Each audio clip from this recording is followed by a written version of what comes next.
Welcome to TopstepTV. Up next is that Hoag guy and that other guy. Oh yeah, Horn. Hoagland Horn. Hey, hello, friends. Hello, fellow traders, and everyone else. Welcome to TopstepTV, the biggest and most watched futures trading stream that you will find. We have an all-star cast each and every day of the week, and real traders and real educators who give you 100% transparency into their trading. You're not going to find something else like this out there. And of course, TopstepTV does offer education, support, good looks, cool swag, and of course, tradertainment. This is Opening Call. He's Lenny, I'm Squiggy, and we have an exciting and informative educational programming for you today. And throughout the week, we will be your trading buddy, your trading mentor, your newscaster, fellow trader, and yes, that voice in your head that says, those who are not courageous enough to take risks will accomplish nothing in life. So let's get ourselves ready for some top-notch, up-to-date market know-how. Good morning, John. Game plan ready? Check. Checklist all ready to go? All set. All set. Journal prepped? Yep, we're all ready to go. All right. All right, my friends, ladies and gentlemen, please welcome the one, the only, John, the Hoagland. Good morning, John. How was your evening? My evening was good. Had some battered cod, some mac and cheese. It was almost like fish chips or fish sticks and mac and cheese last night. Well, we had a nice bottle of wine and just relaxed and talked about all the old times and the new times and things coming up. And it was a very nice Valentine's Day. Thank you. And yours? That's nice. Yes, I had fish too. Went to the drive-thru at McDonald's and got a couple fish fillets. We did too. No wine, but yeah, that was it. That was about it. But well, let's get this party started and jump into some of the news here. Main indices, as you can see, some of these numbers came out and turned the blender on. But yesterday, we did see the indices gained, partially recovering from a drop this past Tuesday, sparked by the hotter than expected U.S. inflation figures that led to markets getting pushed back and their bets for the Federal Reserve interest rate cuts. Chipmaker, NVIDIA jumped ahead of its much anticipated quarterly results, surpassing Google owner Alphabet as the U.S. stocks market's third most valuable company. We also had the surge in Lyft, if you heard about that one, surged by almost 30%, thanks to a bullish annual free cash flow outlook better than projected profits. While Uber soared to a new $7 billion share buyback plan. Also on the news here, Berkshire Hathaway sort of cutting back on Apple's stake. Warren Buffett's Berkshire Hathaway lowered its position in the tech giant Apple in the fourth quarter, according to securities filed yesterday. Berkshire offloaded 10 million shares of the iPhone maker, about 1.1% of the stake in the firm. So Apple still remains crucial for Berkshire, and we'll see what happens after that. Also, TSMC, Taiwan Semiconductor Manufacturing Company, touched a fresh record high. This was today as analysts as Morgan Stanley raised the price target of client NVIDIA. And Johnny, what do you got for us here today? All right. Well, we did have a few economic numbers come out this morning. There's still more to come, but just perusing through the numbers here, the retail sales numbers came out pretty much lower than expected for January. It seems to make sense after the holidays. People tend to take a little bit of a break on buying. But the jobless claims numbers came out at 212,000 new initial jobless claims. That's the lowest number in about a month. Continuing jobless claims, however, did come out higher than expected at 1.895 million. Philly Fed some good news there. Actually, they were looking for a minus 8.1%. It came out positive 5.2. So that's, I think, the first expansion we've seen in Philly Fed for quite some time. Empire State Manufacturing Index, not quite so lucky. Came out better than expected, though. They were looking for a minus 12.5 after last month's disastrous minus 43.7. It came out minus 2.4 for a little bit, so not as bad for that Empire State Manufacturing Index. We also had import-export prices come out. At 8:15, we're expecting industrial production. 9 o'clock, business inventories and the housing market index. 9:30, the nat gas numbers come out. At 10:30, there's a 4 and 8 week bill auction. At 12:15, one of the talking Feds, Waller, will be speaking. Don't forget, tomorrow we've got the PPI number coming out. Just heads up there for everybody about tomorrow morning. As far as the VIX is concerned, it's down about 1% so far this morning, about 14.22 last I checked. Dollar index off a little bit as well at 104.36 last I checked. And the yield on the 10-year holding pretty much steady at 4.2%. So that's what we've got for economic numbers. Peruse them, use them as you choose, and make sure you are trading what you see today. Trade what you see, of course. I completely agree. Yes, trade what you see here. And let's hope we have a good trade day. But, dude, where's my crew? And I'm going to tell you about it. We did see some prices hovering over the flat line in European trade here today. Traders are looking for the bigger than expected build in U.S. inventories coming up. Brent futures expiring in April, mostly unchanged here at 81.59 a barrel. WTI down 0.1% at 76.29. Crude prices have lost about $1 each yesterday after data showed U.S.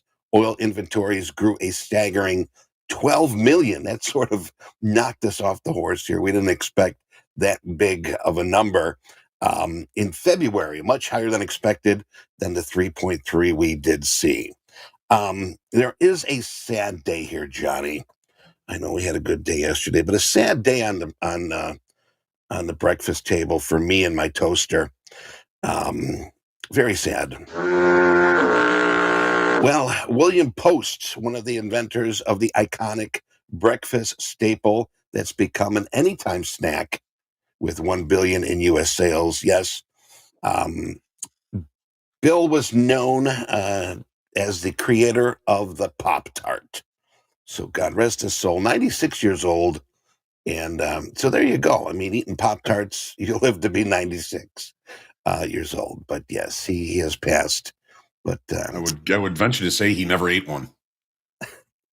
I would think, let's hope, well, I don't know. Now you got me confused, damn it. And I gotta hit that thing. All right. They're not supposed to be that good for you. They're not. No. But I'm checking in the guy that invented the Hot Pockets to see how his health is. Just checking. Just checking. All right, my friend. Lots going on here today. Let's do a let's hit the charts, Johnny. What do you got for our contestants today? All right. Well, as always, it's going to be an interesting trading day. Make sure you trade what you see. Be prepared. If you haven't done your homework, you don't get to play. So looking at the daily chart here in the S&P, is the upside structure, of course, still remains. Everybody knows that. You can look at the weekly chart, the monthly chart, the daily chart. In the long time frame, things have not changed after that pullback we went through on Tuesday. Yesterday's recovery, however, did not indicate any kind of longer time frame adjustments in inventory. We lost 5,500 in open interest yesterday. Volume wasn't that bad. On up days, I don't expect huge volume. So it feels, at least for now, like the market is seeking some sort of balance. Maybe it's waiting for those PPI numbers tomorrow. However, there is some interesting things to look at for us as far as levels are concerned. By the way, the market closed yesterday. Take a look at the 30-minute chart. Let's scale. All right. So here's the route that we took on Tuesday, which, of course, by the end of the day was bought back. All of those shorts bought all that back. They didn't want to spend the night short, which was a good decision. Yesterday, The market attempted to kind of get back and fill the gap that was established from Tuesday to Wednesday. By the end of the day, it continued to try and do so. It looked lower, traded almost basically to the point of control from Wednesday's session, and then we just saw buyers come in and continue to buy this thing up. That's been the theme for the market for some time now. Is any breaks in the market, you just seem to have to buy them until it doesn't work. No guarantees of anything here, right? As we always say, ACH, anything can happen. So, the market opened, it attempted to close the gap, looked lower, and then continued to try and close the gap into the close.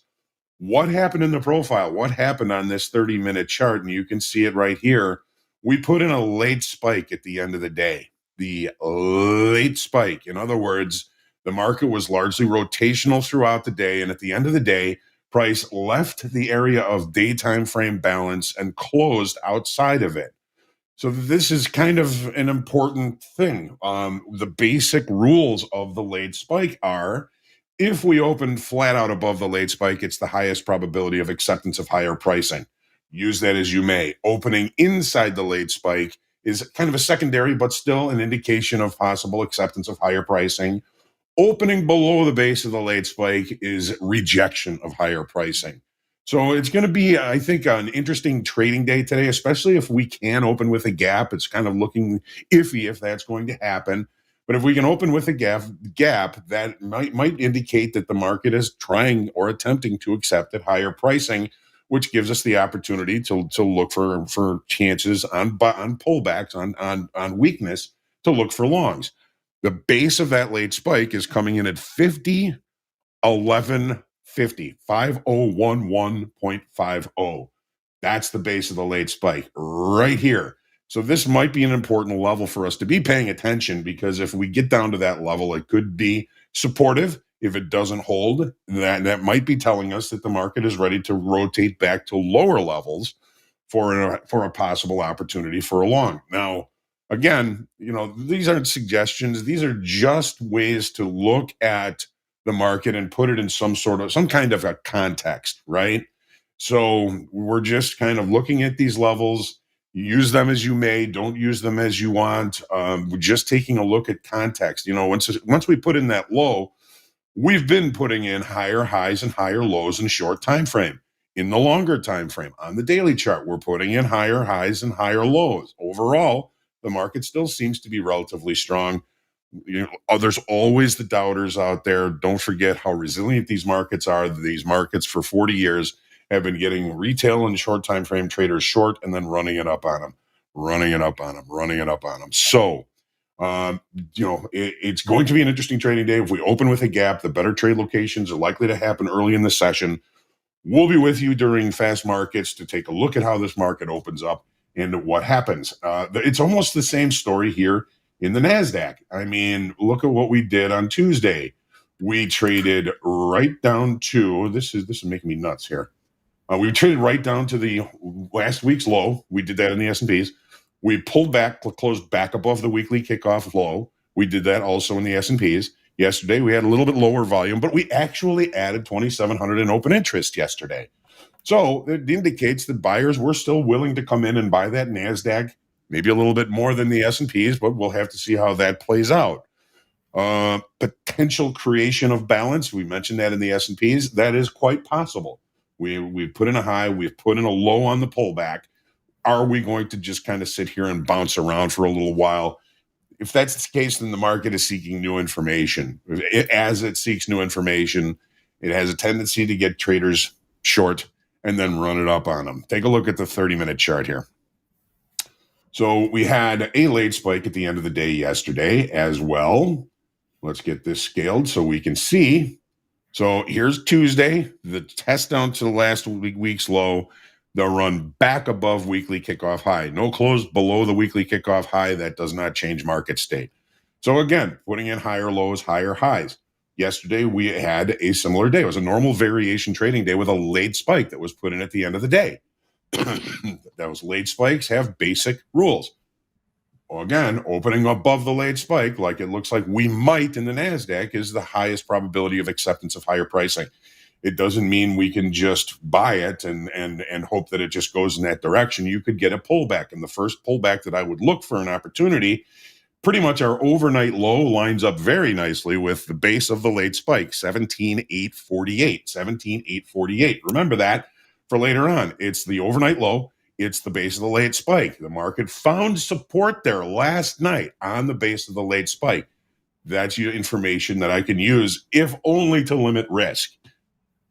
Take a look at crude oil now. So we also, I believe, had a late spike to the downside in crude. Now, yesterday, well, we've been talking about crude oil and about how it is coiling. We, if you'll notice right now, we have moved to the April contract.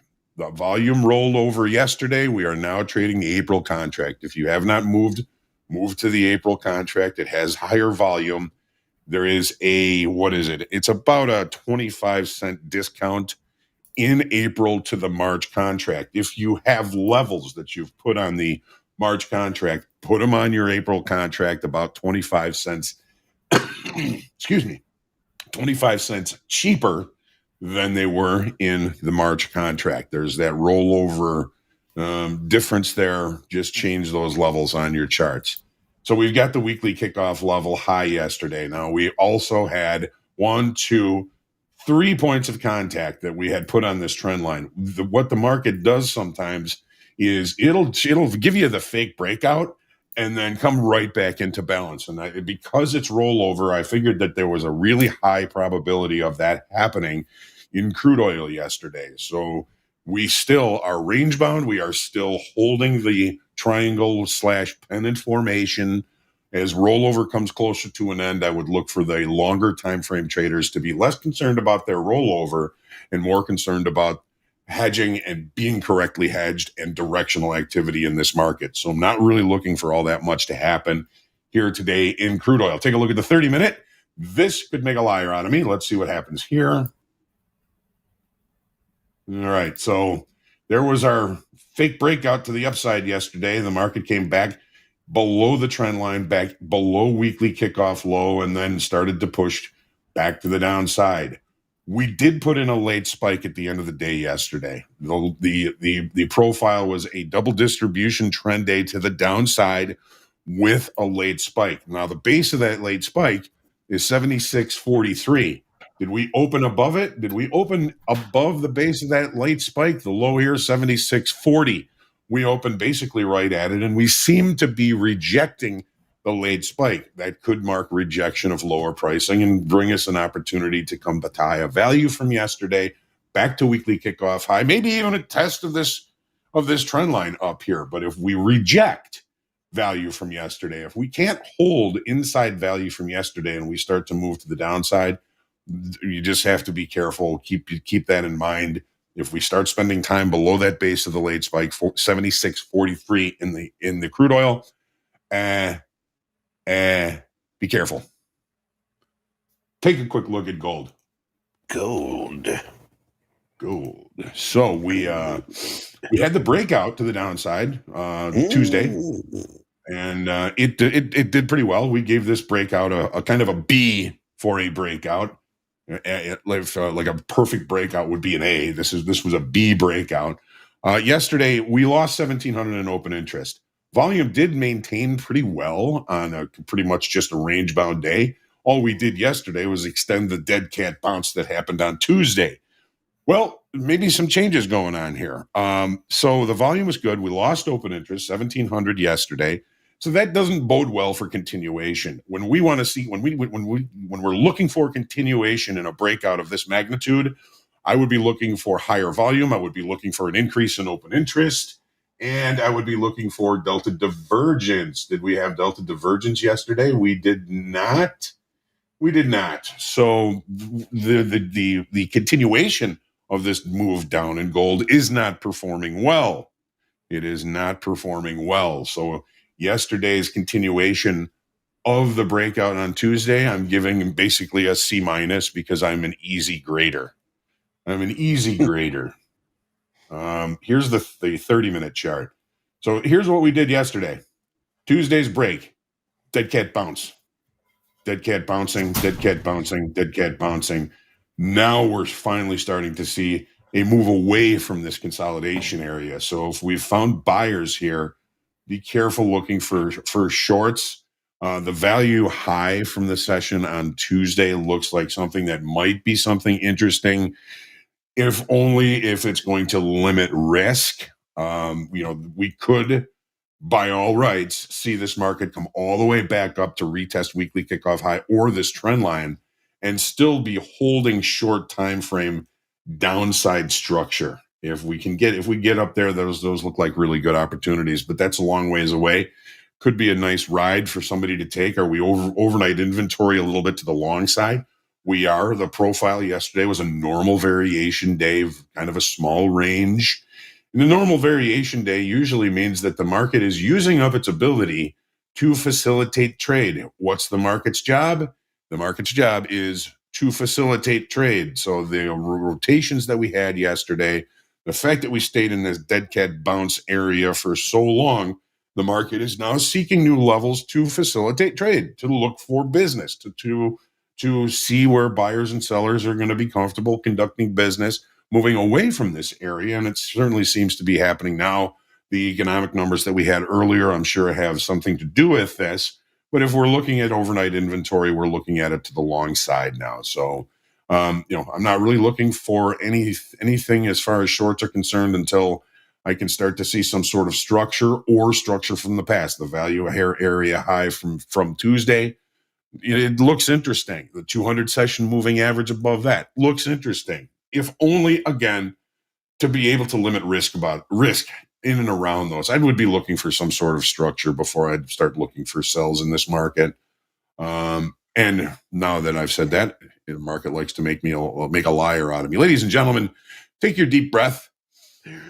Stay humble, grateful, creative, and centered in your trading day today. And everybody, please, we need this. Continue to pray for peace every day. Yes. Have a great trading day. Thanks, Johnny. That was beautiful. One of the things I forgot was our tip of the week. Stay informed. Remember, ultimately, staying informed is essential for achieving long-term success.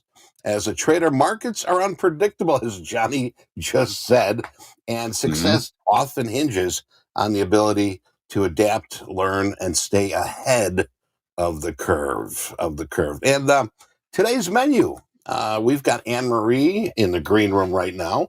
She's going to join Andre, MP, and the Hoag for Fast Markets. Mick and Hoag, shoulder tap, 10:30, 11 o'clock here.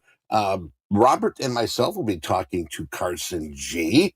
Vanessa's going to join Jack for TopQuiz. We also do have RIPS going to join us here from 1 to 3. And, of course, group coaching with Hoag and JD. And just wanted to give a shout-out, little props to Nicholas T. Nicholas T. this morning is up over $6,000 in his live account. Please repeat. Please repeat. Please repeat. Please repeat. Okay. Nicholas T. is up $6,125 in his live account. Congratulations, Nicholas T. Good job. Really? Yes, It's really. a great night. Yes, walking in there with that much. Done for the day. What do you think, Hoag? Done for the day? I'm not touching it. If you're going to continue trading, Nicholas, keep a good percentage of that if you start losing. Please do. All right. We're going to take a break here. Johnny, meet you at the coffee machine. We're going to come back here with Fast Markets. Don't run away. We'll be right back.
Good morning, good morning, good morning. Let's get our horses in the gate here. We got a couple minutes. And I'm going to pass it back to Johnny the Hoag. All right. Thanks, Eddie, and welcome everybody to Fast Markets. We've got Anne Marie with us this morning. Always a wonderful morning when I get to see Anne Marie. How are you? I am very well. I took my Dramamine. I'm ready to go. Dramamine. Right. When I was on my hella ski trip, they were saying Dramamine is great for hangovers. Now I wanted to ask you, what are you taking it for, or is that medical? Oh no, I was joking because the market's such a roller coaster. But I have heard that Dramamine works for hangovers. I have heard that. Yeah, I did. First time ever I heard that. But what's up, Hoagland? What's up, Eddie? How are you? Or what's up? Good to see you. Eddie's Good to see you, Andre. Morning. Good morning. Michael, there's a level I want you to look for in the NASDAQ. Right. It's the base of the late spike and that drive to the upside late yesterday. That level is 17,848. It is also very close to our overnight low. That looks like a prime, nice little spot there to be able to limit some risk. Not suggesting it's going to make money, but it just sticks out to me. 844, but it did rip through it into the close. 848, right? Yes. Yeah, that's the late spike. We just opened above the late spike. There's the bell. Opening above the base of the late spike indicates probable acceptance of higher pricing. So if we get a pullback to that base of that late spike, it could be an interesting opportunity because it also put in the overnight low. Also put in the overnight low. Wow. Okay, guys. There's your first level today. If you'd like levels, many of you already have your levels. Please share your levels if you have them. There's no secrets here. I have here. that same number, John. I have that same number, just a little bit shy of that. For those, you are looking at my screen here. For those of us that are waiting for the VWAP volatility bands to get onto TopstepX, we can use Bollinger Bands. You can use the 20 SMA or EMA, whichever one you want, and then just build two of them on top of each other like I did. I have one that's 1 standard deviation and one that's 2.5 standard deviations there. And it'll give you a fairly close approximation to where the VWAP volatility bands might be sitting if you want to replicate that that strategy as you go through the day. Thank you, Anne Marie. I know a lot of folks are really interested in the deviations that you're using off of VWAP. It's nice that you were able to adapt that for everybody. Yeah, it's so nice to have that having that VWAP channel too. That's really nice. So my apologies for stepping over you. Awesome. Yeah, so we left the opening range at the low of the session in the S&Ps and the NASDAQ. It's a low risk trade. The opening range in the S&Ps is only 4.25. So I'm currently long at 21.5, just to see if we can leave that opening range at the low of the session today and do what that late spike is telling us and accept pricing at higher levels. If not, it's a low risk opportunity. I'm going to put my stop down here at 17.5 and see what happens. Right. I'm going with you, Hoag, just on a long, just a 2-lot. Actually, I have just a 2-lot. On your account, right? On my account, yeah. Okay. House account I reserve for only the greatest. For the good traders, not me. Nah, John, you're good. You're very, very good. Those weekly kickoff levels, guys. Those weekly kickoff levels, they are in your gold. They held. Yeah. Yep. Yeah, they're gold. All right. Yeah, I do a lot of hard work on those things, and hopefully they do help people. It shows. Yeah. That's the idea. Yeah, my 30-minute formations look fairly weak in terms of traders trying to find price. I mean, we can see heavy congestion right around here in this space. But here for those of you that are listening, not watching, here at the 8, 17,866 to 17,882. There's heavy congestion there in the pre-market action. And the 30-minute chart is dipping into that space. So the traders want to hold the top of resistance, which might be new support. But the momentum is suggesting that we come in and maybe test a little bit lower at this juncture. I mean, the 30-minute candles are making lower lows and lower highs. So Right. I'm going to actually look for a bounce up into 8-9. So yeah, the For Nasdaq short? just took out the Yes, low of the for opening sure. range. Yeah, it did. Mm-hmm. S&P staying strong. Yeah, S&P so far, yeah. Wow. It's a little unnerving though. Yeah. We have Yeah, to, because they're not working in tandem for sure. right? Let me take Right? Oh, So we got a little yeah. liquidity up in the S&Ps here up at 50.28. What I'm really looking for is the market to finally finish closing the gap from Tuesday to Wednesday. But yeah, the Nasdaq John, is really Nasdaqs are selling right now. Wow, this is they are. it's interesting. I covered that one on a 4-point loser. So I bought 90s, sold 86s. So okay. you and I got out. I want to keep light and tight. You and then Ann was talking about something different. So we got a little, and then the S&P's different than the Nasdaq right now. A lot of difference. Good puke, Yes, Michael. there Good is. puke. That was a good puke. That would be an out, right, Andre? I don't know if that'd be a 100%. puke. A puke's That was where that was a really good puke. puke's where you're What? you're taking a lot of heat. A puke, in my opinion, is Fair enough. pretty Well, deep puke's, into the yeah. okay. Well, Yeah. we'll wait to get out. I guess that's why you have Nasdaq stops. weakness- That's what. Yeah, might be the best Yeah, trade This of your day Nasdaq right there, weakness Michael. just got me out of that long in the S&Ps. I don't blame you, John. But that opening range is the low of the session. So, but Yeah. Michael, we are getting pretty close to that base of that late spike. Remember that base of that late spike, Michael, was 17,848. 17.8, 62 trade. Yeah, Michael. Like I was saying, that might be your best trade right there. Buying 90, selling 86s, just to watch us sell off all the way almost down to 60. Oh boy, man, the S&Ps is just holding on. Yeah, that's Yeah, insane. is. Yeah. That is very interesting.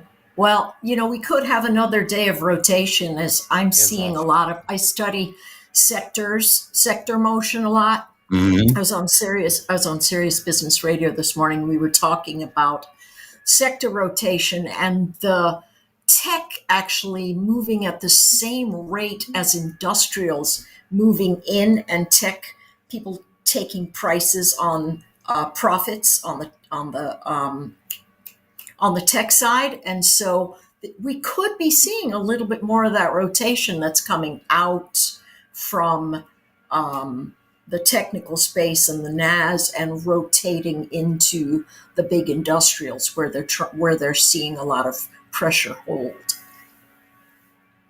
Somebody's got something on in the Interesting. background. Someone's jamming to something. Somebody's jamming. They left their Really? shower speaker on. They left their shower speaker on. They used to have those they were called wet tunes. I had them until my kid submerged it. What song is it? Anne Marie, Just a can you banger. mute real quick? We're gonna figure this out. Pardon? Michael, could you mute real quick? Yeah, let me mute. Mm-hmm. Well, okay, so Anne Marie mutes. Oh, it's Anne. Oh. Anne Marie. Anne Marie busted. We'll see what we could do in the back end. We can do that, but you can unmute now, Anne Marie, and then. Okay, so listen, the only thing that you can hear right now are the blowing machines because down here in exactly what it Southwest is. Florida. Oh, That's it. Yeah. So you Bingo. might be hearing that. My apologies. And I mean I'm up 8 floors, but it doesn't stop the noise from coming up there. Sorry you gotta about blow all that, the fellas. geckos away.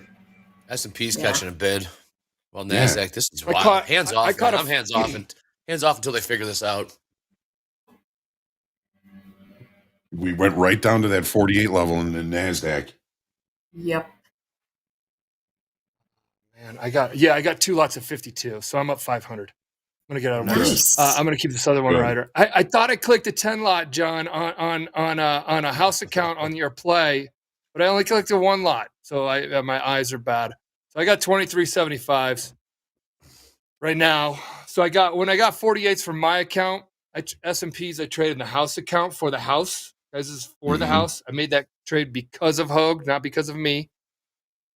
And I bought 23s because I was trading 48s where where NASDAQ was. Got it. Now you could say, well, that wasn't 48s. Like John said, that was the S&P's 50 23s. But they were both trading. I was trading at 48s. And when I was trading at 48s, the S&P's was trading at 5023. So you took a nice long in the S&Ps on that? I took a 1 lot long. I thought it was 10 for the house account. And I've been in the money ever since I put it on, which is nice. Right. Crushing it, dude. Yeah, we're gonna see what happens. I mean, it's just so unnerving when the NASDAQ is going one way and the S&Ps are going the other way. As long as it is, 100%. As long as the opening range in the S&Ps remains the low, I'm a buyer in it, but I'm so nervous about the NASDAQ. You know, we traded down to that overnight low, back to that base of the late spike. We got a pretty good bounce off of that. You know, I want to see it hold and start the base there, and then maybe start to see the market turn around and head the other direction. But because that's what the late spike is saying. You know, we opened in the late spike. That's a kind of a secondary but higher probability of acceptance of higher pricing. That's why I was so focused on that level in the NASDAQ. It was the overnight low. It was the base of the late spike. I mean, everything lined up there. Guys, we told you all about it. That's so far almost 25 handle points, whatever you guys call it, in the NASDAQ. I took mine off, John, so I'm up 500. So thank you for that play. I'm up 500. And I kept a house account 1 lot on, which I've never taken heat on. Yeah, and the S&P's never taken heat on. Thought I had a 10 lot queued up, and it was a 1 lot, which is fine. All right. There's Eddie. Hey, Eddie, my man, I got a question for you. What do we got for eco numbers today? Coming up in about 19 minutes, we got business inventories. We've got the also retail inventories a little later on, natural gas storage, 1034 week and 8-week bill auction. We also do have Fed Waller, the baller, at 12:15 today, and we'll keep an eye on that. But before we go here, hey, the fire drill that we had, fire drill emails have been sent to both winners and those that didn't get picked this time. If you didn't get picked, don't fret. Don't worry about it. We're going to have a lot more opportunities to get that Topstep X. Everybody wants that now before it's officially launched to the public. So stay tuned to the TopstepTV to know when we're doing the next one. All right. Back to you, Johnny. Thanks, Andre. Thank you, Eddie. Thank you, Eddie. All right. NASDAQ still selling off here. I was just going to say, yep. This is wild. So I took a short at 50.26 in the ES. Okay. Oh, wow. Okay. And so and we're hedged up. it's sitting right there, and I'm gonna pull part of it off at 24, simply because that's where the lower level of congestion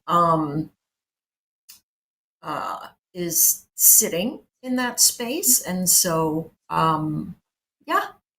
that's what I'm looking at. I feel like we have a series of lower highs and lower lows forming up in the ES, and I still suspect that big value traders are going to continue to look for support. Here's also something super interesting from an options perspective, because I trade a lot of options and futures options as well. But Goldman Sachs put out an article 4 days ago that said whenever they see extreme bullish participation in spaces like the heavy hitters that are moving upside, what ends up happening is that 2 to 4 weeks after that bullish space, the market tends to negative returns. And so I'm just thinking that, hey, listen, if you've had a position in the markets over the last 90 days and those positions are up 50, 60, 70%, you're going to ring the register simply because the broad market doesn't run like that continually. It's got to take a breath. So what started happening is all the big indicators underneath that show breadth strength, that show new 10-day lows, that show new 30-day lows, things like that. All of those numbers are getting bigger. And when those numbers get bigger, price action gets stickier to hold to the upside. And so that's really why I said, you know what, I'm going to sell the rips today. You still in? I'm going to sell those spikes. Yes, I'm still in. I'm still in. We can't hold a bid thus far. So this is, I got out of my house account, that one lot. I got out of that one with a scratch. So 0 on the house. Only making plays on the house if players here, or if we have live funded traders in the chat, talk about their thoughts, their perspective, their level. Didn't Bezos just dump like 4 million shares of his own stock at these levels? Well, I mean, Bezos. That guy could dump. Yeah. How much could he actually sell and still be? I don't know, and he's buying a lot of boats and airplanes. It's 2% of his position. Is that all it is, Jack? Exactly. $4 billion. Oh my God, it's crazy. It's insane. Remember? I think it was like in the late 2000s. Wasn't it late 2000s? Where it's just like, oh, this company's not profitable. They keep doing this thing, but they're like, oh, blah blah blah, and he kept just building out, put it back in the company, and then rocket ship, literally. Yeah, you got to admire that. I mean, for so many years he was hated on the street because the margins are terrible, every single thing, and he just kept going. All right, fine. Yeah. Then you're like, Then you're like, oh my God, what are these warehouses that he just put together that are all automated? Like this is what he was doing the whole time. Like to build that out is just like bananas, dude. Insane. He doesn't even accept returns, man. He won't even let you return stuff. You can just keep the second one if you want. If you need another one, you just take returns back. Wait, dude, do you know why they instituted money? That? Exactly, but do you know why they were doing that? It costs more money. No, it's even worse. It's more insipid than that. What people were doing was trying to defraud Amazon and sending returns back, and they were putting bricks in there and just a bunch of paper. And so Amazon was having to pay the shipping on both sides, and they were getting absolutely nothing in the boxes. So they're like, yeah, just keep it. We'll just get you a new one. And so literally they were defrauded billions, and they were like, yeah, let's just change that.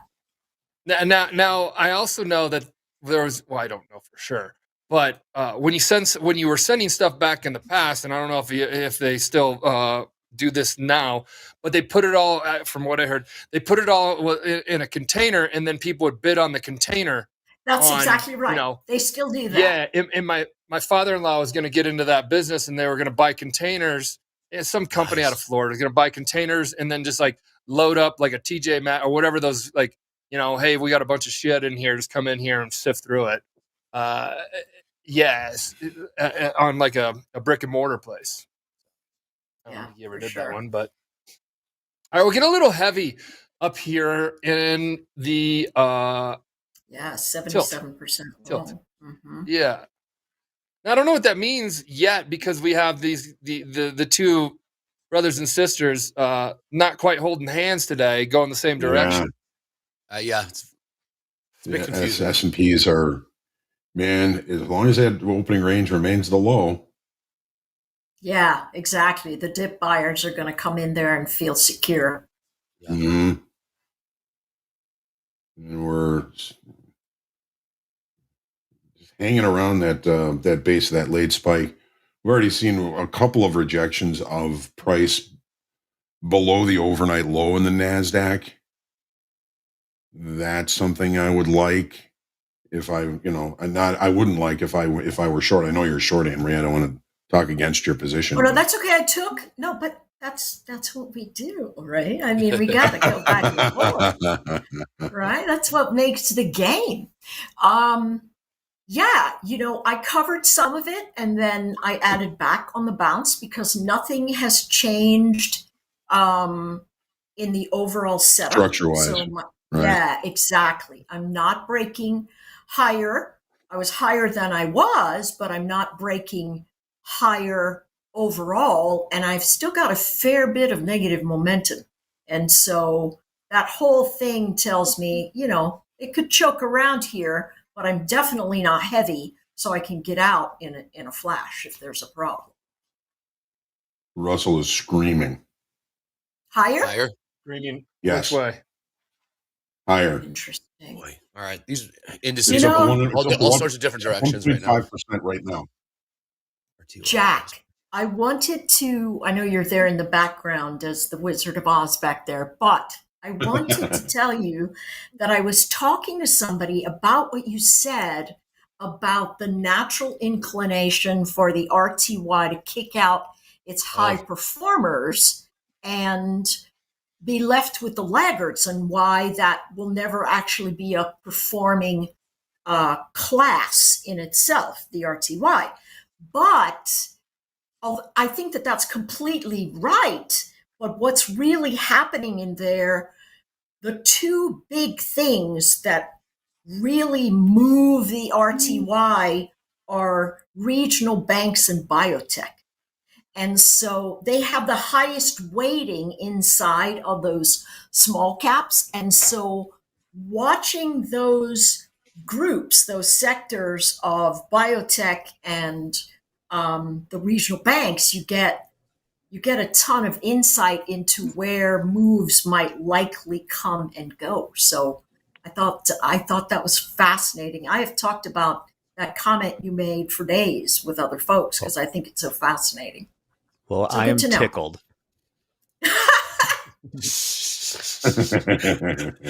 Jack The other corollary of that, by the way, is the reason the S&P 500 performs so well compared to, you see the stats for hedge funds and stuff like that, is because they automatically kick out the companies on the way down. Exactly. Yeah. Something to think about. Exactly. Yeah. Oh, there it is breaking to the north. Nice rally. Yeah.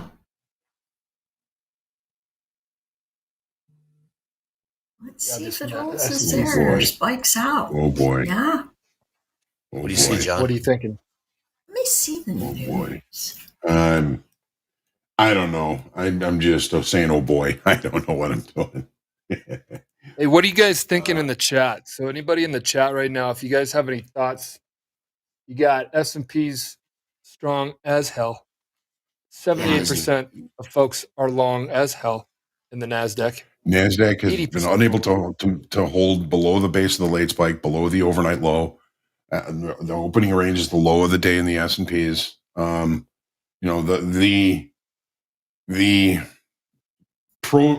profile nuances are saying long.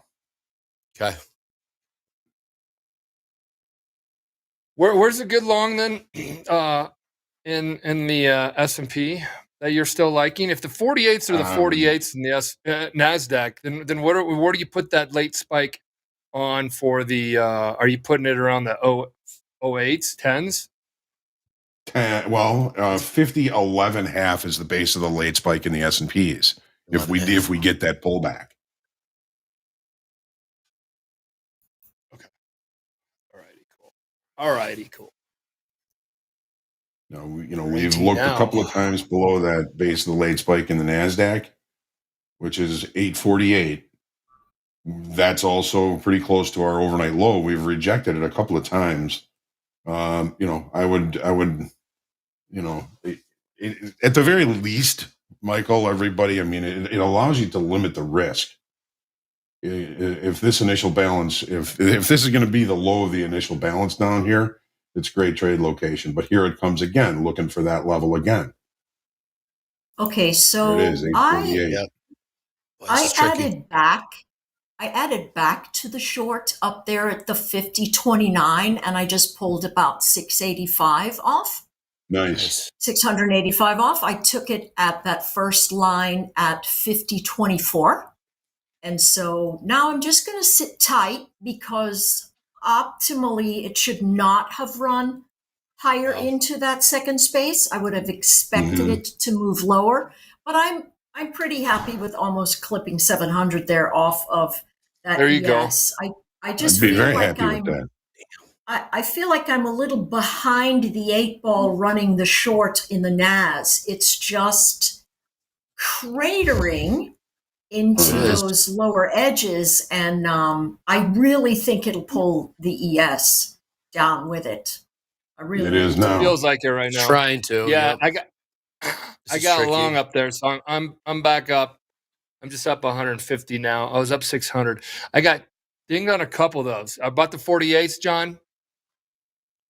Oh yeah. Bought the 52. Bought the 52s. Oh, sorry, the 54s. I bought the 54s. Sold the 40s. So that's not holding level now. Hey, Michael? You guys are talking about Tilt was 78% long, correct? Right before this. Yeah. Yes, it was. Both of them, even though they were moving in opposite directions, they were both super high, and that's why I added.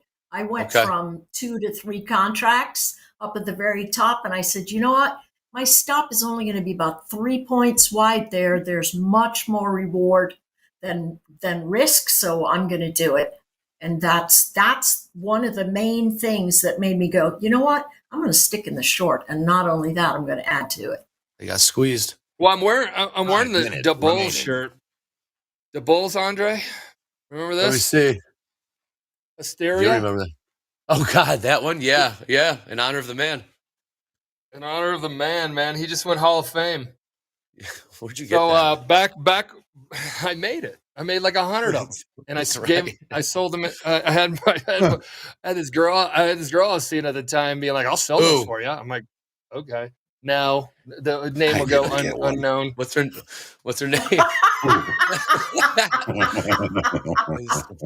The girl who shall not be named. Which one? Yeah. Yes. Yeah. No.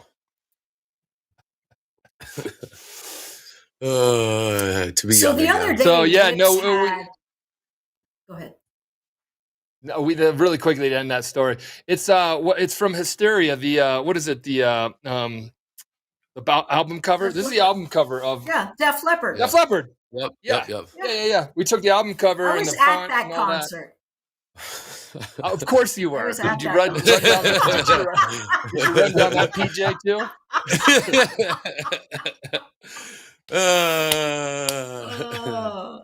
Yeah, Jack was good enough to give me a Led Zeppelin TopQuiz test. So there you go. So that was nice. Yeah. Oh. No, Eddie. Bad Eddie. Uh-oh. No way they catch that, Jack. Well, maybe they do. They're litigious, man. Shazam. There's a lot of money out there. All right. We're on. He only hit about 3 chords. It's all right.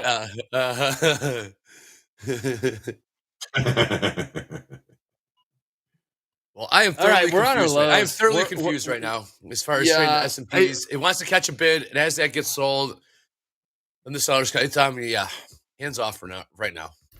Yeah, I think the bounces are still sell zones, and so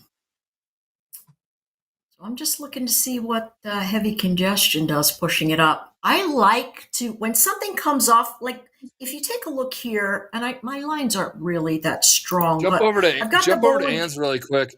Yeah, I want to check out Ann's charts here. I got this Bollinger Band showing 1 standard deviation and then 2.5 standard deviations. I'll make these kind of bright so we can see them, and you can see what, let's see.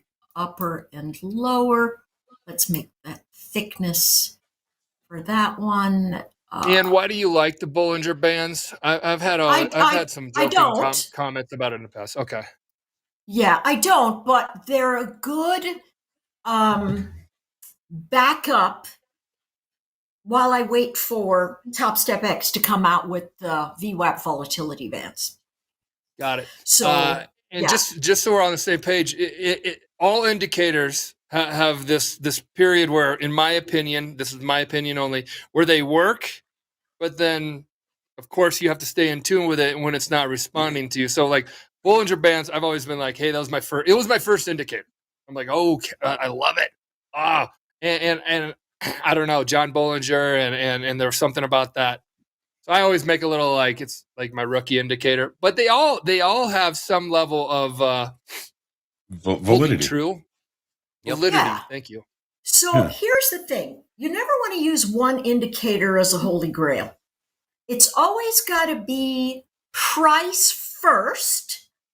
Are my candlesticks heading higher or are they heading lower? And then momentum. And so a volatility band gives me this notion of momentum in terms of the speed of price. And then the stochastic gives me the undercurrent of that speed. Okay, are we waiting on some news? I got some numbers coming out. Housing coming out. Housing market index 48. They were expecting 46. Business inventories month over month 0.4% coming in at 0.4. And we'll be waiting for natural gas here in about a half an hour. So there's your numbers for the 9:30 eco. Oh, I'm sorry, the 9 o'clock eco. Thank you. Next up is nat gas, right, Eddie? Yes, sir. That's 9:30 right. nat gas, 66 billion cubic feet is the expectation. Prior 75 billion cubic feet. We'll see what happens. Thanks, Eddie. Man, oh man, with the NASDAQ like this, the opening range still has the opening range at the low of the day. This is tricky. And I got short on this. Go ahead. On this little spike rip. I got short, and I guess I got short in 19s, which was a little early. But I wanted to get short before the 30 or in the 20s. I like it.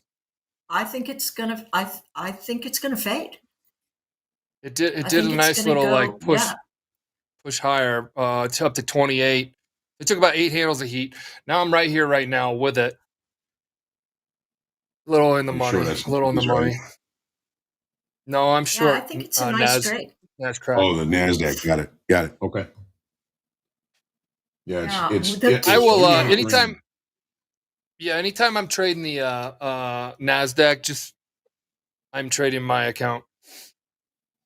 And the house account will stick with the mature S&P. Yeah, the NASDAQ is dealing with potential value acceptance from yesterday. Value area high TPO wise 17,819. If we do start spending time below there, that could mark value acceptance and bring price lower. But they're so different today. The NASDAQ and the S&P. Yes, they are, John. It's confusing. It's big time. That's why I've not made a trade. I don't know which one's doing the heavy lifting right now, to be quite honest. It's like if you're a cop and you catch a bunch of kids partying in the woods and you go freeze and everybody goes a different direction. Yeah. You got to go after the slowest kid. Go after the slowest kid. You got ticketed quite a few times, didn't you, Andre? Absolutely not. I was second slowest. I was never first slowest. You have to be the fastest. You just can't be the slowest. We used to wear camouflage when we go in the woods and party. They'd have a hell of a time trying to find us. Yep. Would you really? Okay, so Michael, you want to watch. You know how Coach Dakota likes to use the 500 tick when he's looking at certain things.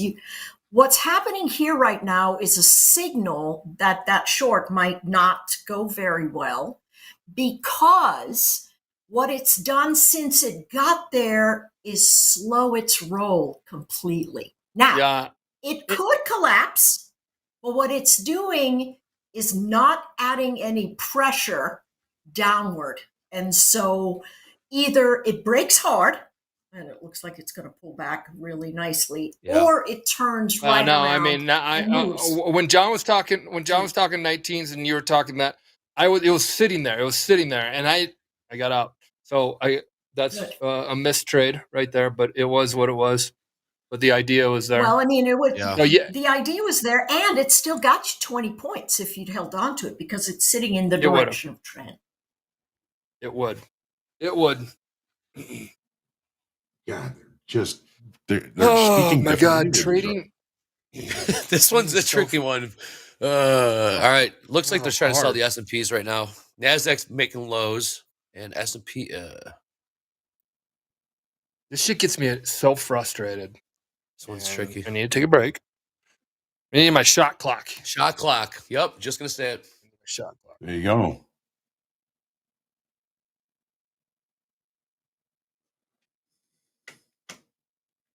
Let catch a bid. 50 10s in the S&P. What was what we were talking about? Ish. Yeah, I mean, and the relatable level in the Nasdaq is it just walked right through it. We can't even we can't even take out the low of the opening range in the S&Ps. Yeah, and the candlesticks are starting to get tighter, right? So we're in a bit of price compression in the S&Ps. You can see, like, for the last 3 candlesticks, we've got a tightening of range. Time frame? And so we're seeing some, the time frames are the price action in the time frames are getting tighter and tighter. So it might be cool to see a TPO. Here's the 5. Yeah. Pull it up, John. What do you see? Here's the 5. I'm just looking to see what Anne-Marie is talking about here. And here's the 5-minute chart, right? So here's the open right here. And, you know, put in the high, put in a lower low, a higher low, I should say, than the open. It's kind of barcoding here, compressing, as Anne-Marie called it.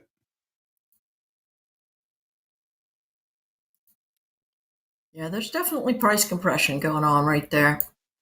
So we could have a move later in the day. And didn't you tell us at the beginning of the day that waiting when we open in value and in range, which we did kind of, right? No, we or did we move outside? Let's see here. We were outside? Well, here's the S&Ps. So there's the range from yesterday. John, can you make your screen Regular bigger? trading hours session. There's the late spike. So this at that base of that late spike is a potential support level. We are going to accept higher pricing. Here's the opening range, the gold bar here, which we have not been able to take out. John, we need prices. Some people aren't. So we just need prices.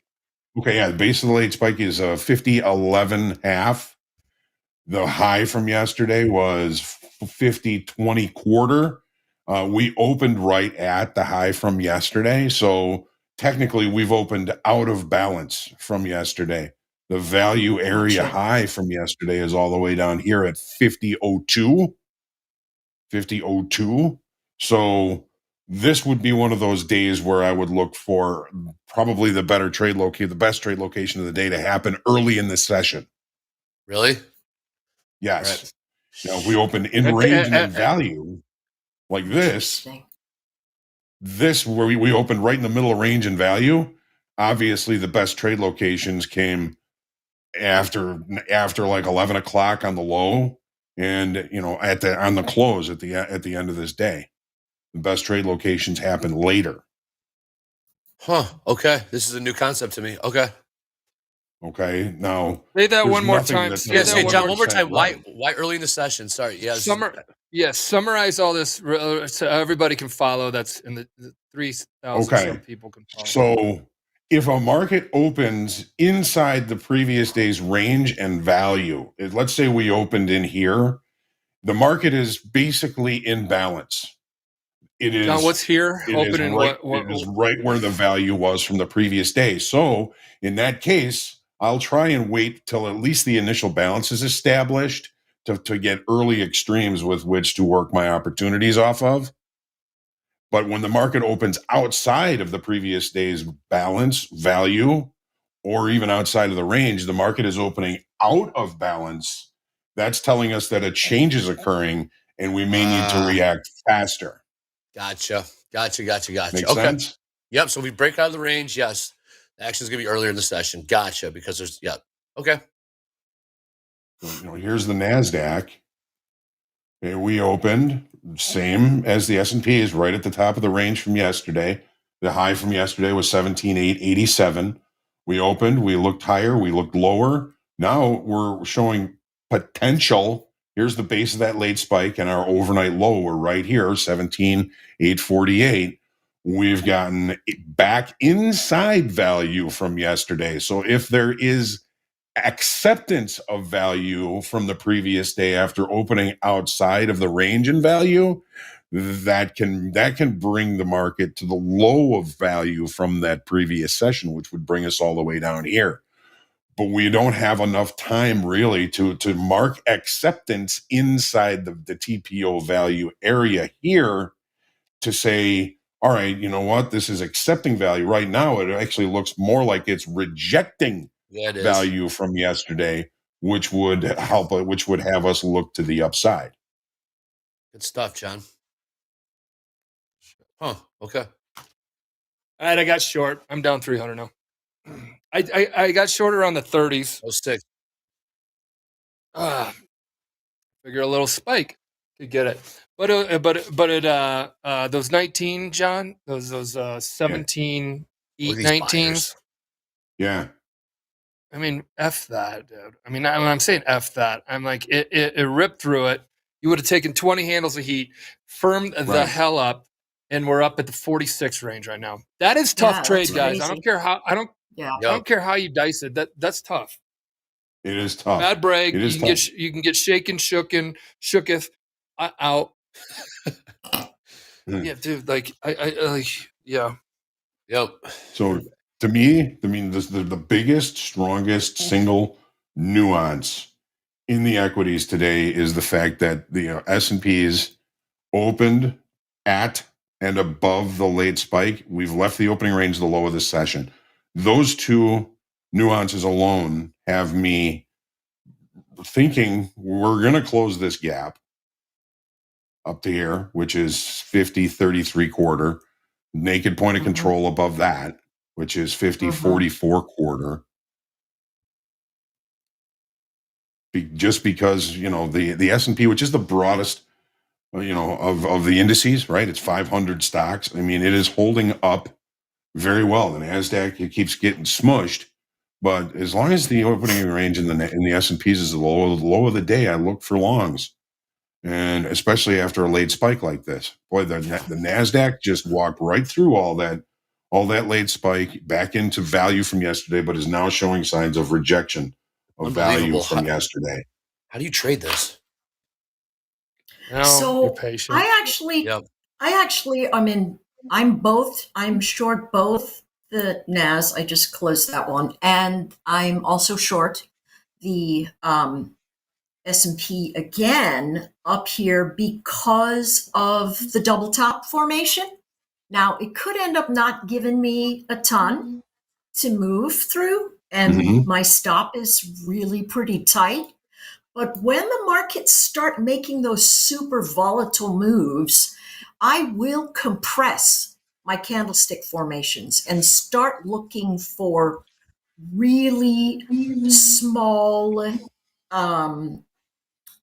intraday fluctuation spikes. And so it's okay for me to go, all right, I'm going to short this double top, and I'm going to try and take it down into heavy congestion near 50.24. I love being a scalp trader.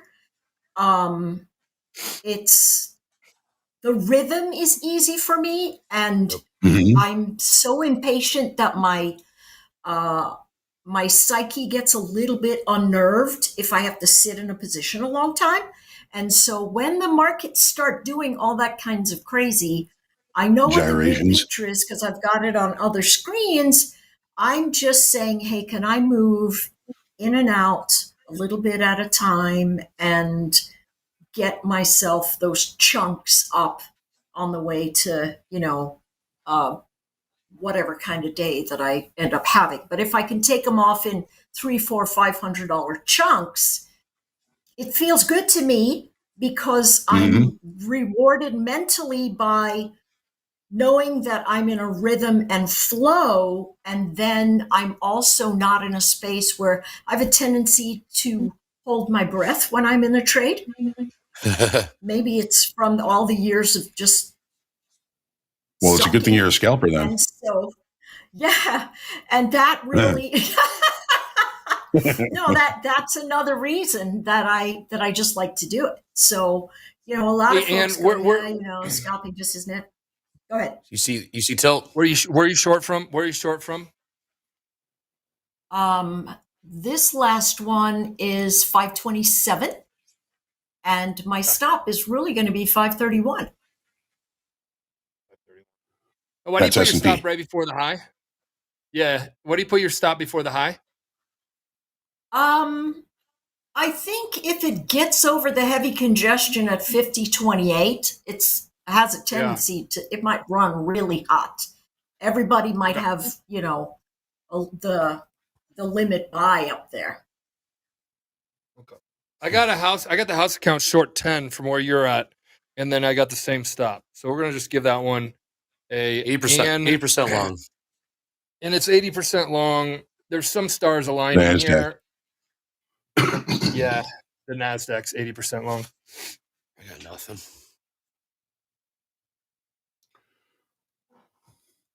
So Andre yesterday. Go ahead. Sorry. Go ahead, Anne Marie. No. Well, yesterday. First. Yesterday, when you took that 25 lot, I wasn't really a fan of it, and I was PMing Andre. I'm like, I don't know about this, but because what I was looking for was the market to come and close this gap. The purple spot here is the gap from Tuesday to Wednesday, which ended up. Hold on, we got to switch your charts. Which kind of played out towards the guys. Switch to John's charts. I have no clue what you're talking about. Okay, go ahead. I should ask and tell him, that I want to show something. That's on me. So yesterday, you had that short, and it started out against you. I was kind of nervous because I was looking for the market to close the gap yesterday. So it traded down to the bottom, and then by the end of the day, it started heading towards closing the gap. But now it's looks like it is going to close the gap. Yeah. So that S&P late spike nuance, opening range, the low of the session, that is the ruling reason for trades that I would be taking today. Yeah, and that's a ruling reason is a Dalton term. There's always things that you're going to see that are going to be opposite what you're might be thinking the market's going to do or what you're seeing the market doing. There's always a couple of nuances that when they're present, they rule the reason for the trades. And it's that late spike in the S&Ps and the fact that the opening range is the low of the day in the S&Ps would be my ruling reasons to be looking for longs today. As long as those hold up, things can certainly change in a heartbeat. We all know that. ACH, baby. That's right. Anything can happen. What's going on over there, Michael? Is that in our glossary? Still sitting where we're at. Okay. Sure. ACH. Anything can and will happen. I believe it is. ACH. Yes, it is. Oh, guys, where John's looking, let's update the top. Let's update the top of the chat with the lingo. Actually, a link to TopstepTV, and you guys will see everything at Topstep on the link to TopstepTV. I don't know, it's TopstepTV or TopstepTV.com. We own both of them, so here I just posted the glossary there. There you go. Oh, there it goes. Boy, that was fast. TopstepTV will get you there. Yeah. Mm-hmm. All right, and I got stopped out of that one. It just flickered on it. Yeah. Boy. And that's There, the I wouldn't number, stop that right? again. Yeah. New highs. Okay, cool. New highs. 80% long. NASDAQ Ruling approaching reason. VWAP.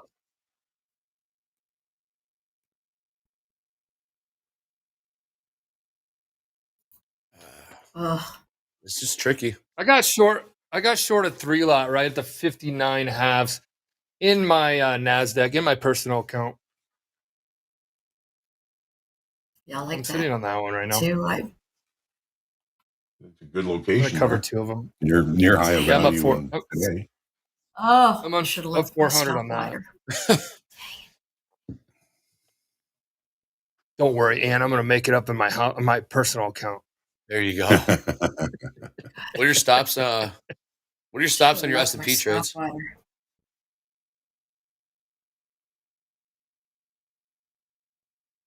I don't have. I stopped out, Andre.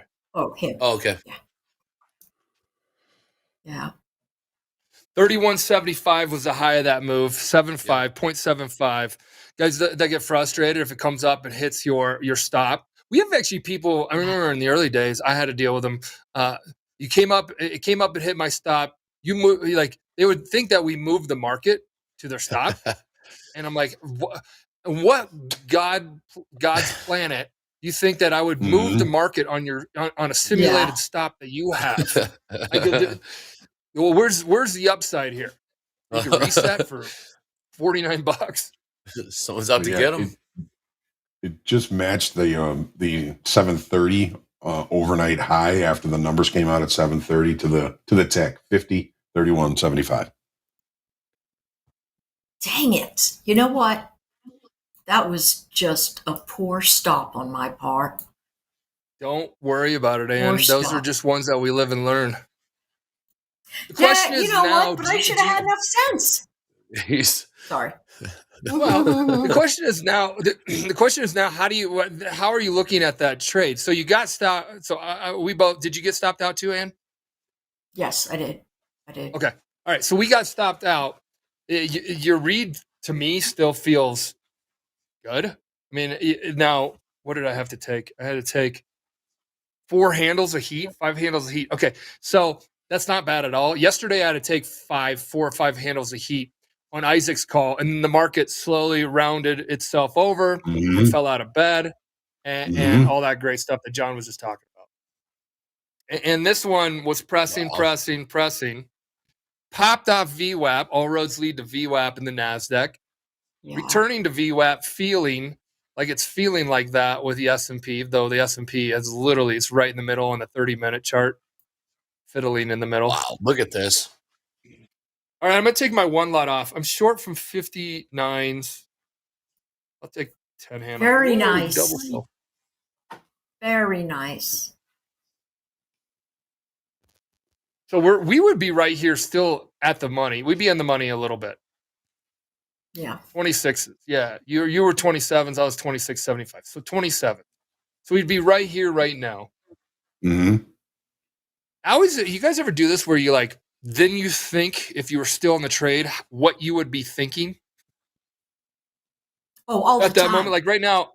Yeah, right now I'd be like, okay, I'm short 10 from 27s. It went all the way up to 31s. If I didn't get stopped out, it went all the way up to 31s, and now it's back at 27s. What is that telling me? And then you're like, well, if it's setting up itself to go higher, then this is the first pullback. I should get out and scratch. Or exactly. Am I still? Yeah. Or if I'm seeing everything that still got me into it, can I stay convicted of that trade? And then look back and be like, I only took 6 handles of heat, or not even 4 or 5. Okay, and then you kick yourself in the ass because you're like, well, or you're in it, and I'm like, I'm glad I stuck with that trade. So all these things that I like to think about, that's like a journaling thing that you can do. I know I did that quite a bit. I don't do it as much nowadays, but I did it quite a bit in my very early days. This is after I blew out of like $30,000 accounts. I had to change my game. What's up, Jack? Michael, I do have some news of worse financial destruction decisions that maybe will help us put things in perspective as well here. There you go, Jack. First off, I just want to hit on the aftermath of those crazy lift results the other day where, I've talked about before, if you're going to finance bro, you got to learn what BIPs mean. And they put out a release that said they had increased, EBITDA margins or something by 500 bips. They meant 50 and then didn't correct it right away. The stock went up 60% on that. The CEO has said, kind of my bad. No one's lost yet. But you gotta get busted for that. I don't know. Come on. Like I could easily play whoops. Shucks. I could do the oh God, I didn't know. And then my buddy, you never know. I don't know. Yeah. Somebody could be taking some calls. Be careful of trading on news that seems too good to be true. Also, bad finance things. Sony spent $80 million making Madam Web that's not being reviewed very well right now. I brought this up. We'll bring it back later, but I want to talk about Dakota Johnson later, so I'm just going to set the stage right now. There's some interesting things that have gone on in the past, such as, did Dakota Johnson customers inside of a coffee shop in 2016? And just to show you, our people says this. Yes, we have firsthand accounts of people that were there when it happened, and it appears this story is true. Later on in the show, I have another short video clip to share that we'll save for now, but you guys can focus on the markets. But this story is something I'm obsessed with. I love it. 5 minutes remaining. That would be for the natural gas. Natural gas, yes. Thank you, Eddie. New highs, S&Ps. What is happening right now? Yeah, so and there you go. How do you trade? There you go. Let's go back to that. If you were we were still in, then we would have got stopped out. Hold on. We were in 27s. We got stopped out at 31s. It went down to 27s. Call it 26s. We would not have gotten out unless you said what to yourselves? Oh, this is firming up. What's telling me? See, first of all, the fact that it went all the way up there would make me go, wait a second. I'm not on the side of strength. So let's see how deep the pullback is. And I already have lines sitting up there. And so my thought would be, hey, if I come in near that 50-25 level and I start bouncing again, and by golly, it did. It came into 50-25. It came right into 50-25 and then began to bounce. Immediately after that, I would go, I'm out. Because it's not supposed to be holding higher lows if I'm trying to short. And that invalidates, that new piece of information invalidates the trade structure that I'm looking to piggyback on. Speaking of piggyback on, I got short a 3-lot up there at 54. Man. So, Nice. Are you trading off tilt? I mean, what made you pull the trigger there? Yeah, I'm that one I was trading off tilt. You can't go 84%. This is choppy. You can't go 84% and nothing happens on that one. Nice. So, fair enough. We're gonna hold this 1 lot till as we used to say in the farm, and till the cows come home. Come home, yeah. Which is interesting, because if you've had cows a long time, when it starts getting dark, they will head for the barn. They will head for the barn. I had to milk a cow, Daisy. 3 udders, and I bought her cheap at the sale barn because 3 udders worked, not 4. Oh no, it was 11. It was 11. It was 11. But it was 11. We bought her for $250, sold her for $375, and gave 2 families milk for, I don't know, 6 months. Old Daisy. She got let out the pasture, if you know what I mean, Audra. God rest her soul. I couldn't do it. Every farm had a... Yeah, she's not And a around milk anymore. carton. Daisy. I don't think Daisy's with us anymore. No. Hey, I covered 28s. So I covered right here. Nice. Nice trade. It's nice. What is that? 25 something? 30 points? I'm up 15. Great. I'm up 1,500 on my Are you personal. really? Man. Damn, dude. Okay, Yeah. nice trading. Staying patient. Look at this stinking What the view? I will buy one. Look at this. candlesticks are ugly. Man, oh man, They are, that 730 high is a tough one to get through. Hey, Carl, don't stress that you missed it. I missed a couple trades today, and I was fuming. Welcome to the game of trading, everybody. Or nothing. It's the least perfect game. And if people are like, why do you call it a game? I don't know if people say that. Life's a game. I try to have life's a game. And what's that country song? Life's a dance. We learn as we go. Sometimes we lead. Oh, I like life's that. a game. Yeah. So, needless to say, if you aren't having fun in life, then you're dying quicker than everybody else. Jesus. Would that be decent? I mean, I'm kidding. I mean, the S&P 5-minute chart is nothing pretty right now. This is very hard to decipher. You get long view app though, 50, 23, 3/4.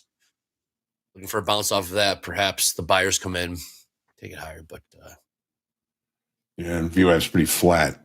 It is pretty flat.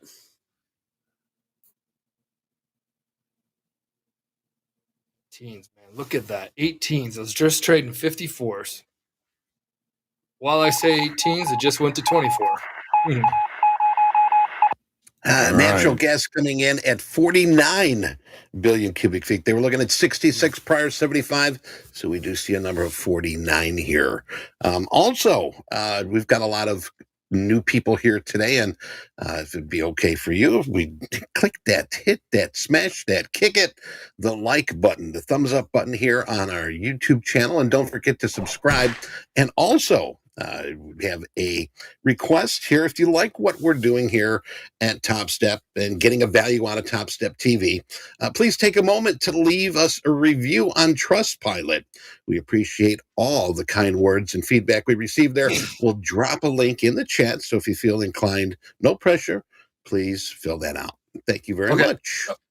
Okay, Thanks, so Eddie. no rant here. No rant here. Yes. But yes, just do us a favor, guys. If you're going to give us a review, like kind of like it should be like a 5-star. Now, hold on. You're Wait a like, minute. okay, yeah. Wait a minute, dude. No, hold on. No, hold on.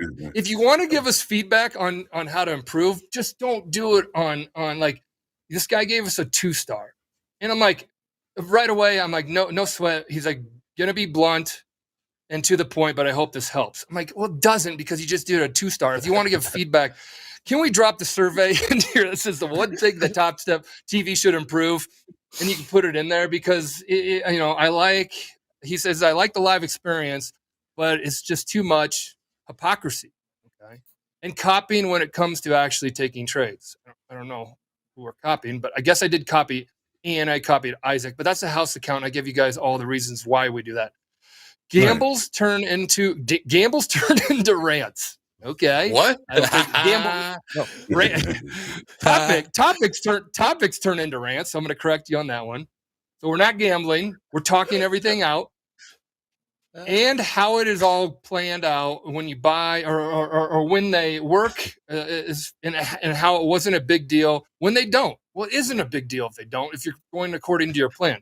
Okay. So I'm going to kind of talk about the whys, right? I'm doing a horrible talking job about you, Michael. Then there has work. Okay, hold on. How it wasn't a big deal, and they don't have, and there has become less and less actual technical analysis from anyone other than a couple people on there. Well, good. Hopefully you're paying attention to those couple people, because not everybody does technical analysis super heavy. So there's the answer for that one. We get it.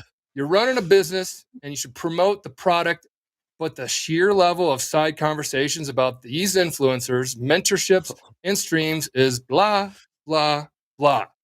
Now, we talk about this stuff so you guys can trust the industry with the influencers, and we say, hey, just challenge them and all that kind of. Those are the side conversations. And if we are having a side conversation, It's because there's trading right now fiddling in the middle. So that's another reason why we do what we do. It just feels like a bunch of dudes, Haters are going to hate.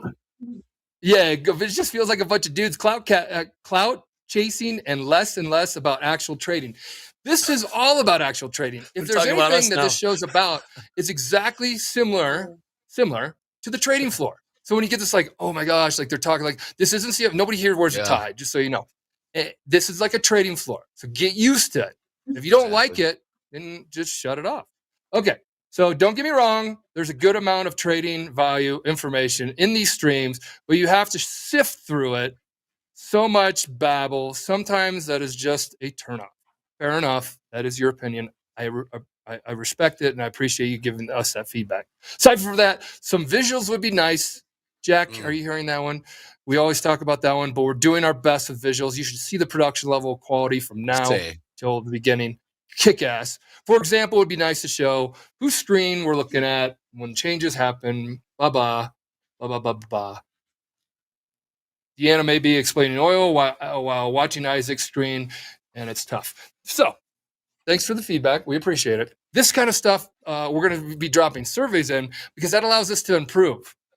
That does allow us to improve too. So, if you want to go to Trustpilot, to each his own. But that's our only 1-star review. It's actually 2 stars. So my commentary back is the following. What we notice is that people who want to say bad things have a tendency to do it more than people who want to say good things. So for every one bad thing, there's 20 good ones who just never said anything.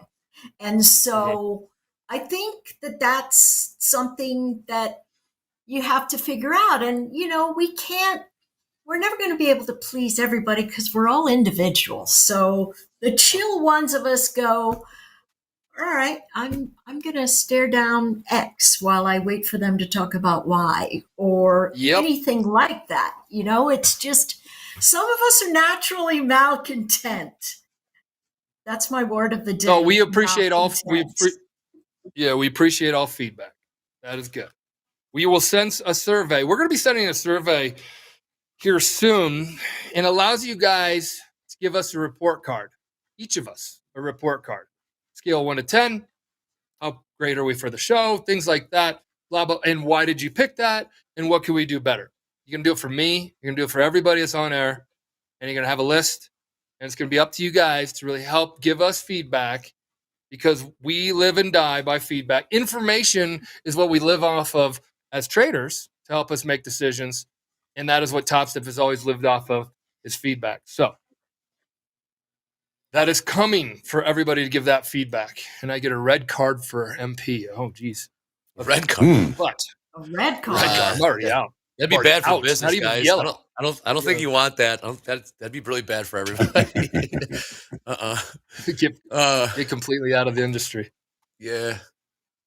It says the names on the charts. So that survey's coming. So if you see the Trustpilot in there and you're feeling good about life, click it and where you're at as a trader. And if we're helping you, click it, give a review. And if you're struggling with the broadcast, please, we're going to be giving a survey, and we do act on feedback. For sure. That's how we built the company. It was all feedback. Discord. Yeah. But you can go to the Topstep Discord and get a whole lot of technical info.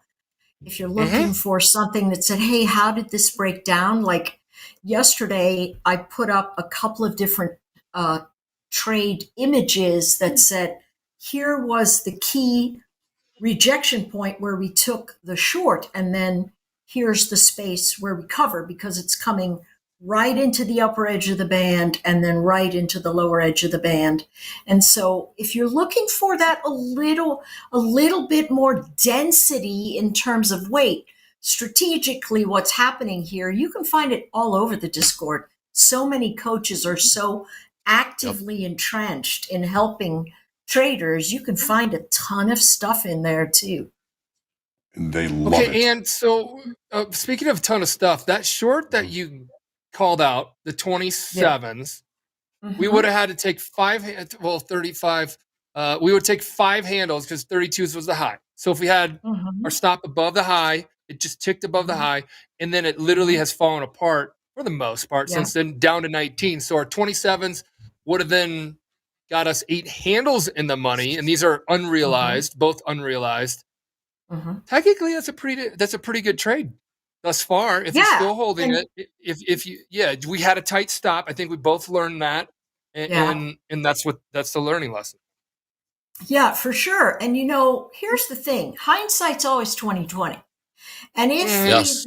if we're looking at these 30-minute cycles and we're seeing, holy cow, we're making higher lows and higher highs, I'm carrying too much size to be in XYZ position, right? If I have 3-4 contracts up there, easily I could wind it up and, get close to that $1,000 a day that I don't want to lose, right? Mm. And so I can reset, but in a 30-minute time frame, I'm bound by looking at 30-minute candlesticks, which is one of the reasons I will say, hey, listen, let me compress. If I'm looking for the intraday trade, that's one of the reasons the VWAP volatility bands work so much better than the Bollinger bands, is that when I go to 1 minute, those volatility bands don't change. The Bollinger Bands change completely. So I have to focus really much more on price in terms of saying, okay, I went higher, but I immediately broke down. But then I made another higher low and I made a higher high. And once it starts breaking down again, you could sort of reinitiate at that 50-27 area if you were looking at smaller time frames.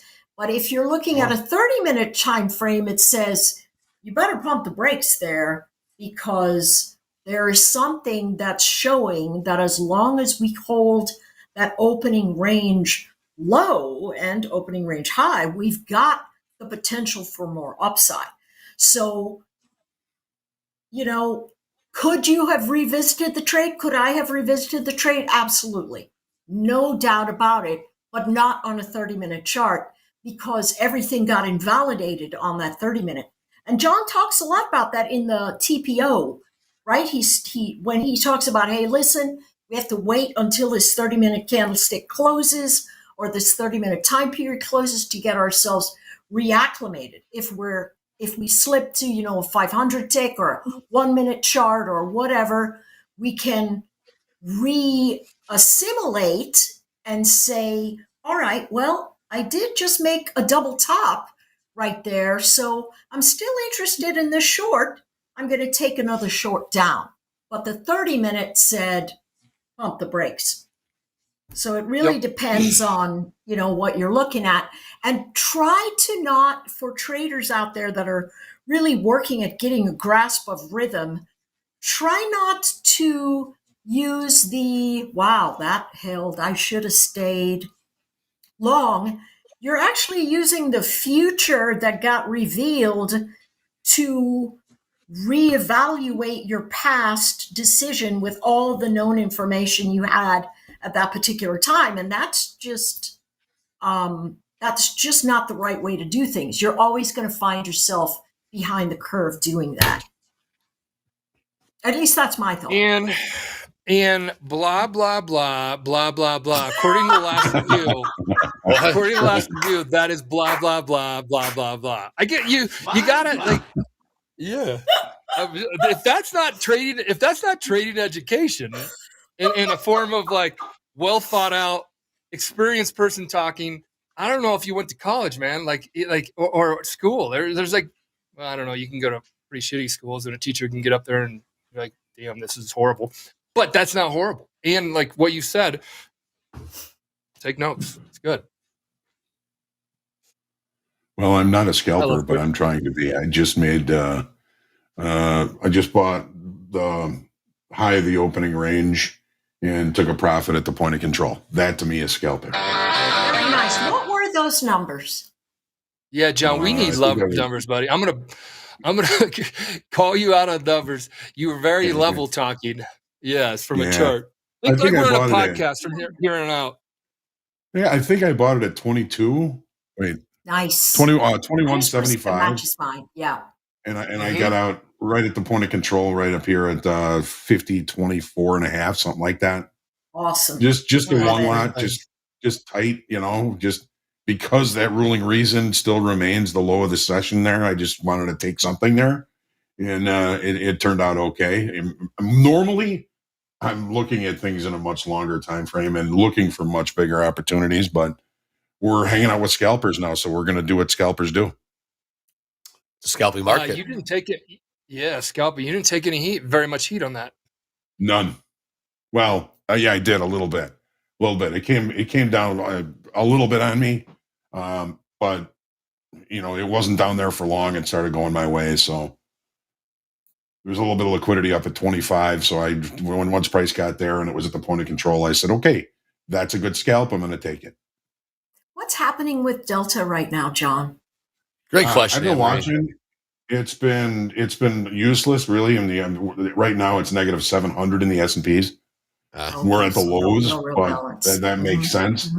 It's negative 1900 in the NASDAQ, which is congruent with direction. So there's no divergence that we can spot here just yet. And I'm not really expecting one. And here's why. In the S&Ps yesterday, with that squeeze we had to the upside, we lost 5,500 in open interest. There wasn't anybody that was accumulating longs on this move to the upside. This was all short time frame traders got short stuck in the hole here, and they ran it up. So I don't think we're seeing long time frame participation in this market. So I'm not expecting big moves. I've been wrong before. I'll be wrong again, but that's kind of where I think the market state is now. You look at it on the daily chart here. What does it look like it's doing?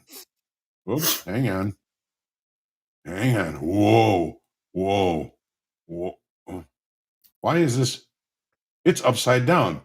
What the heck did I do? I didn't even know you could do that. Cool. Hey, rapid fire question and answers. Somebody asked about micros. We're going to be having that fixed, micros and minis fix, made within Topstep X. There's a lot of flexibility we can do within that platform, more than we can with all of our legacy platforms and stack that we're sitting on. So there's the answer to that. So just looking at this briefly, I'll go through this quickly.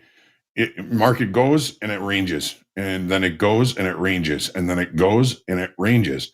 The ranges, here's a range, here's a range, here's a range, here's a range. They're getting tighter. They're getting closer and closer. Yes. Right. So the market, in the longer time frame, of course, it's still very strong to the upside, but it seems to be weakening. And that pullback yesterday after the dive we took on Tuesday, with the lack of new business that came into the long side, I think is indicative of that. I think it's just kind of an upside digestion here.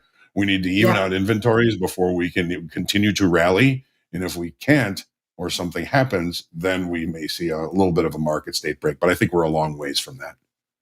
But that's why I'm kind of really looking for small opportunities here. Somebody else asked, and that's why we're not seeing Delta. Somebody else asked the question about Topstep X. You can see your positions. You right click the chart, and it can show your positions from prior. So somebody asked about that one in there.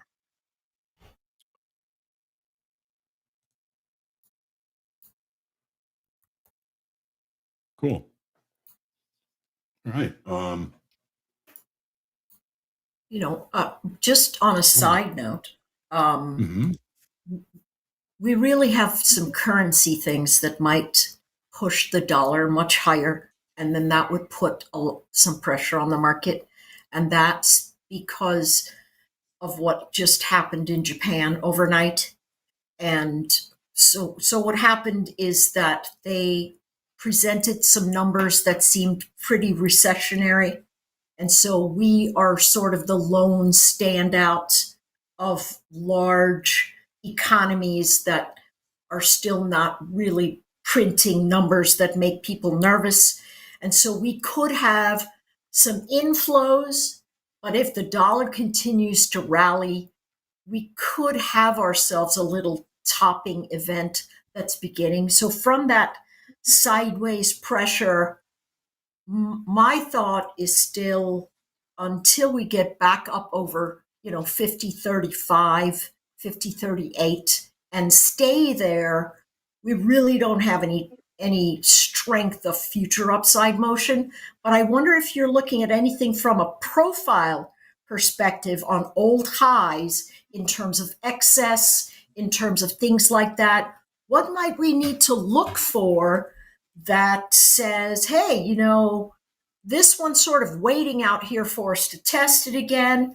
What does the structure say? Because I'm really still trying to learn that from you, John. I just have to do it little bits at a time because I find the concept kind of tough for me. So I wonder what it is you're seeing from those old highs and stuff like that. Okay. All right. Great. So here's the profiles. There's the 12th, right? That's our all-time high. It did occur in regular trading hours. So one of the first things. And that matters, right? Yes. Yes. Okay. And that's 50.56? Or what is that number? 50.56? 50.66 half. 50.66 half. Okay. Right. So whenever we have a recent or all-time high or low that occurs in the overnight session, there is a tendency for the regular trading hour session to usurp it in either direction. So Here was the night before. Here was the high. This was the 12th of February. And then we started coming off after that, right? Is this a strong high? In the profiles, it's only 2 TPOs of excess. It represents excess, but not strong excess in this time frame, right? So we're thinking in time frames. What does it look like on the daily chart? Hey, Andre, you got tilt at 80% right now. Yeah, S&P's only 53% long bias. We've tested these highs again. I'm a little interested in of course in long. Yeah. I'm long. When it's quiet, buy it. Yeah. So I'm gonna get long one lot right here. I'm going with the long bias.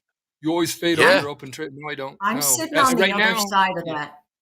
I'm sitting on the other side of that trade. Good. Are you in it right now? Or NASDAQ, Michael? NASDAQ. I'm in the NAS. I'll always say the house account. If I don't say the house account, it's my account. The old house NASDAQ, account. Okay. I love this thing. So how long where are you gonna run that to, Michael? Where are you thinking that it's gonna to the moon, Anne? I had a feeling you're gonna say that. Jump on the spaceship. Get him, Mike. S&P's is right at the VWAP. We have touched the VWAP with NASDAQ and pulled off of that. And I'm looking for at least a 20 handle move. So that's how about that? I'll look for a 20 handle move. I don't have a S&P's or NASDAQ. S&P's don't have 20 handles. If I said house account, I'll say house account. This is my personal account. I'd have zero position on in the house account. And you are short right now, correct? Correct. And I can see why Anne is short. VWAP is tilted down. Yeah. VWAP is lower highs, lower lows. Yeah. In the NASDAQ, you're short? Yes. Okay. Yeah. Andre, but you've seen this 80% long and this 50. Yeah, it's continuation. Quiet market. Quiet market, man. We really the continuation event that I look for when the NAS is long and the ES is long like that is I'm going to watch it continue into its resistance. And so if you are looking for 20 points to the upside, I'm going to be sitting around with my stopping action just a wee higher than those 20, 25 points that you are looking for so that I don't get shaken out of the move.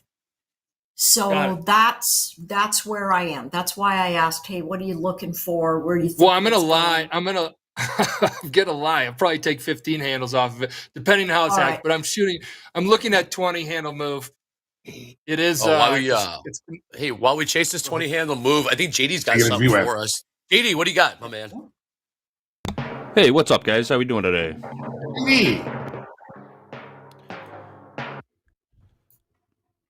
Got to wait for Eddie's drums to quit. All right, here we go. We got some hot streaks for you. Nice. All right, James, Michael, Brendan, and Nihaben all extended their streaks another day. 23 for James, 20 for Michael, 18 for Wow. Brendan, 17 for Nihaben. Robin, new to the list. Robin joined the list when Waishan C hit his daily loss limit yesterday after a 16-day heater. Robin also on 16 days. Damn. I've got some average daily P&Ls. Just a little simple math here for you. James averaging about $300 a day. Michael about 115. Brendan 245. Nihaben 39, almost $40 a day, and Robin at 460 a day. That's some solid trading, everyone. Wow. Stacking bananas. Stacking bananas. Jab, jab, jab. All right. Yeah. Oh, right. We've got yesterday's best coming up now. All right. Did a little digging into this one.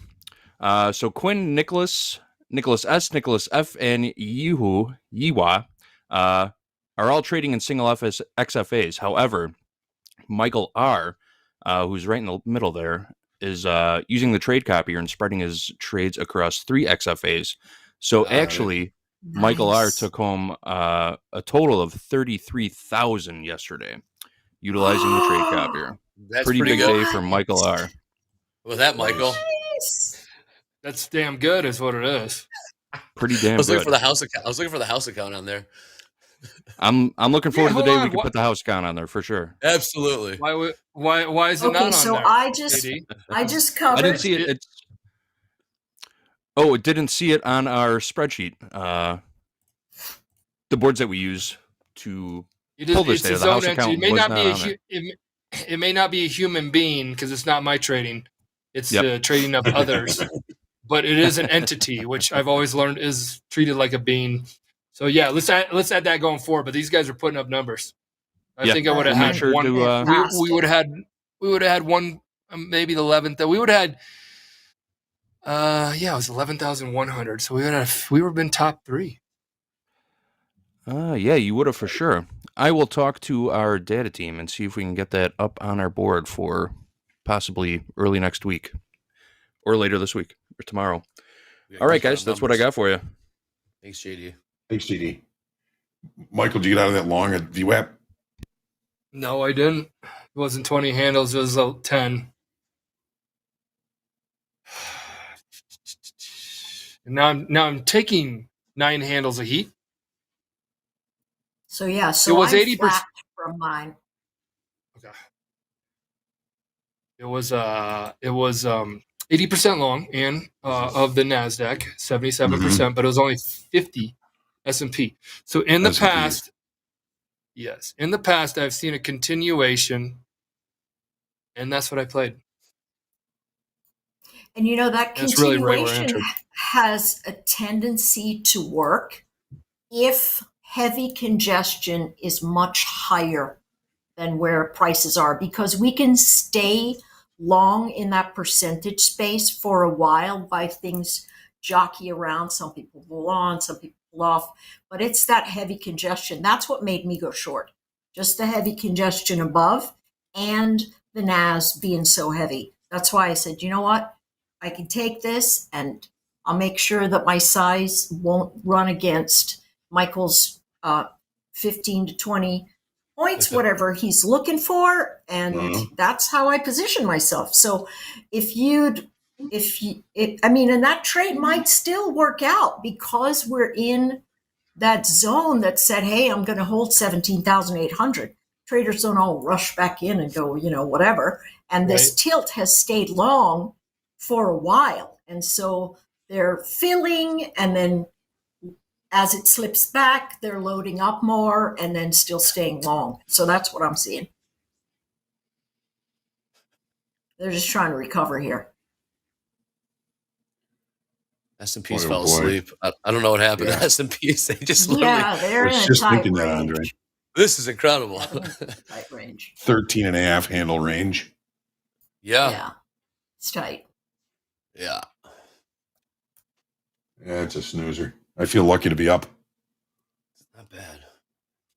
The session is a nightmare, Romaine says. Hasn't exactly been a dream, but what are you going to do? Well, we get what we get, right? You get what we get. Exactly. You get what you get. Yeah, some days it's spam on white bread, and some days it's Ooh. lobster. That's a wide range there, Anne Marie. That's a wide Can we put a poll? Can we have to? Can we put a poll? Have you ever tried spam? Yeah. That's Oh a my no God. for me. I've definitely tried spam. Spam is huge in Hawaii. They even make sushi out of spam. There's a special name for it. The Japanese love it. It's everywhere. And so, yeah, I've had spam a lot of times. I mean, a lot. It's who's had scrapple? Who's tried scrapple? That's Scrapple is good. scary. There is turkey spam and bacon spam. Is just there? bacon spam is pretty good. I mean, Never had spam. Yeah, guy. Okay, so true story. Well, here we go. What do you got? My dad had my grandfather had it. He started it at a meat packing plant. And long story short, my dad ended up buying it from blah, blah, blah. And I would go with my dad to Hormel's, IBP, Farmland Foods, all this kind of stuff. And I go with him. And we go to the kill floor. And we go to blah, blah, blah. And we would go to where the sausage is made. And that being said, I went to where the spam thing was. And it's trimmings. Like he would send the conveyor line. His plant had no blood in it, no anything, because they didn't kill there. Look at that. My long is now in the money. Exactly. So look at that. Yeah, I know, right? Oh my God, dude! My God, go on. Sorry. No, it's bad. We entered the same time, and we're both making money. I love it. I'm unrealized, but yes, right when you said that, it's now breaking. All right, so no blood. You didn't kill. Well, hold on, really quickly, Andy. It's 78%. Just really quickly, it's 78% long. 74, 73, and it's 57% long in the ES. 70, it was 78. So they keep getting long up here around the 40 area, 45s, whatever. So just a little heads up, guys. Right here is where a lot of folks here at Topstep with open positions are getting long. Okay, so no blood there, blah, blah, blah. They get the back end of a pig only that comes in there. Sorry, guys, if you're a PETA lover and all that. Sorry. It was then starting the conveyor line. It would tumble, and then you'd take the skin off, and that would go, somewhere. And then on a conveyor line, and then you take the fat off, and that would go somewhere, gelatin tablets or something like that. And then you take the trimming, and the trimmings weren't like good, but they were like trimmings of it. That when you were like kind of taking the fat off, you'd nick the meat. So those little trimmings would go somewhere. So those little trimmings then would go into a combo bin, and there's all these different one conveyor line with all these little outshoots that then took little pieces of the back hind leg, and by the time it was done, it was just a bone. And everything, and the bone would go into the conveyor, the combo bin. And the combo bins are these bins that go in the back of semis, and you could have 1, 2, 3, 4, 5, I don't know, 50,000 pounds in the back of a semi, and then you go off and it'd go to blah, blah, blah. So the trimmings would go to the spam factories, and they would just mix it all together, So just like McDonald's sells a Wagyu burger, which it just has to have Wagyu now. Everything's Wagyu. Yes. Yeah. So that's seeing how the sausage is made. But those factories, there's meat processing plants is actually what they're called. The ones that made the final product smelled amazing. Like you go in there, I don't know how you could work there every day. Hey, I just got stopped out. So as I was into the money, and then I got stopped out with about a 20 handle, 19 handle stop. So that was that one. So the tilt, Ann and Andre, has been playing nicely as far as if you're into going with the minority folks, percentage speaking. So Interesting.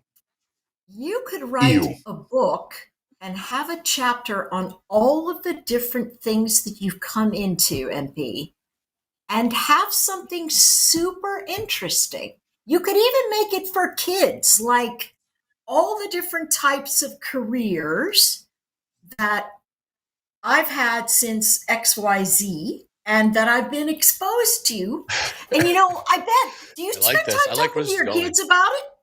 I mean, do you like? Okay, and do your kids I ask you I have a This is a good. This I is a have great a idea, kid actually.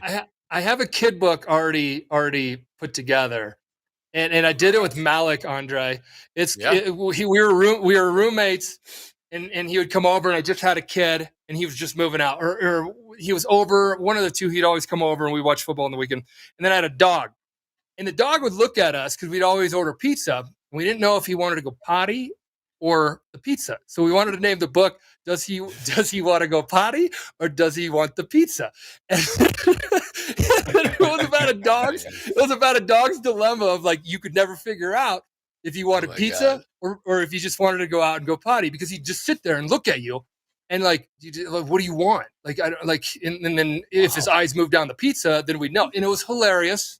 It was hilarious. It was a book that he is an artist, and I go, hey, how about you just go draw like what this book would be? And we kind of did like high level, like what it was. It was a weekend activity. So Oh, that's so funny. I've done the same thing. Not with I the have it in my dog notes. going Yeah. no poo or S&P's pizza, taking but out the low. Yeah. Ooh, dang it. Grimace. Guys, we were talking about all those longs up there at the 8:45. Remember I said 8:45? A lot of people want to get long. A lot of people want to get long. A lot of people, that was blah, blah, blah to some people. But other people, it was important information that you could just take, annotate it, and we sold off hard. When I said everybody here at Top Step's long 45s, that's information. You'll only find that in Top Step X in the tilt indicator that is within there because it's real time. You'll see it scrolling at the top of your screen. That's not technically totally real time. It is a fascinating tool, and I absolutely Really love it. is. I heard how Dee looked at it when she saw a great big run, but everything was still at the 50% range. Mhm. She said, keep your eyeballs on that because something is going to shift. And so very interestingly, before we had this flush right here, it was sitting, it had rolled all the way down just a bit, but that last big candle flush came right when everything was sitting between 54 and 51 on both the S&P and the NAS. And it just, all of a sudden, a great big move came right on top of it. And I've been trying to catch that because she's almost looking at it from a totally different way than me. I'm looking for the 75s and such bumping into resistance. She's looking at the run that shows everything in balance. And both of those opportunities give a heads up for reversal events. And I think the longer we work with Tilt, the more we find out how much magic is sitting in there with it as a tool. So we're hiring a quant Ann to help us understand more of this data. And I don't know if it's contractor or whatever. I just there's data in here that we're missing. We could be sharing, and also the prop firm could be using to help make trade decisions. Guys, that's why we pay people for their data in XFA. So if you're like, well, what do you guys, we'll pay you for your data, and we're mining it. And we're all sharing that information together with what you see on the very top of your screen, scrolling across there, that nobody shares. And then you got Tilt in here. Guys, can you put Tilt on the Topstep X platform that you're showing right now? Put Tilt on there and always have that on there so we could show it. And then this is the information that we're sharing in real time as we get, you just open up a position in your 50K and it's a one lot. You get long. Ding, ding, ding. I mean, it shows up in the data. It's real time. Process is real time. So potential for failed auctions on the lows here, guys. I got long again. Yeah, I just got long again too.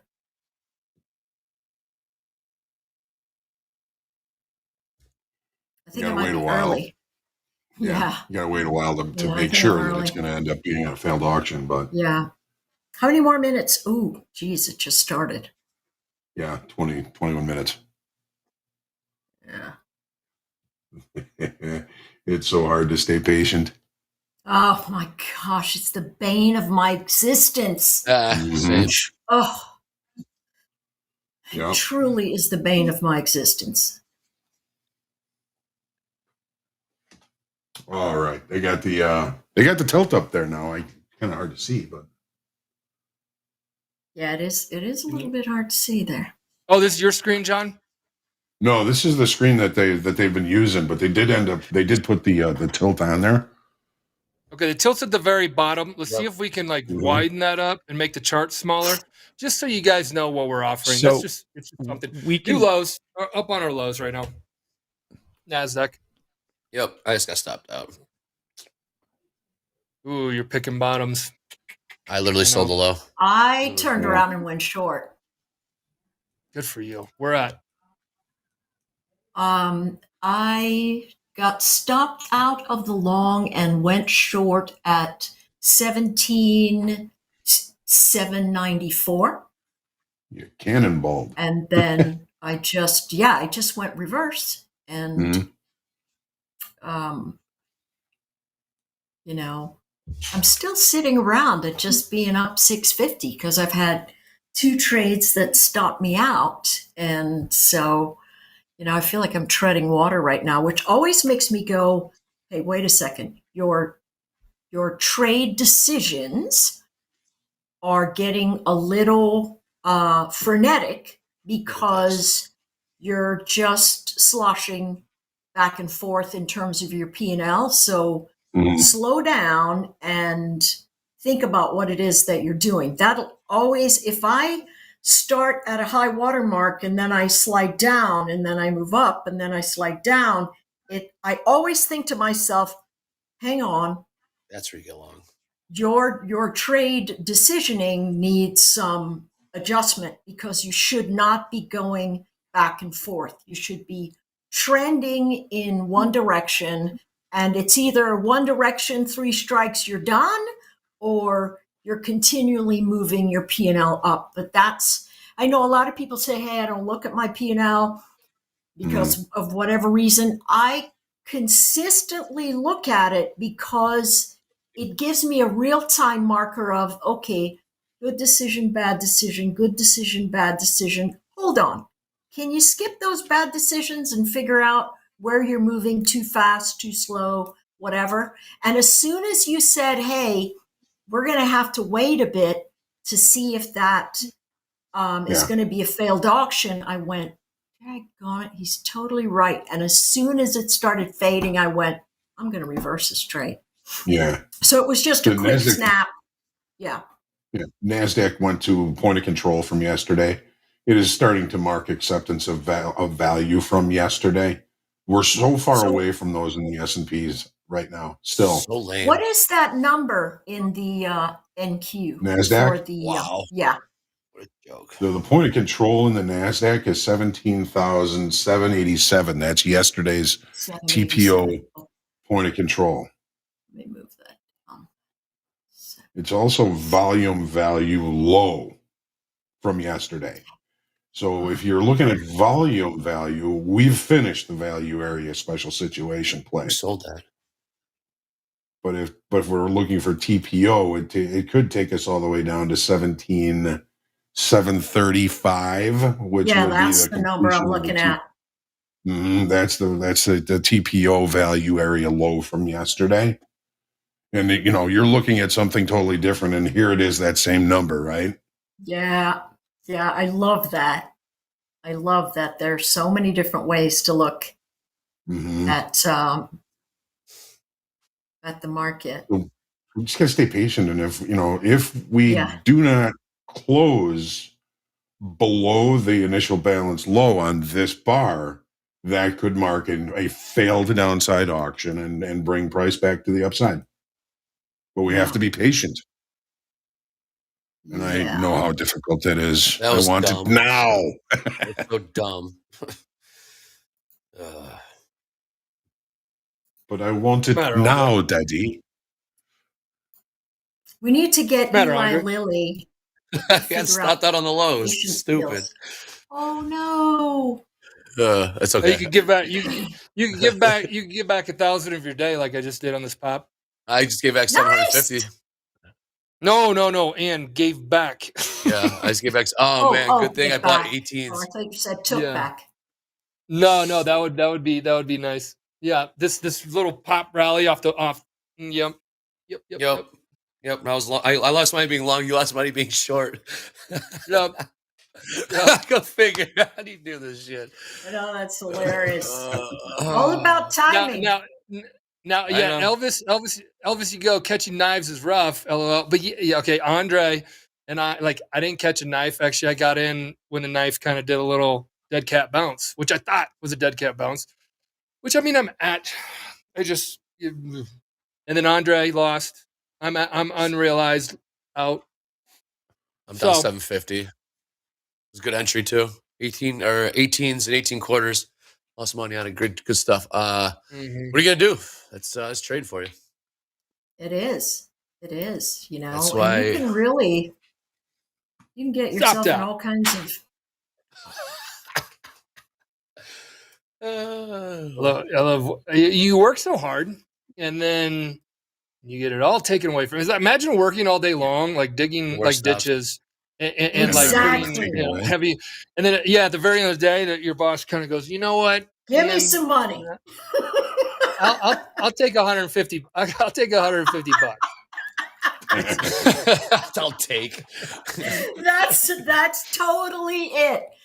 You just you cannot take it personally. You simply cannot.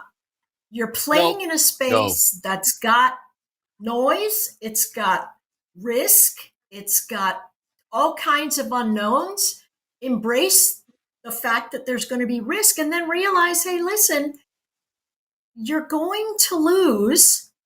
Just as long as you manage risk. It's like Dakota. What does he say? His win-loss rate is barely 50%, and he's up dramatically. Yep. And that's because of how he manages his risk, and he really allows those, performers to run. And so, the bottom line is you can't take it personally. If you take trading personally, you're on a one-way ticket to either the poorhouse or just incredible depression. Absolutely. So you just have to take it in stride. And, I think I've always had a very dark sense of humor, but the market has made it even more dark. Same, Henry. One of the many things I love about you. I laugh at my own misfortune. I laugh at my own pain. Because of you have to. You have to. I mean, that's the only way you're going to get over it, Sometimes I punch my face when I'm wrong. I know. Don't do that. Don't do that. Yeah. The market will do that. The market will do that. Yeah. I've got a quote for you that kind of goes right along with this. I'm big on collecting quotes off of the internet. This one has a picture of Morgan Freeman in it, but it says, "Learn to be done. Not mad, not bothered, just done. Protect your peace at all costs." I mean, that's pretty good. Protect your peace at all costs. Yeah. Right? Yeah. You can be up money. You can be up money and harbor venom. Like right now, I'm like, absolutely. Wow. I was up $1,500 and I'm up $400. There'd be people that would die. They wouldn't die. That's a stupid thing to say. They would love to be up $1, scratched on the day. I would. There you go. I would for sure. So it's just such a funky game. It's a funky game. It is. That's the best game in the world, Ann. And it is. And I believe it is so much. It's so cool to play a brand new game every single day, understanding yourself, being around other people that are playing it as well, making your moves like a chess match, making your moves. Andre likes to play checkers. I'm more of a chess guy. You like to play Connect 4. You're Connect 4. I'm a Connect 4. Get out of here. Connect 4. Look at you go. Anyways, hey, really quick, I think we got everyone's favorite live stat to show everyone before this fast market segment ends. Who we got there? Jack, what do we got, man? Hello, everybody. For starts, we have made an important amendment to yesterday's best. Oh. There's your name in the bright lights. Woo! There we Yes, go, Michael. guys. Topstep house account. This is Topstep, Nice. Andre. So don't say me, because if we blow out of this account on some horrible flash crash, I'm going to let you know it's going to affect everybody. Yes, it will. We're all in this together. We're all in this together. We're all in this together. Well, I'll be thinking about my direct deposit as we go to our top 10 list today, which we have a very special top 10 list today. Gosh, You will see hilarious. it comes on here. We'll start with number 6 through 10. Matlin and Michael B have fought their way back into the top 10. Nice. Good job, everyone there. We are very special. I'm going to take this down right now for the top 5, but we wanted to make a special announcement before we reveal it. So, James.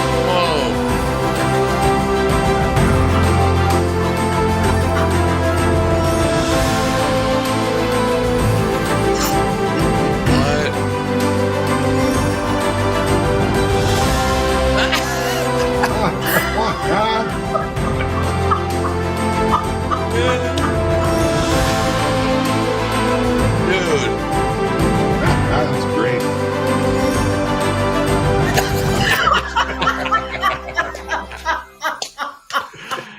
Wow, Yes. guys. Let us not forget the important part that the man. Packers do still suck. As we mentioned quite prominently there, Coach Dakota is at the top.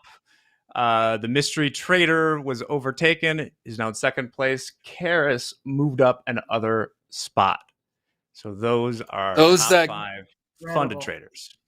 What do they That was say, awesome. Jack? That was so cool. What do they say out there? The haterades, those that can't do, teach. Dakota's a coach, guys. Right. I don't know. And those that Yeah, can't yeah. teach the Does that- gym. That's the rest of it. Yeah. Does that hold water? Does that Dude. line hold water? So when you say those that can't do, teach, but yet Coach Dakota has been teaching, and as a coach, oh wow, he's a coach, Dakota at Topstep. Yes, he I is. love it, Dakota. Great trading, buddy. Yeah. Great trading. You're number His one. ears are ringing right now. Yup. Yep. Yep. Tens of thousands of traders. Won't give you the number, but tens of thousands, tens upon tens of thousands of traders are here at Topstep. And Coach Dakota, our very own Coach Dakota, is number one. No, we are not feeding him the future of trades because I'd be putting those in the house account. So, so that is just hella great trading, Coach Dakota. Absolutely. Great job. It's just really What a simple. run. Michael, we're finding them. We are Yeah, finding just- them. Yeah, you're right, Hope. We are finding them. Uh-huh. Just like you wanted to all those years Yeah. ago. I just think All it's those fantastic. years. I always called it Jab, mining jab, for jab. gold too. I always called it mining for gold. I just watched Gold Rush, which, by the way, I'm going to Really? get Parker Schnabel on as a gold trader. We're going to call him up, and this is what I was on an email. I think those that don't watch Gold Rush is a show on History Channel or Discovery Channel or something about guys that want to go mine for gold up in the Klondike. Back in the day in 1890, the Klondike had like 100,000 people that went up there to mine for gold. It was like 100 of them, something like that. It was on their little fun facts that they do on the show. Actually made money. So they always say, gold miners, blah, blah, blah, and everybody makes money. So the trading world relates over that. Parker Schnabel is a big gold miner up there. And I talked to him when the show first came out. And I think Topstep was just coming out too. I'm like, hey, I want you to trade gold. He's like, I'm a long-term trader. I don't hold things. I'm going to hit him back up. Dude's like gold, like in tune with gold. But That'd be fun. Where was I going with that? I was going with that one with, yeah. Wow. Something about Gold Rush. Oh. Getting old sucks, Michael. We were mining for gold. Topstep mining for gold, looking for traders, looking for the next Michael Jordan. Thank you, Andre. You got we've you, always said buddy. we're mining. Got your back, We've man. always said, Andre, and even Andre, you remember this, Andre, because we used to talk. I'm like, dude, this is just like Topstep. We've got the trading combine, which we put a bunch of pay dirt into. And guys, you don't be like, oh, you treat us like pay. No, it's they put a bunch of pay dirt in because they're looking to sift out the gold, because the gold would drop to the bottom in the sluice box. And the sluice box would collect gold, and at the end of the day, they'd have all this gold and be like, oh. And then Todd Hoffman and his dad would always say, guys, we're millionaires and you don't even know it. There's so much gold in the ground, but yet they never found that much gold. But it just showed how each one of these little mining companies how they would make gold. And we'd be like, hey, we're mining for gold here at Topstep. We got to get the sluice box just right. We got to get the pay dirt, find the right pay dirt that we dump into there. And if we start doing that, we will find good traders. That was our whole little thing. And we always rolled it back to like, it's like Gold Rush. That was back in like 2012, 2014 when we were talking like that. So we've always been wanting to be this like prop firm that's badass, that like you can go to, it's cool, it's fun, and it feels like a trading floor, but then you have to actually pump out good traders with like that can teach, like roll back their learnings. Isaac yesterday came back and talked about what he was doing. Dakota comes on every other day at least to talk about his stuff. So it is working, Hoagland. You're right. Yes, it is. Beautiful. Yes. Beautiful thing. Yes. So, Anne-Marie, I mean, we're possibly leaving those tails at the bottoms of those profiles in the S&P and the NASDAQ as potential failed auctions. Mm-hmm. Failed auctions, buying tails. Look at these buyers. If we never go back into them, then we know that is the truth. If we start taking them out, that could change things. But right now, they are looking like failed auctions. Yeah. Yeah, and I potentially in the short term they could be as we move into the lunchtime swap. Mm-hmm. You know. Well, you got Europe closing.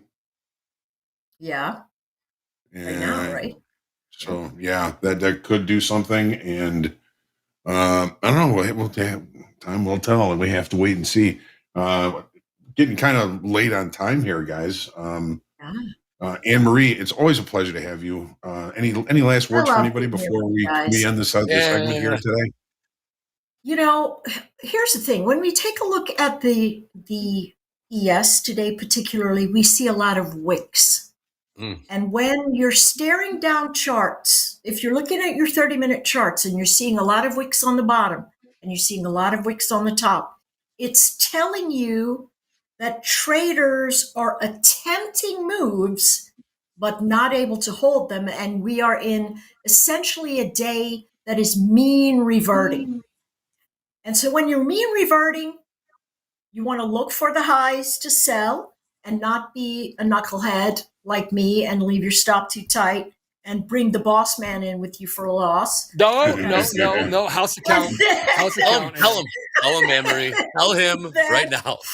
And then you look for those deep fades that begin to bounce. And then once they begin to bounce on your tight time frames, you can pick them up. But my thought is that we are still going to get all gummy and yucky in the middle of those spaces. So you might do nothing but, pay the exchanges for your trades if you go in and out. Get kerfuffled. Exactly. Exactly. Thanks, Anne-Marie. Andre, you're going to be around the rest of the day. I'll be back. Right? I don't need any words. Right. No words of wisdom from here. I'll see you back. I think I'm on with you, John. You mean Rips, I want to say. So yes, you guys will see me later today. Recapping with Rips, right? Let's hear what the chief has to say before we sign off. MP, what do you got for us? Blah blah blah blah blah blah blah.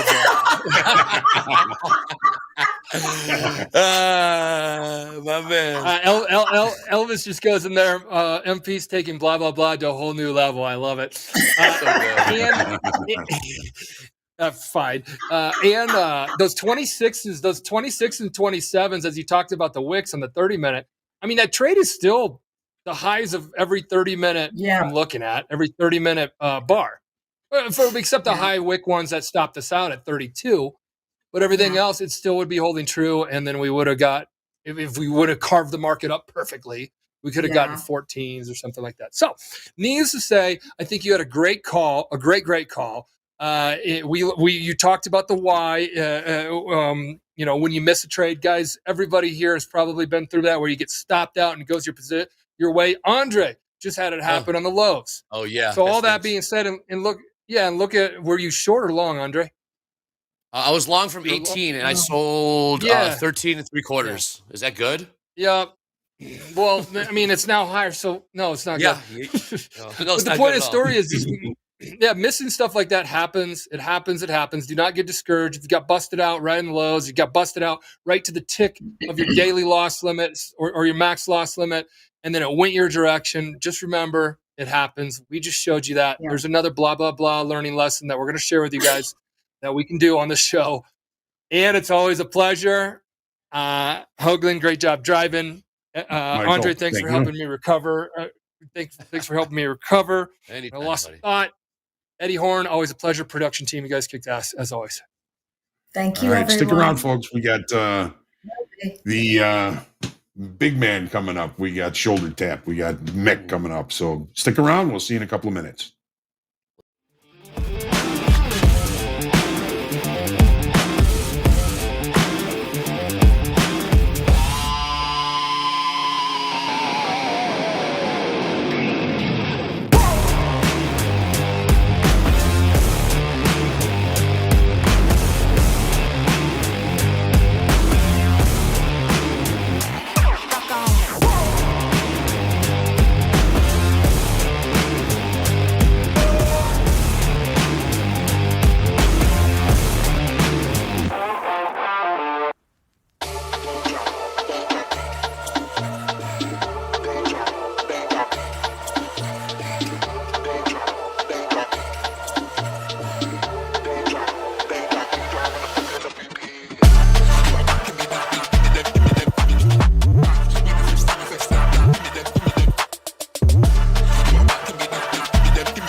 All right, thanks for sticking around, everybody. It is time for everybody's favorite segment, the shoulder tap. We've got our risk manager, the main man, the big guy, Mick, with us. How are you feeling today, Mick? How was your Valentine's Day yesterday? Valentine's Day was good. We went with the Lou Malnati's pizza. Thanks for asking, John. Nice. Nice. Never did that wine. We didn't open a bottle, which I was a little irritated about. There was a thing about me putting the wine in the wine cooler. We got a wine rack at the house, and then we got a wine cooler next to it. I put the wine in the wine cooler, and my daughter likes to. It's kind of like a mirrored okay. on it. And there's buttons, and my daughter likes to go push the buttons and stuff like that. And we realized that she had manipulated that, which turned into a bigger thing. I'm not going to get into. I don't think he froze the wine. We should have had that wine last night, but we didn't have the wine. Anyways, here we are. It's okay. Today. I'm wishing I didn't have mine. How was yours? What'd you and Donna do? We just cooked some fish and some mac and cheese and had some wine, and my son was out with his girlfriend. My daughter, of course, lives downtown. We had just some time to relax and talk about past Valentine's Days and future Valentine's Days. It was a very nice night. That's good. I'm happy to hear that. Mac and cheese, that's good. Actually, that's what my wife and I do on New Year's Eve. We do Kraft macaroni and cheese boxed shapes, not the noodles. The noodles are not good. You got to do the shapes. We do that. We open a nice bottle of champagne, and we have a couple nice bottles of wine. That is our thing. So it's like dinner is like I eat 2 boxes. She eats 1 box. So it's like $6 for the dinner, and then we drink like $600 in booze. That's our New Year's Eve. We hang out. Yeah, you're not going out with all the amateurs. No, it is amateur night. You pegged that well. But anyways, enough of the holiday stuff. Let's dive into it, John. I thought that was an awesome video for Coach Dakota, our new number 1. Right. He's been on fire lately. I get he and I, we message each other throughout the day, mostly end of day. And every end of day, I look at my messages from him, and he's like, made 16 grand today, made 6 grand today, made this, made that. I'm like, Jesus, you are lights out. Yeah. So shout out to him. It's awesome that we've got one of our in-house coaches who's in the number 1 spot now. These spots are always fluctuating, but I'm cheering him on. So I hope he stays in the number 1 spot. If you guys have worked with Dakota, if you've listened to him on TopstepTV, give him a like right now. Do give him a like because he's an awesome guy and definitely somebody to follow. We were talking about it yesterday, John. Anytime you have an opportunity to work with someone or speak with someone who knows more than you about what they're doing, you're in a good place. I've mentioned, John, you've been one of those guys for me. Definitely have more knowledge than I do, more experience to share. It's those people like yourself, like Dakota, Coach DBA, like Isaac Rivera, who was on yesterday, who offered himself up. Do talk to those people. So if you've worked with any of those people or listened to anything, give them a like. We got good people on here. Speaking of good people, today's a special day for me. It's my cousin's birthday, 2 of my cousins, actually. So I want to give a birthday shout out to Maria and Amy. Gina's Maria's sister. My bad. Maria, happy birthday. Amy, happy birthday. Shout outs to you too. Hey, thank you, Eddie. Gosh, I feel my face getting red after botching the name for the birthday today. Anyways, a couple other shout outs. One of our partners, Nicholas, made $12,000 yesterday trading their XFA. Another partner of ours, Tin Fam, made $5,000 yesterday. And I also, speaking of people we've got on TV, Coach Dakota, Isaac, I had such a nice phone call with RIPS yesterday. Nice. Yeah, what a genuinely nice guy. He and I haven't linked up on TopstepTV yet, which I want to make a change. I'd love to get in there and have a convo with him, you, Hoag. I always have FOMO when I've got TopstepTV on in the background and I hear you guys chatting, and I'm like, oh, I wish I were there to join in the conversation. So, Rips, good talking to you yesterday. I'm not sure if you're watching right now, but really appreciate you. Anyways, more shout outs. Nick T, live account, up 7,000 today. Ronald S, one of our other top dogs, up 6,500 today. They have fallen down in the spots. I know their account balance isn't what it once was. Bit of a cold streak, but I always am happy when I see people that are on cold streaks snap those cold streaks, and $6,500 is the remedy for that. Aside of that, I think we'll just dive into the cards here. This has been an interesting week. We with the CPI earlier this week, I mentioned it was kind of a bloodbath, but we had some good stuff come out of it too. Overall, there were losses, but there were some people that caught the short side of that move. We'll talk about one of them here on the trading card, but I wanted to bring that up again because we've called up 21 people from the express funded accounts to live accounts this week, which is a lot. That's good. And that's, end of day yesterday. We do this stuff at the end of the day. It's end of day business after the trading session ends. But 21 call ups, I'm pretty proud of. And we've got a lot of good stuff. I can't talk about all of them here because we don't have, as much time as I'd like. But 21 call ups and only 13 live accounts offboarded. Many of which were actually on the wrong side of that CPI number earlier this week. So speaking of live traders, I did my public apology for Karis yesterday because I had referred to him as a her. Karis, he was doing back-to-back $12,000 winning days on his two first days in the live account. So up 24,000 on his first 2 days. I mentioned yesterday, I felt pretty good about that call up. I thought he was going to do another one, a hat trick, a three-peat, as us Chicagoans are very familiar with our old Chicago Bulls team of the 90s, the three-peat. But Karis was up 10,000 yesterday. I was hoping that they'd lock it in or hit 12,000 again. Anyways, didn't do that. They got on the wrong side of the market, and that $10,000 winning day turned into a $300 winning day. I want to talk about that because I've had similar examples going back to talking about Hughes, one of our live traders out of France, who had, gotten on the wrong side of FOMC and had $18,000 swing in about 5 minutes. I'm not shoulder tapping Karis at all. Yesterday being up 10,000 and ending the day up 300.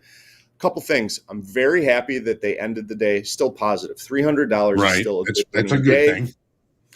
It's a good thing. Usually those big winning days turn into big losing days. They didn't let that happen. So it's a maturity thing. They called it quits, ended the day up 300. We've talked, I featured someone yesterday or the day before that had an average winning day of about $360, and you extrapolate that over the course of 200 sessions, 250 sessions in the year, we're talking, $70,000 a year or $90,000 a year on what they're taking in, only making 300. So I'm happy that Karis, shout out to you. You stopped at 300. You didn't go below zero. But there's always areas for improvement. And even with the best traders, there's areas for improvement. I would have 100%. loved to have seen, and John, you'll probably, we'll be talking the same language here. If you're up 10 grand on the day, you should lock in a large percentage of those profits. We haven't talked about this in a while on Shoulder Tap, but if you're up 10 grand, keep 80%, keep 80%, keep half of it. The more, it's always good to keep half of your equity high on the day. If you're up 2 grand, keep 1,000. If you're up 5 grand, keep 2,500. As those significant profits get higher, keep a larger percentage of it. We're talking going up from keeping half to keeping 2/3, to what John just mentioned, keep 80%. I would have loved to have seen Karis lock in a $8,000 winning day yesterday. That would have been a $30,000 3-day win streak. 3 days. Anyways, they're still on a $24,000 3-day win streak. Not in the markets right now since I turned my chair around. But shout out to you, Karis. I'm happy with that. That's good stuff. On the opposite end of the spectrum, going from shout outs to shoulder taps, pretty bummed out about this. I was chatting with Brett and our other risk managers today about a guy, Desmond, who we had called up to a live account last week. Desmond had been lights out in their XFA. Lights out. Phenomenal trading. And I came in this morning, sign in, pull up the platforms. Desmond's down 3,000 today. It's something I've seen every single day over the last 4 days. Down over 3,000, hitting that daily loss limit in their live funded account. They're on a 4-day losing streak for almost $13,000. Now, Desmond got transferred from an XFA to a live account with a pretty hearty, healthy account balance. They took 50% of that during that transition. They were just like they were about 30 grand, call it 30 grand. They took half as a payout. They've been bleeding out the other half. And Desmond sadly has got like $1,700 left in his account. I'm going to talk about these kind of traders to make examples of them and examples for everybody who's watching of what not to do. Desmond had 30K, took 15. Oh, I don't know what's wrong with my ear today. All right, we're going to go the rest of the show with one ear pod in. I don't know what happened there. I only use one anyway. All right, I can still hear you. Now I'm really like a Fed. I talked about it before. I got the mustache. I got the earpiece. Yeah.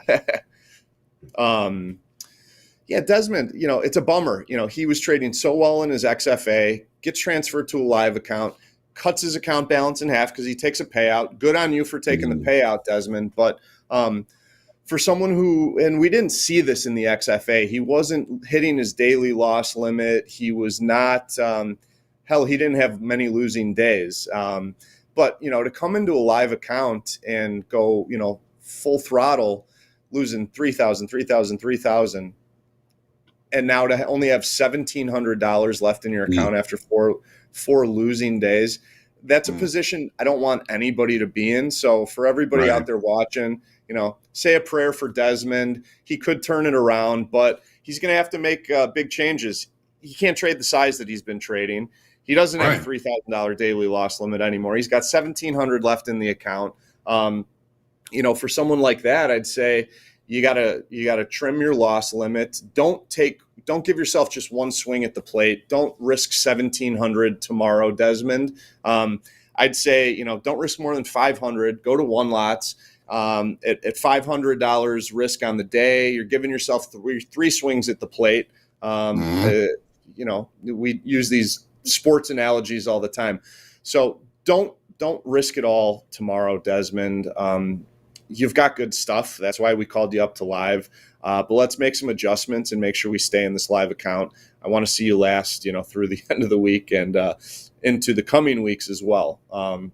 That's my spiel on Desmond. We're all rooting for Desmond right now, ladies and gentlemen. If you notice at the top of the chart, there is a link where you can ask me questions at noon for group coaching. JD and I are going to be there.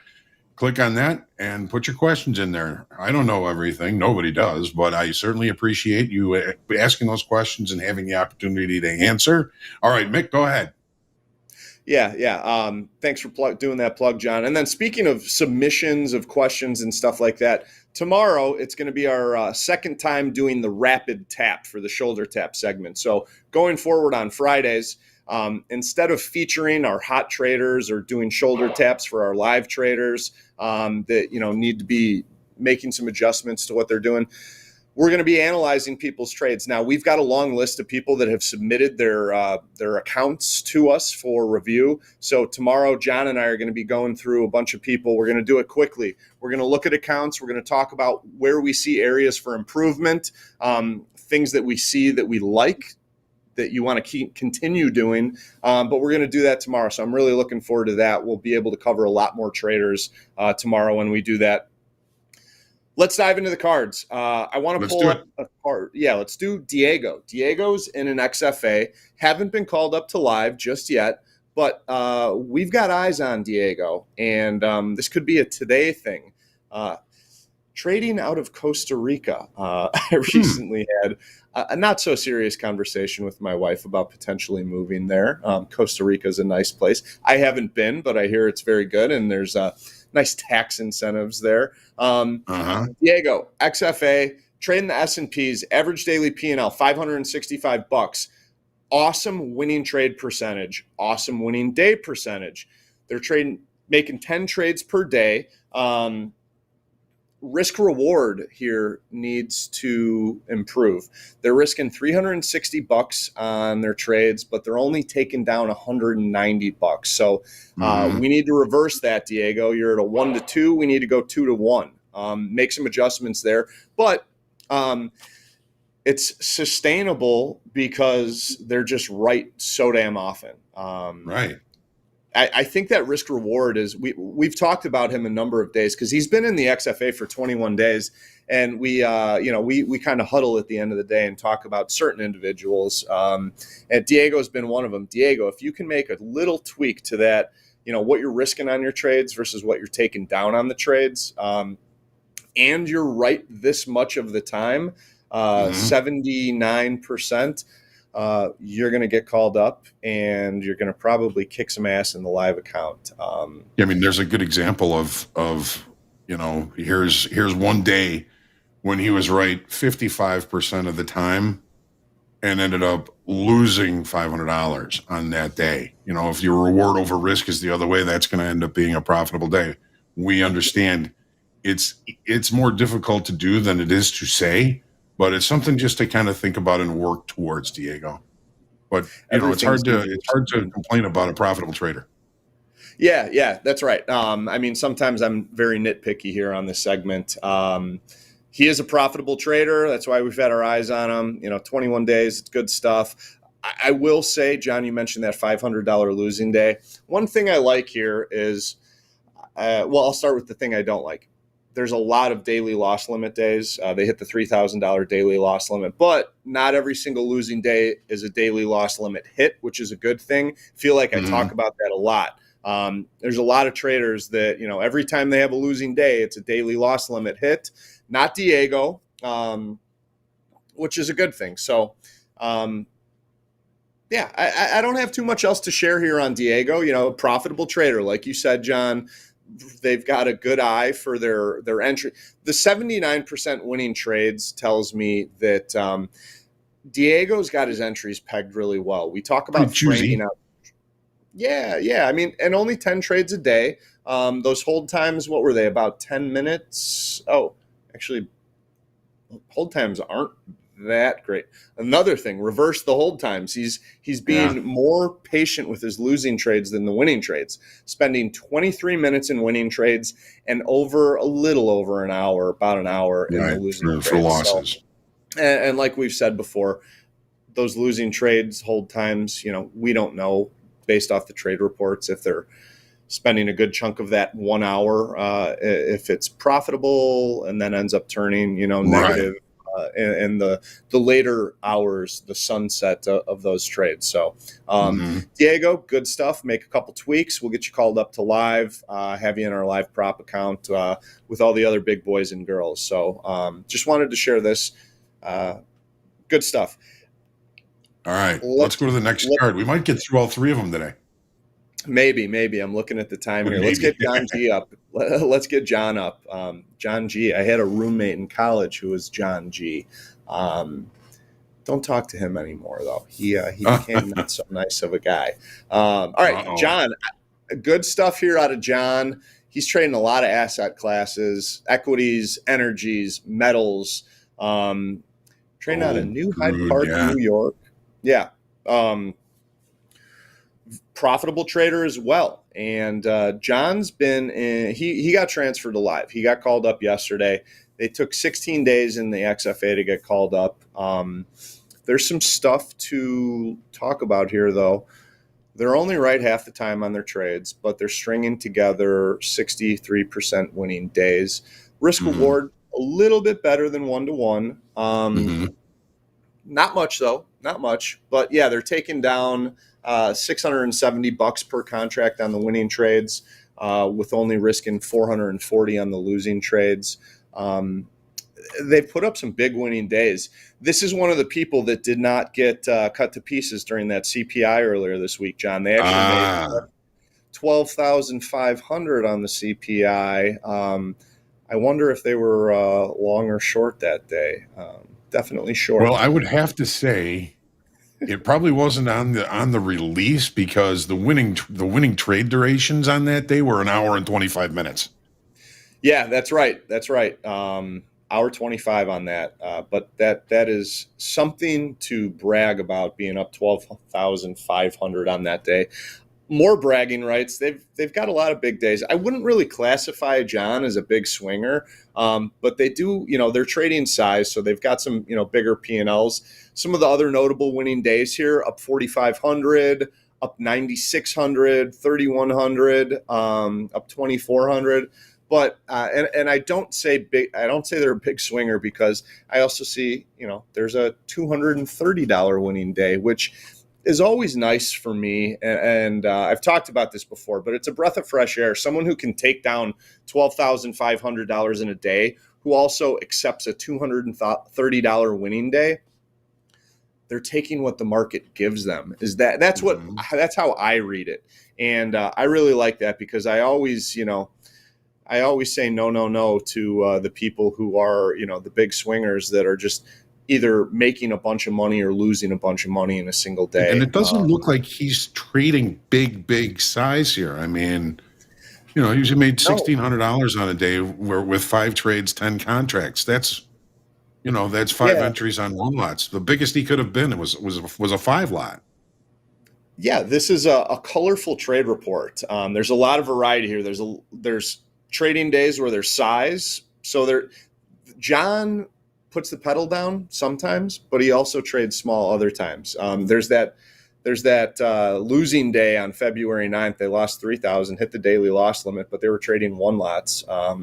They didn't have a winning trade that day, but they were in those losing trades on average for about 22 minutes. So right. I like this. I like to see variety. It tells me that John is a nimble trader. They put the pedal down sometimes. They pump the brakes other times. So I like this. That's why we called them up to live. And big picture, they're a profitable trader. They're a good trader. So I hope he can bring this stuff to the live account and continue taking money out of the markets. John G, we like you. Just because Mick knows a John G that he doesn't like doesn't mean we don't like you. Mick, what do you think of John H's? John H's? H's are my favorite people. John H's are my favorite people. Speaking of favorite people, one card that we're not going to get to today that I'll follow up with tomorrow, trader out of a town called Fontana. And Fontana, Wisconsin is a special place for John H. and I, Hoag. One of our favorite local watering holes, place we've caused a little bit of chaos, I would imagine, over our years spending there. Probably. But I was putting the cards together, and I know we're not going to get to them, but I thought about you. I was like, I can't wait to talk about this guy who's trading out of Fontana, because Fontana, Wisconsin has Charles by the Sea, Chuck's.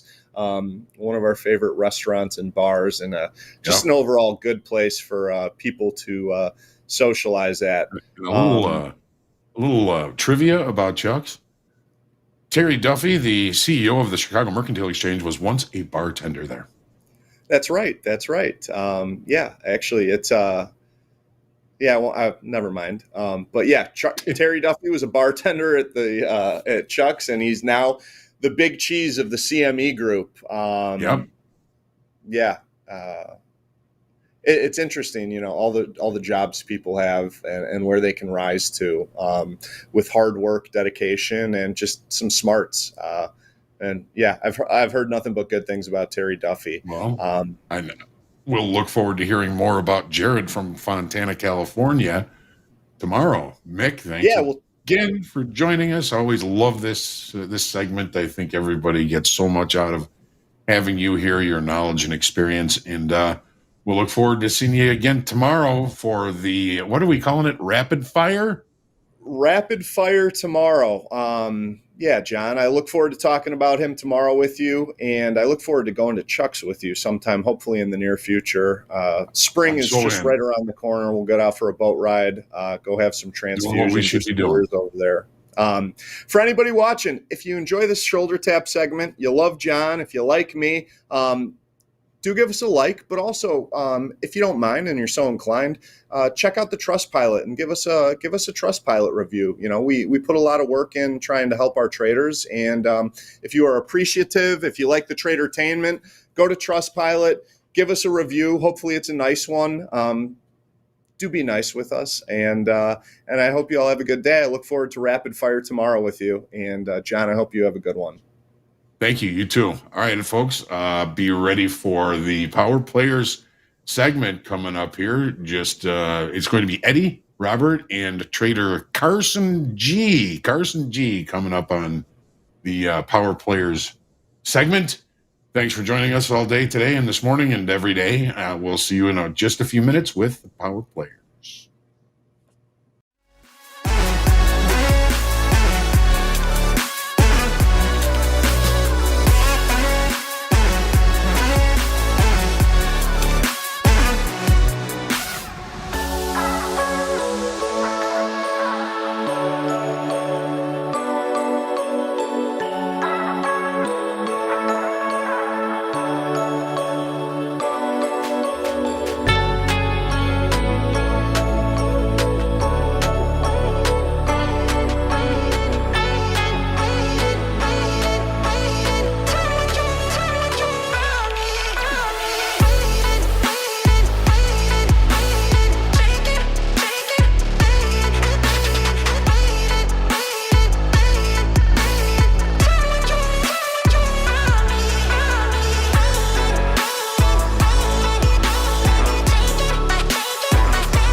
It is time for Power Players, and we are honored to have one of our funded traders here. Carson is with us today, and you can see Coach Rob is over there.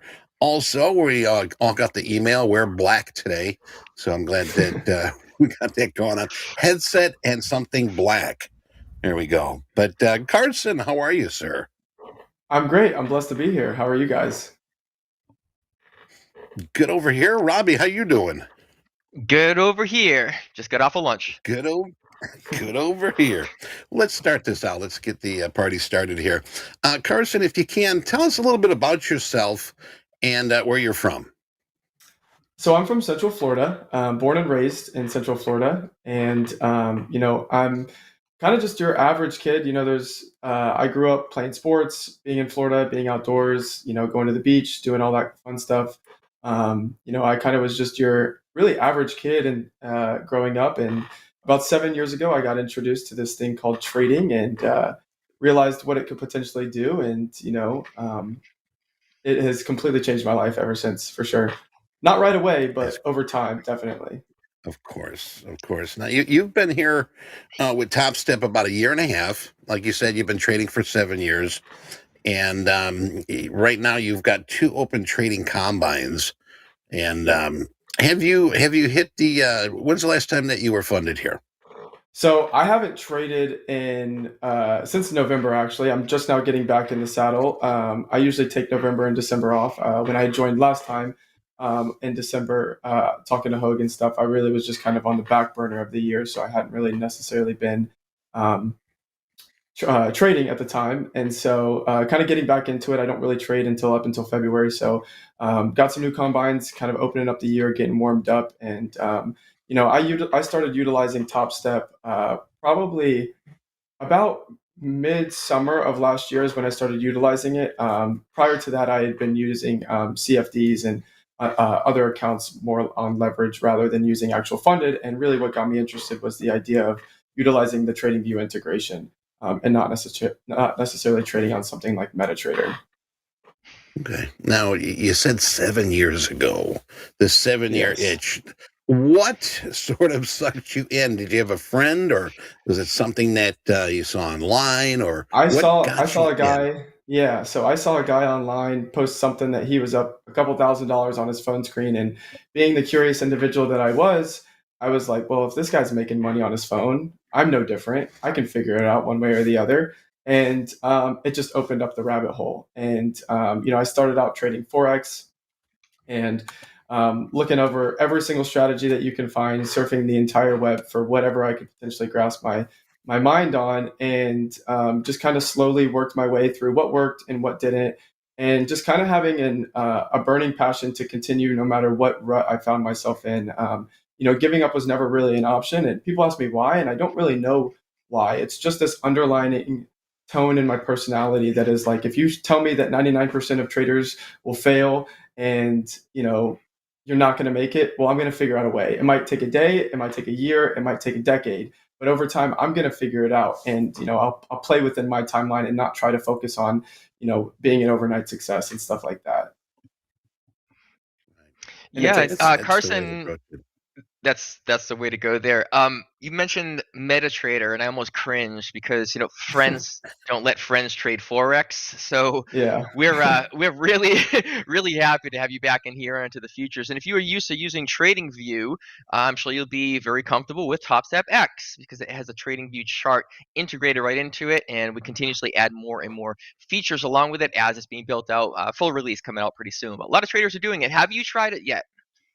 No, I have not tried it yet. Like I said, I'm just now getting back in the saddle. I've kind of been on the back burner, kind of just focusing on my community and the traders inside of that. Haven't really focused on my actual trading. I'm just now kind of getting back in the saddle, but I've heard of it. I've heard talks about it, and I am curious to get my hands on it here shortly. That's right. Well, we welcome you hey, back. Hope things are going well. Go ahead, Eddie. The thing is, when you're out that long, when you take that, I like the way you're sort of stressing the point that, hey, I'm not jumping in. I'm testing the waters. I'm seeing what's there. And you got to feel it out. I mean, this market is completely a different character than it was a week ago, a month ago, 2 months ago. So you've got to sort of figure it out. and get back in again. Now, let me ask you, our tip of the week is from Topstep. It's about being informed. And, getting into the markets, you probably got to do a lot of homework to get an idea where the markets are headed. How do you stay up to date on market trends and news? That's a great question, actually. So, the main thing with me is even though I've been taking off trading, trading is not my life. It's just a part of my life, but I enjoy it, and I'm constantly watching the markets, even if I take time off. So, just because I'm not technically executing in the markets, I'm always constantly watching it. And having a community really does help also. Because just because you might be taking time off doesn't necessarily mean other traders aren't. And for my community at least, every single week I give a midweek market review and a Sunday group call, and so that actually holds me accountable to stay in tune with the market rather than just completely outsiding the market. So I've been able to stay in tune, but like I said, it's just February. I use it as that warm up to knock some rust off and get a feel for it, and like you said, test those waters out, because being out for over 10 weeks, just the human error aspect of managing trades and stuff like that, you're going to be a little Right. rusty. And, I used that first month to really knock that dust off. And it's tiny things like premature entries and stuff like that, that you just have to know that you're not going to just go back into it like a well oiled machine. It's going to take some time to get the motors going and get used to everything. Right. Exactly. Um, you know, if you can, I know a lot of us are here listening and watching. And I tell you, when we have power players, we ask our traders if they can walk us through your typical trading day from when you get up to when you log off. And could you share that with us? And how do you sort of approach when you turn the computers on? What's your strategy? What's your play, your game plan?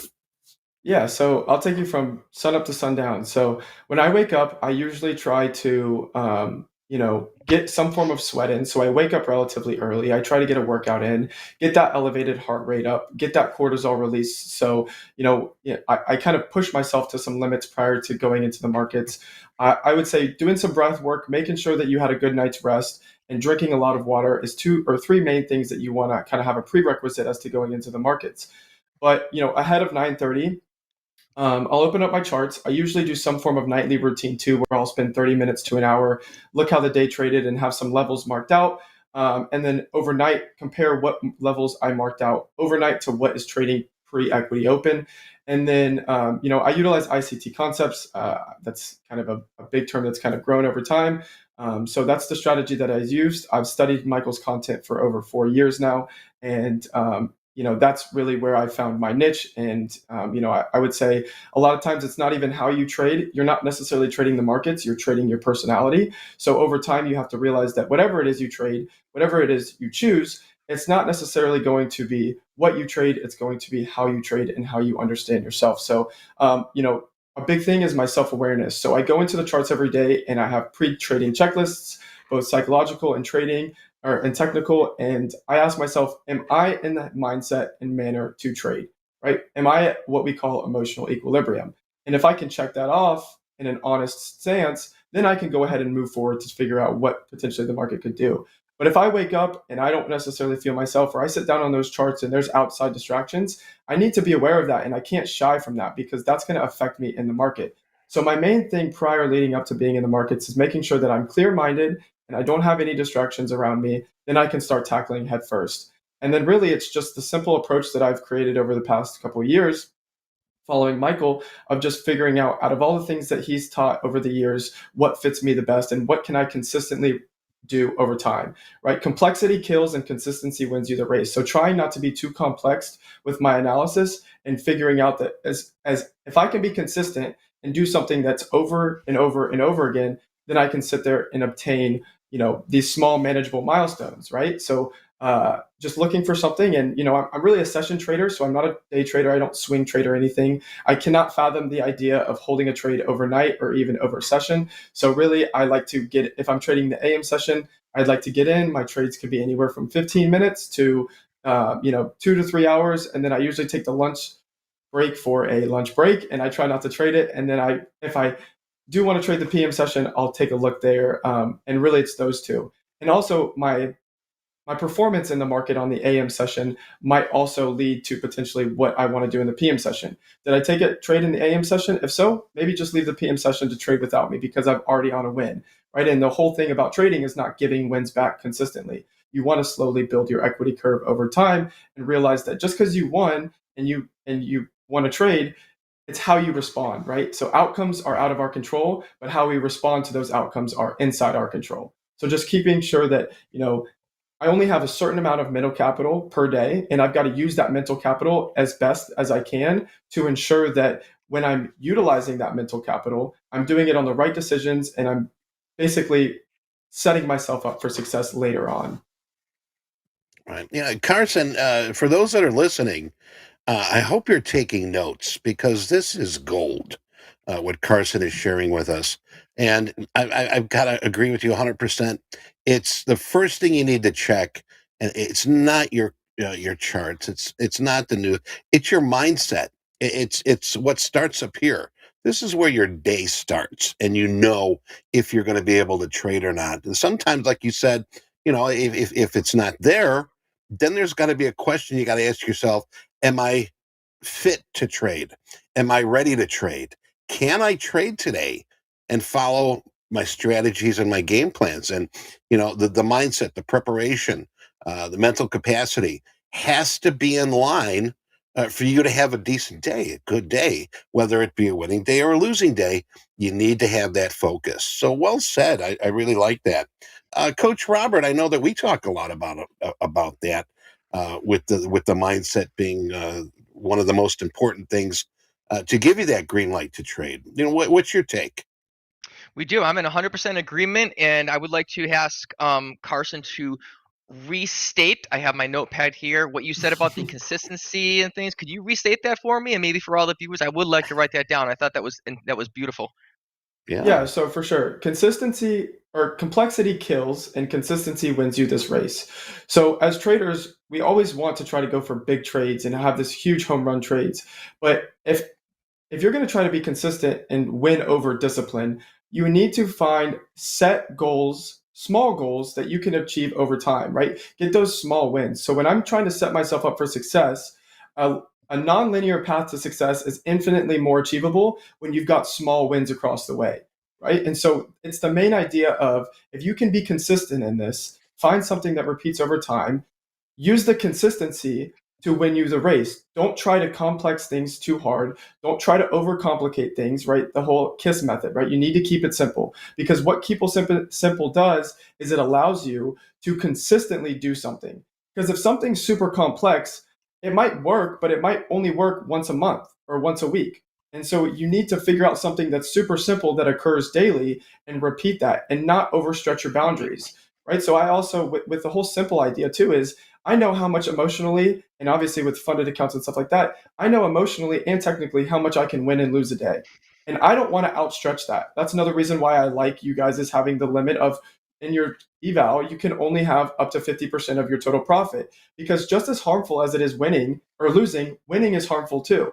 And I know how much I can win before I start to get emotionally rattled. And I know how much I can lose before I start to get emotionally rattled. So if I can stay in between that scale, both winning and losing, and not let ego or revenge take its place, then I can consistently do stuff over and over and over again. Yeah, that's great. I appreciate you redoing that for me. I did write that down. I think it's beautiful. I'm going to take that and just and use that if you don't mind, and I will credit you every time that I do. So I hope you don't mind that. No problem. Looks like I did put a trade on, Eddie. Before we jump in there, we always want to talk about our trades. I did put a trade on. What'd you do? I am on MNQ. I put a single contract on. My entry price is 17854 to the long direction. And the reason I did this is for those viewers the other day that were asking me about how we use those funky little fibs there, targeting the negative numbers. It's still the same fib sequence, but I'm targeting the negative numbers.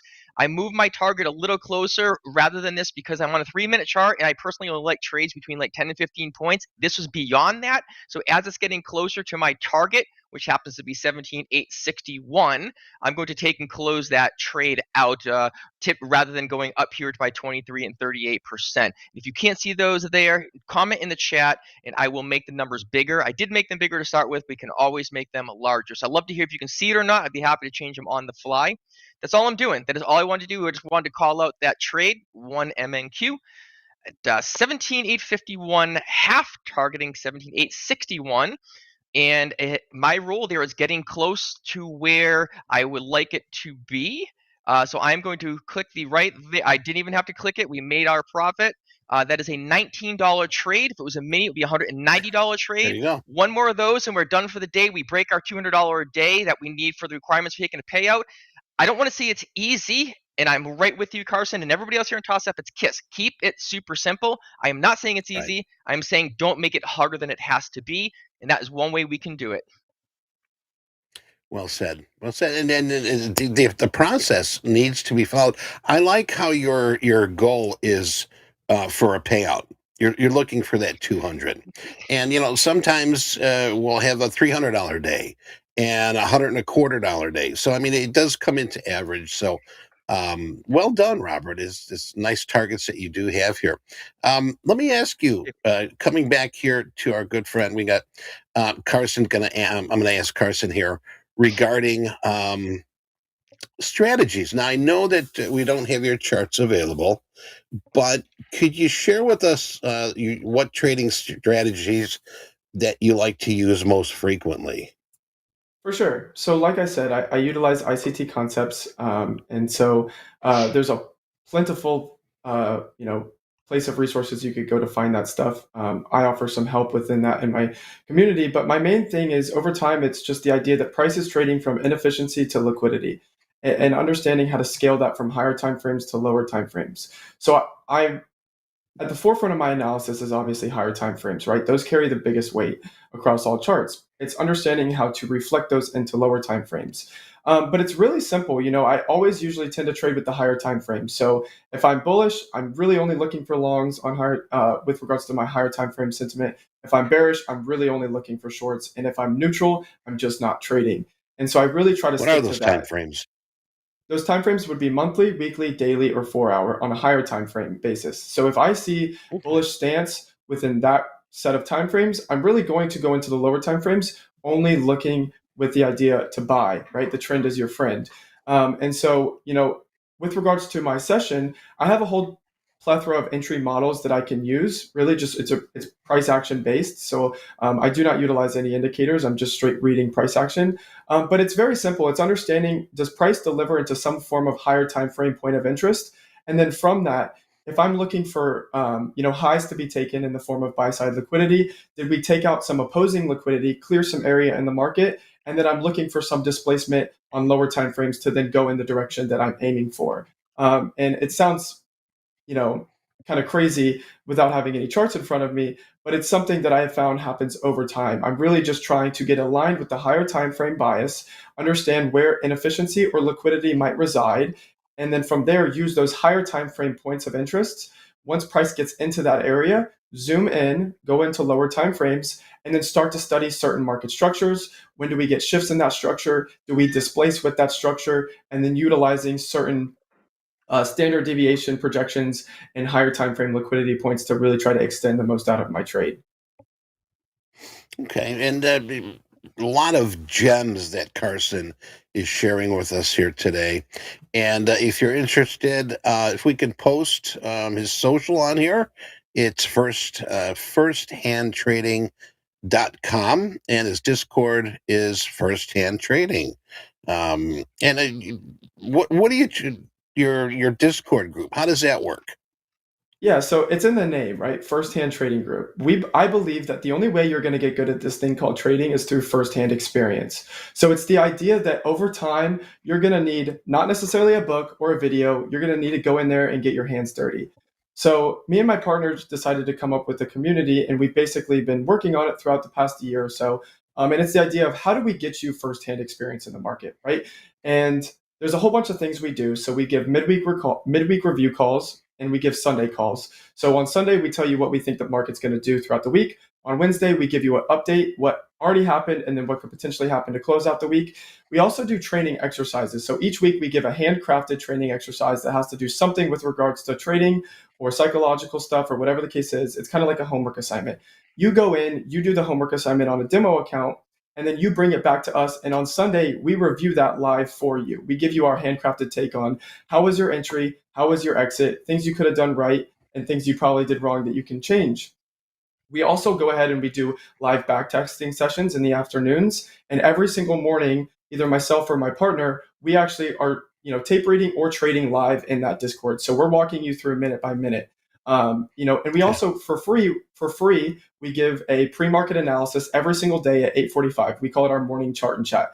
We're going to go in there for all of anybody that's not on the premium side of things inside the community. We're still going to offer value, and we're going to basically sit there and say, hey, here's what we think on higher time frames could play out today, and answer any questions that anyone might have. And then at Equity Open, we go into the community and we actually walk them through minute by minute and candle by candle. We also have a free course of really just how to get started within ICT concepts, how to utilize his content, how to go through it, how to study it, how to back test, how to stress test, how to forward test. Very simple stuff, very quick videos that are offered for free inside that Discord as well. And then we have a whole bunch of other things on the premium side as well. But really the main thing is trying to get you to have firsthand experience. How do we sit there and how do we hold you accountable to understand that a video is not going to get you successful? Reading a book's not going to get you successful. You've got to go in there and you've got to fail a couple times to actually make it work and see what you're doing wrong and what you're doing right to continue to further your development. There you go. There you go. I'm glad that you shared that with us. And I do see that you got some cool swag you're wearing from firsthand. Yeah. I actually, and one more thing too, I forgot to mention this too, just for the people that are interested. For the next 24 hours, we are having a promo code Topstep, and that's going to get you 25% off any first purchase, whether it's the lifetime, yearly, or membership, monthly membership. And I would say for anyone out there that's curious, even just 1 month, I promise you that you will get your money's worth. It is my due diligence to try to get you successful in this. So please, if you don't want to trust me, go and read some of our reviews on WAP or even in the Discord as well. We have multiple reviews. I'm very fortunate. Back in December when I came on here, people actually took a chance on us and went and reached out and kind of got in touch with the community, and they've been able to go get funded and get payouts and stuff like that. So that stuff is awesome to see. So I want to thank you guys for at least giving me the opportunity, because you never know who it's going to help down the road. So I just wanted to say code Topstep, 25% off your first purchase for the next 24 hours. You'll be able to go in there and utilize that. Thank you.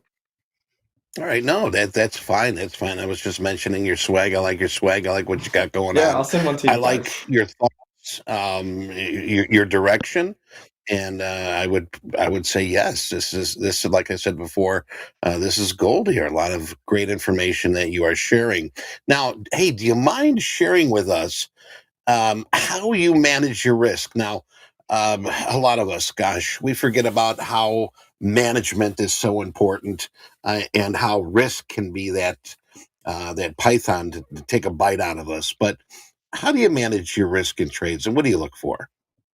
It's the silent killer. So if you don't pay any attention to it, it's going to kill you, right? Risk management is the number one thing. And I tell people all the time, right? If you want to be a professional trader, professional traders are professional losers. So you have to learn how to lose professionally, right? The only thing certain inside the markets is the fact that you will lose. It's certain, it's inevitable. There's no way around it. So understanding that there's really three main outcomes that you should start to look for throughout your risk management, right? You want to have either a small win, a small loss, or potentially a big win, right? And just stay in between that.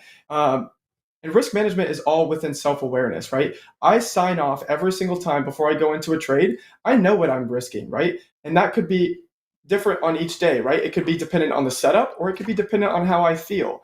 And signing off on that risk is something that's super important, right? You should know before you go into that trade how much you're willing to win and how much you're willing to lose. And it should not surprise you, right? It's all about preparation. You need to prepare, and you don't realize how many times people will get into the market, and then the reason why they spiral is because they weren't prepared for it. I know exactly what I'm going to win or exactly what I'm going to lose before I go into that trade, and I emotionally sign off on that. It's my preparation that allows me not to spiral, right? If you fail to prepare, you're going to have to prepare to fail. So it's that preparation that's key. Do I feel like I'm on tune and I have an edge in the market today? Well, then I'll stick with my standard risk. I also tell people all the time, and this helps with unfunded accounts, my regular risk management when I'm in profit or starting out an account is not the same risk that I utilize when I'm in drawdown. I encourage everyone, and we teach in firsthand, how to have a drawdown recovery plan and not try to get it back all in one trade, right? So you might have an extended, when you reach a certain level of drawdown, have an extended plan to try to get out of that drawdown and encourage it to take a little bit of time. That way you're not fighting it and you don't get it back in one trade. You eat at it piece by piece by piece. And then when you get back above water, then you can go back to your original risk plan.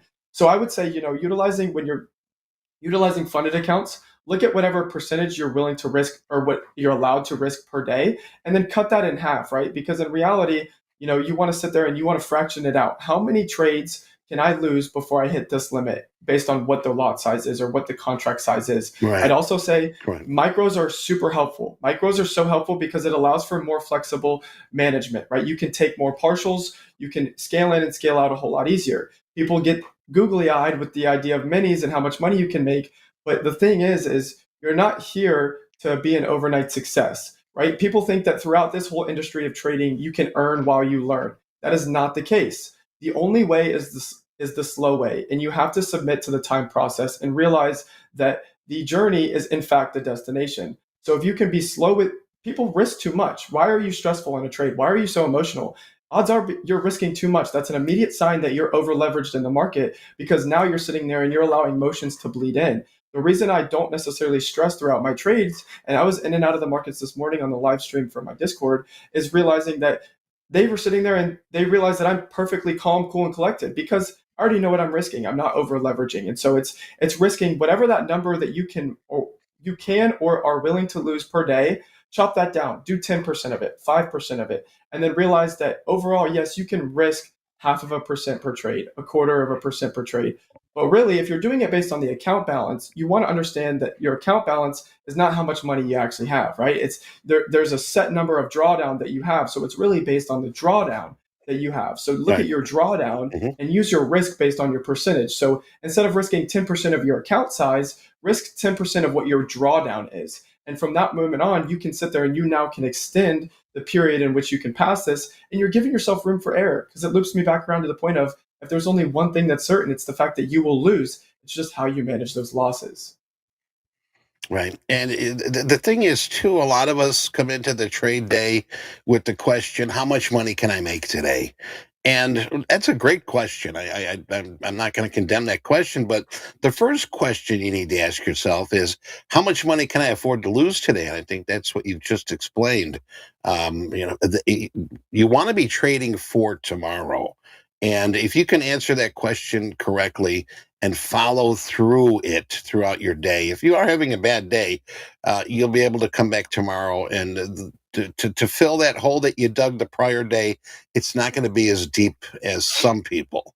So remember that. I've got a good tip on that too. Oh, sorry, I didn't mean to interrupt. I was just going to say real quick to that point. Like you said, trading for tomorrow.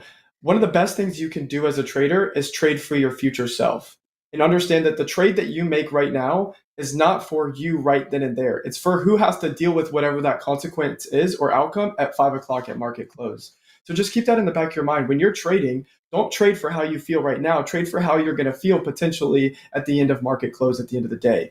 That's something that helped me along my trading. I didn't mean to interrupt. Sorry about that. Right. No, not at all. But I tell you, that's something that is really hard for a lot of traders to do because, we're in the moment. The market's moving now. I'm losing money now, or I'm making money. It all sort of circles back to management. Managing your account and managing yourself. That's very important. Now, you were just talking about emotions a little while ago. And with your company name Firsthand, you probably have a lot of new traders who don't realize how bad emotions can hijack an account. What would you share with these traders about at least watching for emotion, eliminating emotion, and moving forward? I love this question actually because there's several things that you can do. And my biggest thing is trading psychology. I love the idea of it. I'm fascinated by the human mind. And so there's a couple tips and tricks that I think that I utilize. The first one that I tell simply is whenever I feel there's two types of emotions that get released. So the main thing, how do you feel like you're emotional. Because we try to think, oh, we're going to cut out emotions. Well, we're human. We have a beating heart. We're not going to be able to cut out emotions. The only thing that we can do is become aware when certain emotions are taking place. The only two emotions that you're going to feel without trading is cortisol. So when you're losing, you're going to get a cortisol release. It's going to spike in your body. You're going to get stressed. You're going to get this fight or flight feeling, right? You need to be aware of when that's occurring, because when that's occurring, that's a clear signal to back away and stop. And if you have trouble stopping, I have a quick tip that can help you, and that I tell all my traders, is simply hold your breath. Hold your breath till you can't. So I'll sit there, and when I feel that cortisol spike, I will hold my breath, because that immediately takes away from any thinking of anything other than just focusing on my breath. And then once I exhale, I'm only focusing on catching my breath. So I'm immediately blinking out from any decision that I might make in the market. And I'm understanding that I'm not paying attention to what I might have to go back in for or what I just lost. I'm immediately just thinking in the now and focusing and putting a full attention on my entire surrounding and scenario just by holding my breath. So if I feel that cortisol spike when I'm in a losing trade or whatever the case is, I encourage traders to just simply hold their breath till you can't, because the only thing you're going to focus on then and there is breathing. And that just gets your mind reset right then and there. Right? Exactly. The other emotion is going to be adrenaline. So when you win, you get that adrenaline hit. And we've all seen and felt adrenaline before, and it is contagious, right? You want it again. That's what you feel when you continue to trade and you're winning, right? You win, you got that money. What do you want to do? You want to go back in. And it's not just because you want to go back in, it's because your body is contagious to the idea of adrenaline. So when I feel as if I have that rush of adrenaline, you can do the same thing. You could hold your breath. But another thing you can do is simply just learn that, like we just talked about, all of your decisions in the now are not to affect you in the now, they're to affect you later on. And know that, okay, did I hit my goal for today? And the hardest part of trading is knowing when to stop. And I would say either you hit a goal or you hit your limit for the day, you have to stop. Well, it's hard to stop. Well, then, quite frankly, there's something underlining inside of you that you are still battling with, and only you can answer that. You've got to figure out, just stop. There is tomorrow. There's another trade, and I think people think that they're going to miss out on a trade. And I ask people all the time, would you rather miss out on a trade or would you rather lose a trade? I'd rather miss out on a trade because I know that there's always another one. Right. I mean, the thing is, we like to use the miss the bus analogy. The thing is, if you miss a bus and you've got a long way to go, you miss that bus. Are you going to start walking? No, you're going to sit there Right. and wait for the next bus. You know, it's plain and simple. Yes, another bus is coming here in about 15 minutes. Yeah, I'll just sit here, relax, and enjoy life. That's what you have to do. Now, let me ask you, everybody, Hey, do let me you want to join say in. something, Robert? Yeah, please. I want to comment on the breath work that he did, because we're talking about the emotions here. We went through two topics. I'm going to comment back on this one. Yeah, when we get emotions, you're right. Our heart rate goes up. We tense up. We get that adrenaline, right, produced from the glands in the kidneys. And if we learn more about our body, we can control it, quote, control it to a point. But it's more about when you get those emotions and you get those feelings in you, not necessarily controlling, but owning it and saying, okay, I feel this. I'm not going to stop it. I'm not going to stop it, but what can I do about that? And for me, when I started getting this elation of like, dang it, I lost a trade, and having me bring me down and sad and not worrying about the next trade, not being hesitant about the next trades, what I was able to do with myself, just sharing this with everybody, is to shorten that time frame. So it used to be 15, 20 minutes, sometimes 30 minutes. Okay. And I look back, I'm like, oh, now I missed two trades. Quote, missed two trades, right?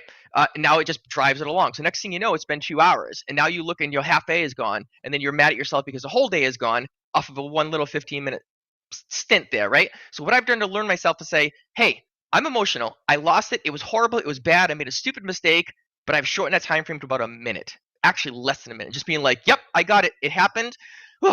Second piece of that is the breath work. There's a gentleman that I follow, wonderful. I listen to podcasts all the time. It's Dr. Andrew Huberman. And he has a really good thing on breathwork. Wim Hof also, if you go in that route. But the breathwork on it is, if you want to build yourself up, you can take like 2 deep breaths and then a long exhale. And if you want to calm yourself down, you take that inhale and then like 2 breaths out like that. So what that does, it messes with your vagus nerve a little bit. And those are medical terms. I'm not a doctor whatsoever, but take a look at that segment that Andrew Huberman says about the breath work. You pretty much, pretty close people have different ways of doing things. I find myself tightening up and gritting my teeth and hesitating, holding my breath and getting all tense. I feel so much better if I take those little bit of breaths and then exhaling, right? And going that. Just wanted to just sharing different ways to go about that. Get that vagus nerve, get that adrenaline calm down, stand up, walk away, shorten that emotional response time, I say would be the key. We're going to have them. It's emotional. But how can we best reduce that? Shrink that time frame, right? And realize you can't change it. Yeah. Whatever that outcome was, the trade's over. Yeah. Yeah, it's going to happen, and which is why I like this type of I don't want to say like I just gave that trade. It's a robotic trade. These are my levels. This is my target. This is my stop. Oh yeah, it's right about there. Let me pull the trade off. It's a win or lose. It's a win or lose. It's just it is what it is. No emotion, which is why I love that. I don't want to say robot. It's like robotic approach. I place it. I'm in it. I have my target. I have my set. I know what my risk is. I know what my trades are. I know what my strategy is. And then let it go. Sit back and just let it go. It's going to happen one way or the other. And if you consistently have loss, well, then you got to revisit your strategy and what you're doing, which is why we have Discord. We have all kinds of strategy in there. So I just wanted to put my 2 cents on the breathing and the emotional side of things. I think that's a very, very important trading. More important than learning to know your entries and exits, for sure.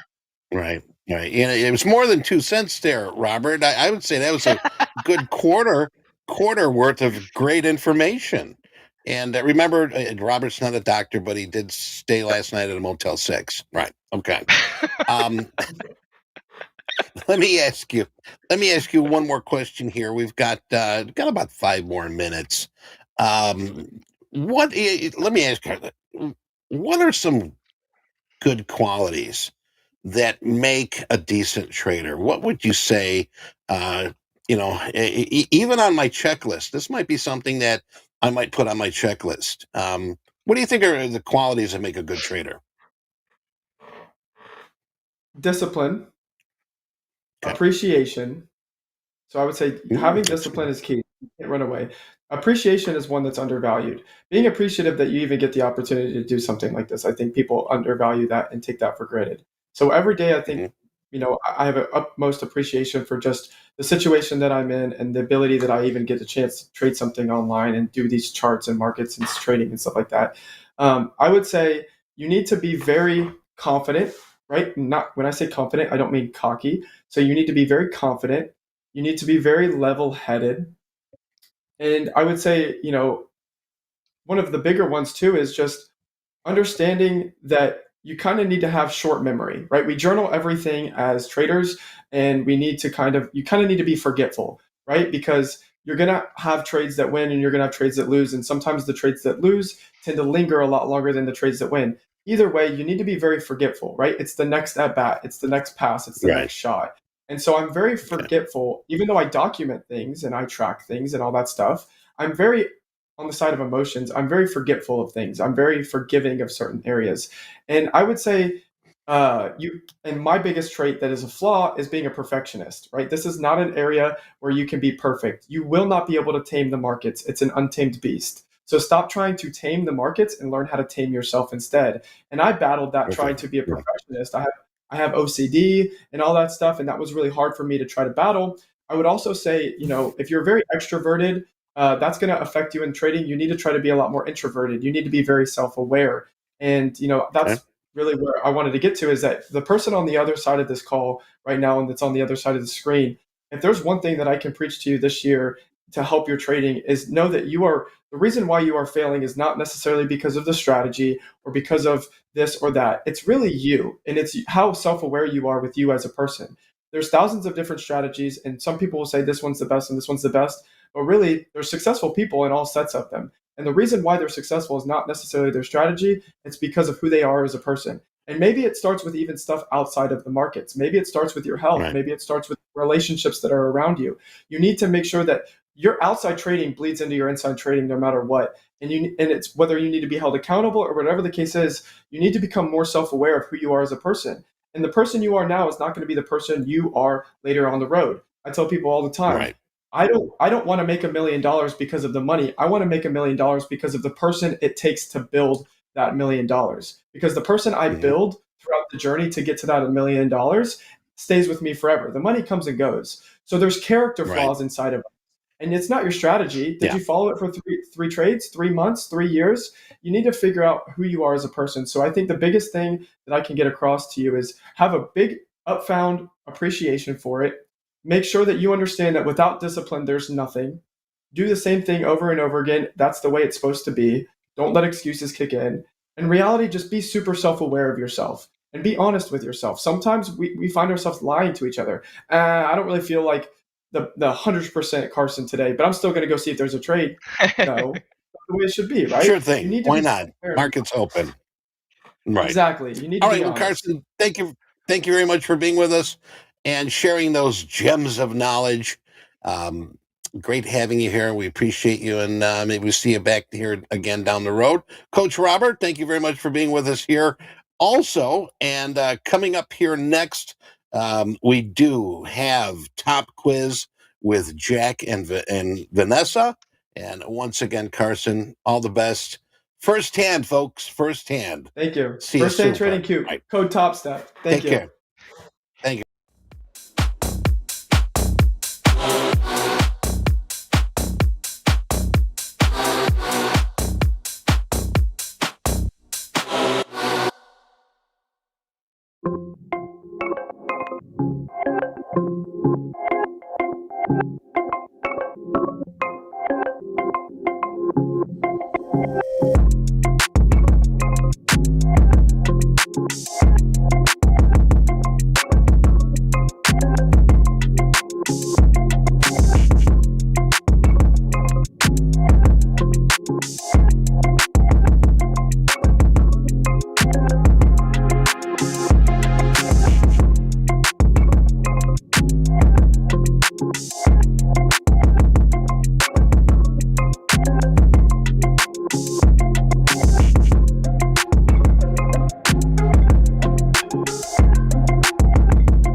Hello, everybody. Happy Thursday. Welcome to Top Quiz.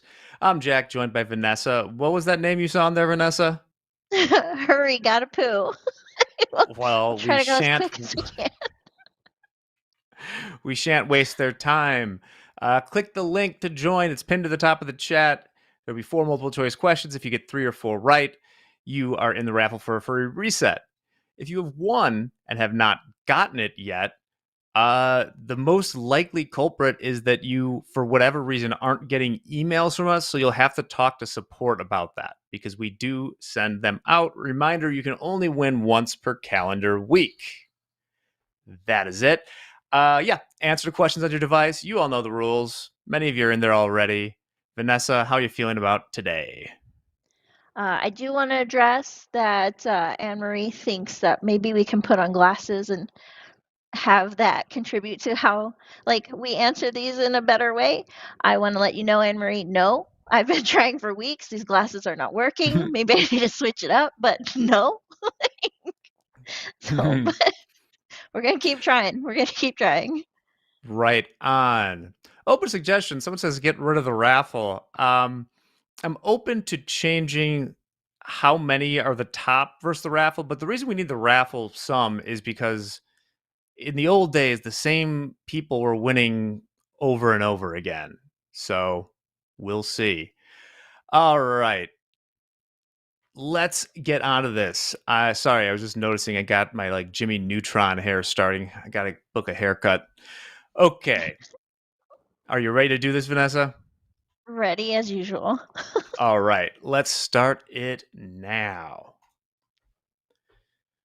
The day after Valentine's Day, February 15th.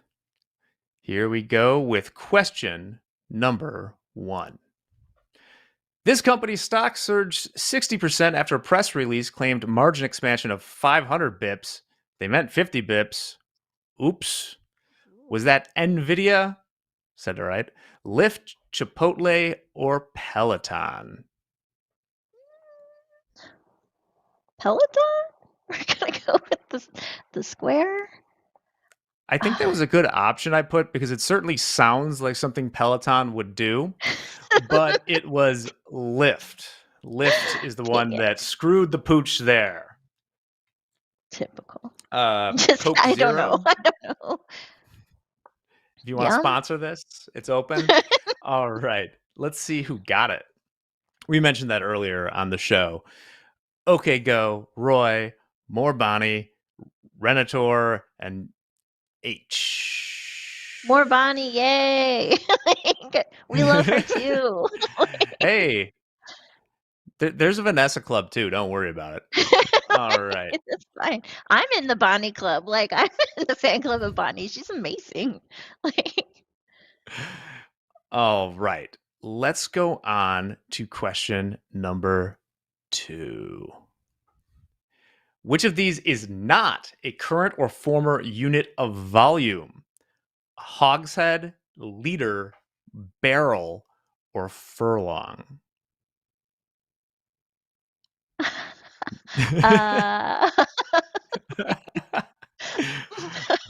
Well, what do you think?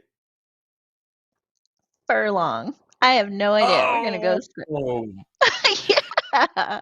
No, a hogshead is in fact, I'll show it to you next, a furlong. You'll see it in a horse. A furlong is a measurement of distance equal to an eighth of a mile. You hear it mostly in horse racing these days. Once we see the leaderboard here, Sky the Limit, knows hogsheads.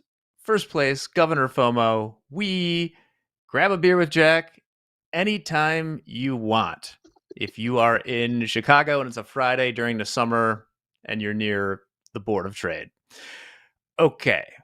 Let's also, by the way, here's the conversion units, by the way, for hogshead.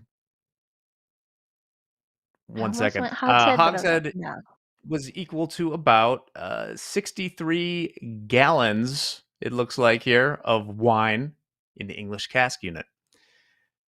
Don't worry. I got an easy question for you traders coming up next. You ready? Here we go. I'm not a trader, but like, yes. If you set a stop loss for $300, what is the most you can lose on the trade? Less than $300, $300, or more than $300, or stops are for losers?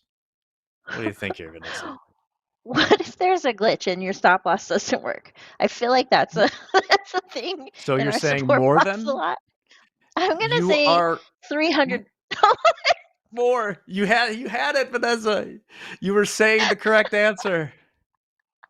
If you set a stop loss for $300, what is the most you can lose in the trade? You can lose more than $300. It's called slippage. You're not guaranteed the price. I'm not even talking about commissions. You will lose more than, you won't lose less than $300, but you certainly could lose more. All right. Sorry, I thought that was going to be, yeah, I'm giving Vanessa that one. Guys, I thought that this was going to be a layup. Okay. Let's see who got it. Yeah, my man. Brofa D's, Benny, Hannah, Adriano. All right. One final question to rule them all, Vanessa. Here we go. Oh gosh. Oh gosh. Mardi Gras is a debaucherous party that is followed by what traditional period of fasting for Christians? Is that season Advent, Pentecost, Lent, or the Bears off season? I believe we're in it now. So circle. I'm gonna go with Lent. Yes. Yeah. Okay. You are 100% correct. Oh, I was like, you're gonna say wrong. Lent. No, that would be wild.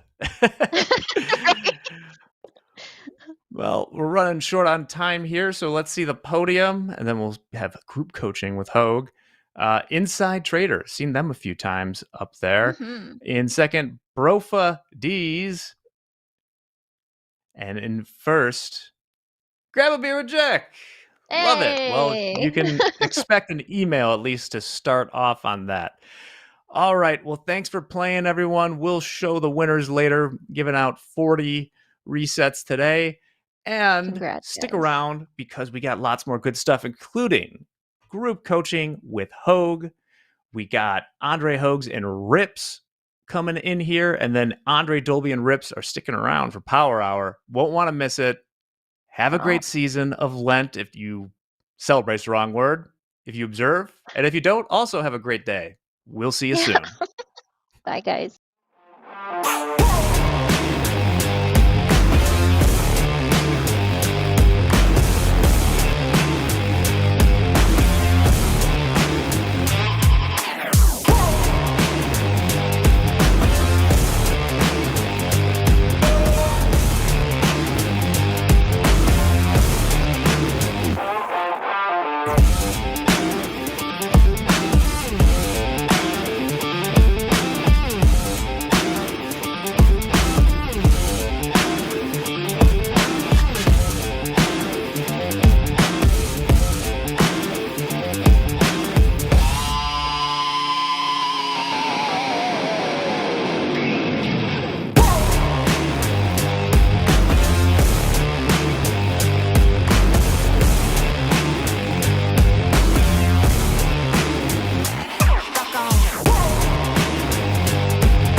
Good afternoon, friends and traders. I'm John Hoagland. That's JD. Nope, I'm just joking. I'm JD. That's John Hoagland staring at you. Welcome to group coaching. You made it. It is just after 12 o'clock Central Time, or Chicago time, as MP would like us to say. Thank you for submitting questions. We had the question form in the chat for a couple hours today, and we got some good questions, I think. Hoag, how are you doing this afternoon? How's the day going? Doing well. Feeling Excellent. good. Had a nice Valentine's Day. How was yours? Excellent. Pretty quiet, actually. Wife and I just stayed home. That was it. We didn't order out. Yeah. I cooked a little food, and that Yeah. was it. Pretty quiet We evening. did the same thing. Little fish, little wine, and talked about the past and the future. Yep. There was a rideshare strike going on in Chicago. Uber and Lyft drivers were on strike demanding higher wages. So Really? it was pretty tough to get around the city, from what I understand. Another reason why we really didn't attempt to go out. We didn't want to get stuck anywhere. I wonder if my daughter and her boyfriend got stuck because they were out using Uber. Where were they at? Oh, she lives in the Wrigleyville area. Yeah, she lives Is in that correct? Wrigley. He lives in Old Town, and they were going to some restaurant in the Gold Coast, but they didn't want to drive, so they were going to Uber. I wonder if they got stuck. I hope not. I haven't really heard any horror stories about it, so I imagine everybody was okay. Awesome. But why don't we dive into it? Let's crush 2024. Thorn Industries is saying, welcome to group coaching with Burl Ives. All right. Yes, it is. I guess we're not going to be making any snowmen anytime soon. So, we'll talk trading then as Burl Ives. This is me, not Burl Ives, John Hoagland. 41 years now of futures industry experience. I started as a runner on the trading floor in 1983. Man, oh man, time sure flies. I did trade on the floor of the Mercantile Exchange for 20 years, migrated to screen trading in 2009, and since 2011, I've been happy being here at TopStep, hopefully helping traders learn more about futures trading and improving their performance. Would make me so happy to see everybody doing better in trading. This is the CFTC disclaimer, ladies and gentlemen. We should know it by heart. It states that futures trading does contain substantial risk. Remember, these are leveraged products, and for that reason, we do run the risk of losing more than an initial investment. We should only be using risk capital, and to me, risk capital is money I can afford to lose to trade with. Trading at TopStep, succeeding in the trading combine, you won't have to worry about putting up that risk capital. We're going to do that for you. Remember, this is for educational purposes only. We're not going to be suggesting the purchase or sale of any particular product or security at this time. And we are certainly looking forward to having an excellent session. Ready for the questions? Hang on a second here. Let's get this off here so we can keep an eye on the markets while we're doing this. And let's get down to it, JD. Sure thing. Before we get started, we got a couple of standout traders to highlight. Here's a couple of our live funded traders. Nicholas T. up $7,500 in the live funded account today, and Ronald S. up $9,400. You might remember Ronald S.'s number. He's been on our top 10 list for a couple weeks now. He's currently at number 5 on the top 10 list. Let me see if I can pull that up real quick. And Nicholas T. has been up 7,500 since 8 o'clock this morning. Yep, I would say that was a good morning or a good overnight session, and hopefully Nicholas is out doing something nice for himself right now. Sure is. Hopefully he sure is. Yeah. Took the money, took off. I hope that's what he did. Ronald S., yeah, he's number 5 among all funded traders and number 4 among all live funded traders. So very nice. Ronald is having a pretty good month so far, pretty good year so far. Yeah, gotta love it. Excellent. All right, let's get into these questions now. How about it? Question number 1 is coming from Krish. Krish wants to know, how do I start to become a more patient and consistent trader? What kind of tips do we have for Krish? And becoming more patient and consistent with his trading? Man, oh man, you're basically asking the question that everybody has at some point, and usually throughout their entire trading career, Krish. How do you build patience? You work on the muscle that helps you become patient. How do you become more consistent? How do you become a consistent trader? A lot of that, I think, has to do with, as we've discussed, bringing consistency to the marketplace. Are you doing your homework? Are you looking at the markets through a consistent lens, whatever lens you choose, whether that's top down from the monthly to the weekly to the daily to the 30-minute, whether it's using market profile, whether it's incorporating some indicators.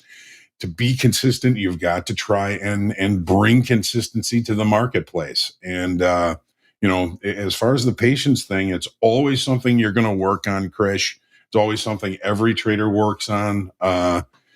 It's whenever we have risk on, whenever we have that threat of loss, we're always, I think, going to be a little bit impatient. And one of our friends who is a trading psychologist says, you're just going to have to get comfortable being uncomfortable. And a lot of this also, I think, has to do in remaining patient is the time frame of chart that you're looking at. If I look at a 1 minute chart, I become extremely impatient. I see things, I want to jump on things. I run into FOMO. That's why I pretty much keep my charts pretty much to the 30-minute in the market profile. So, being patient has a lot to do with the time frame and your expectations for the trades. It's very difficult to stay in winning trades because, let me put it this way, Krish. Most of us are hardwired the wrong way to be successful at trading. We put a trade on and if it starts to go against us, we become hopeful. We think, okay, well, if I wait, maybe the market will come back and make me whole again. And we usually will end up creating larger losses by doing that.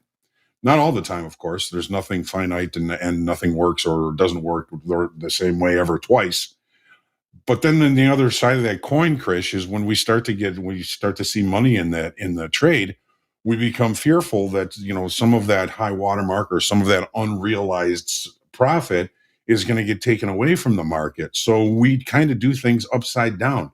We kind of hold on to losses because we're hoping that it comes back and makes us whole again. And when we have a trade that's going our direction, we become very impatient with it, and we end up taking it out earlier than the plan, the trade plan suggested. Maybe it's just because the market goes your way and it pulls back a little bit. That's when everybody kind of tends to freak out a little bit.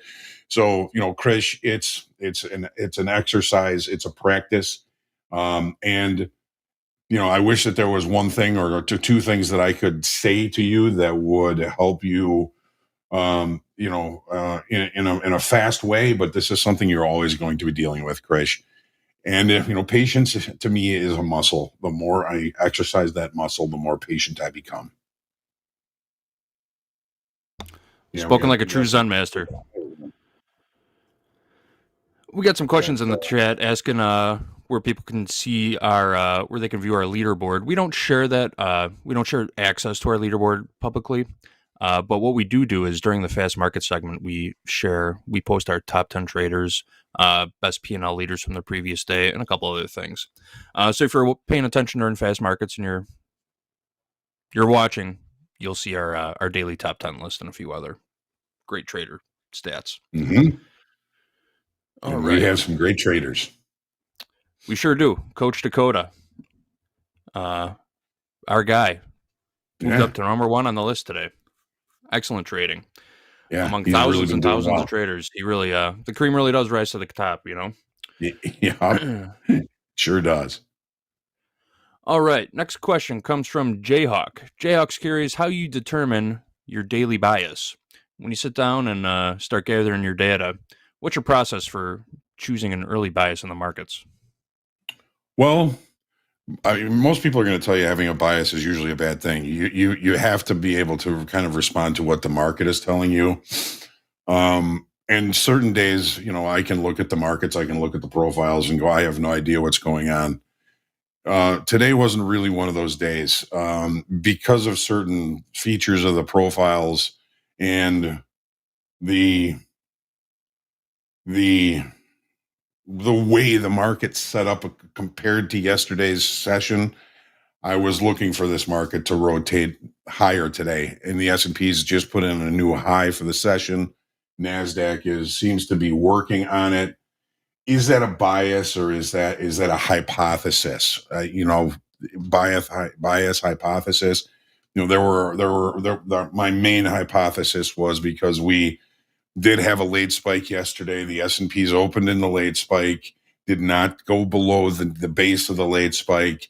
That we were going to be looking for longs today. We put in a failed auction to the downside in the S&Ps and the NASDAQ, and now the S&Ps just took out the high of the session. Is that a bias, or is that just looking at the information that the market is giving me and basing decisions off of that? So the thing about a bias is sometimes it's going to work for you and sometimes it's going to work against you. And the thing about bias is I think the human brain has an amazing ability to ignore information that it disagrees with. So let's say I had a long bias today and I'm looking for opportunities to buy it, but the market heads in the opposite direction. When am I going to recognize that long bias is probably wrong? Is it going to take 1 or 2 or 3 or 4 or 5 or 6 losing trades in the wrong direction?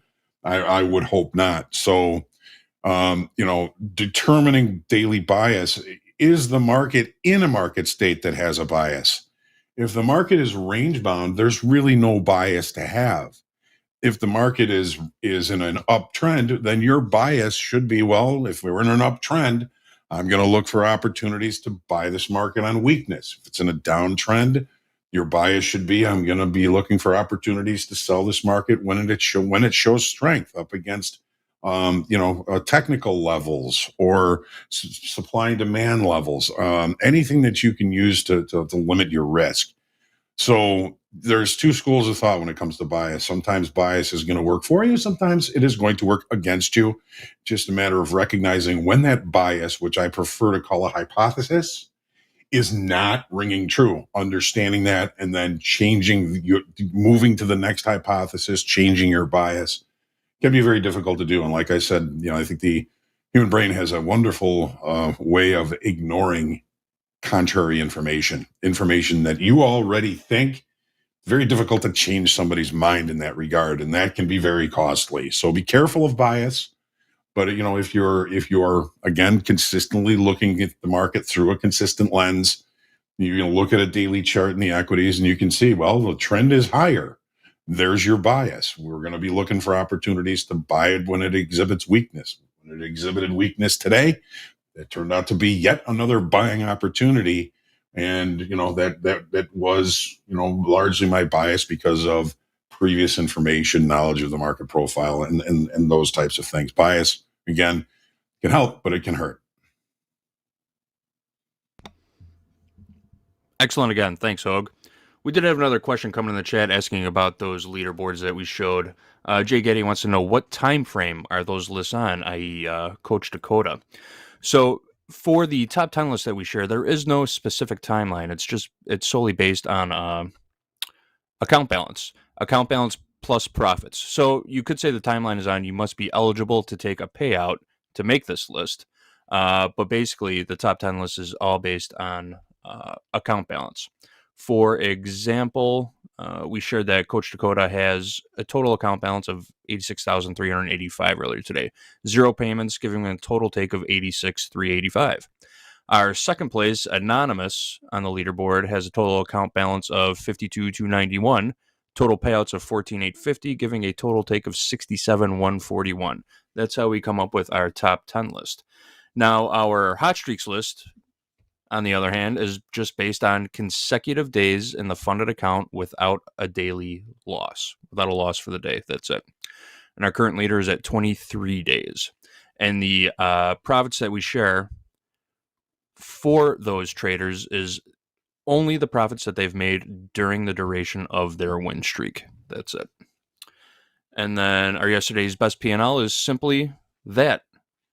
the top 5 P&L leaders from the previous day. Simple as that. Hope that helps you. Thank you, JD. You got it.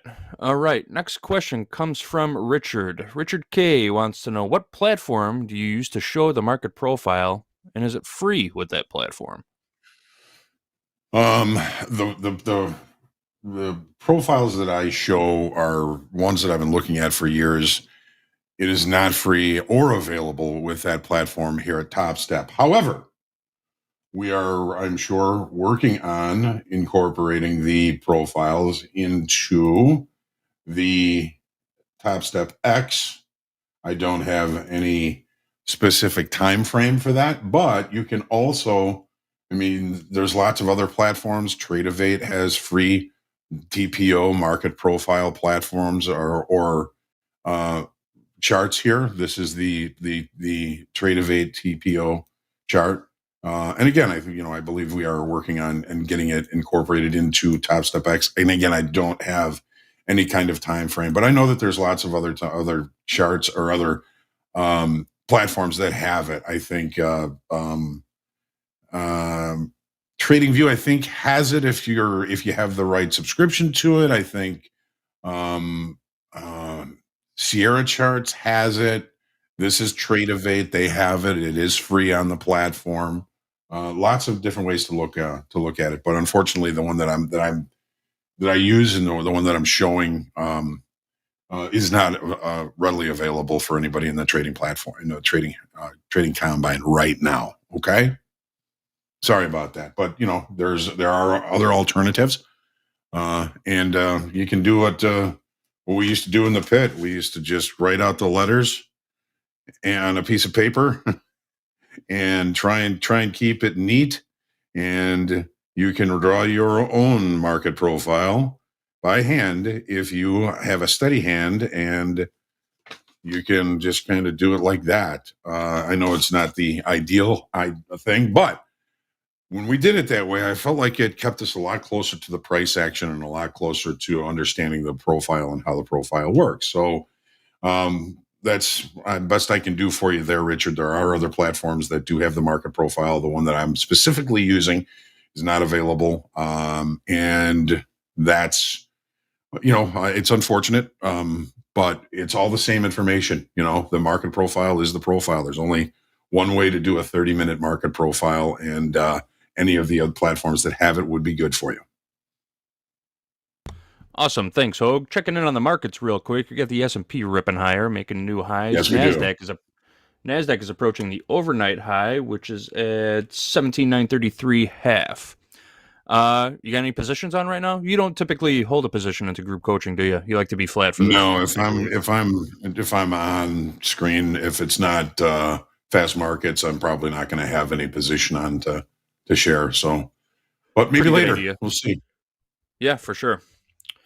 Yeah, I imagine that could be distracting, trying to answer some of these questions, do your coaching, and manage a position at the same time. It is very distracting, and I don't feel it's fair to those of you that are here spending time listening to me that I'm distracted. So therefore, I do not trade during these types of sessions. And, I miss a few. That's okay. I'm here for you. And, just like Dakota said, one of the best things that I get to do every day is to see somebody that I've talked to, dealt with, worked with, anything like that, get through the trading combine or get into a live funded account. I've talked to so many traders and I've seen so many of them improve their performance. It's really what I love to do. So that's what we're here doing.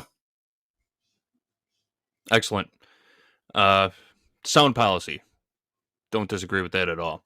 We do have a follow-up question from the profiles we were just talking about. Someone, you mentioned hand drawing the profiles if you have a steady hand. What's the process for hand drawing? You're just marking a letter at every price for 30 minutes, right? Yeah. And then you move on to the next. That's it. Right. So if you can see that, that would be the beginning of a profile. A period is the range for the first 30 minutes. B is the second range for the second 30-minute range, and everything is pushed over to the left axis. So it's it's time consuming. you can just kind of get your levels off of a 30-minute chart if you want to, but there's a lot of available platforms that will provide that for you. I did used to suggest to folks that I've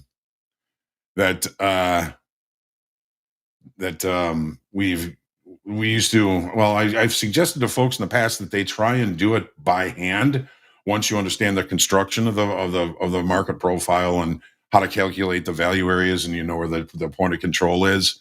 I think it's like I said, I think it was a good way to really get into the price action and understanding the profile, was writing it out by hand. But there's too many options where you're going to be able to just have it done for you. In the pit, we had, one or two little charts that we were able to check, and they would kind of scale through different time frames. But we were just in there with whatever we could write with, whatever we could hold in our hands. We didn't have these screens with all this information on it. And, I know it was Fred Decker that really took that idea to heart to like make his own market profiles and really get to understand it. And from what I understand, Fred is currently funded and still funded. So I'm hoping that he is still doing well. Fred, if you're here, chime in.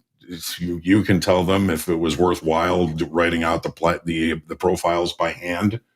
But there's platforms that are available and more coming on the way.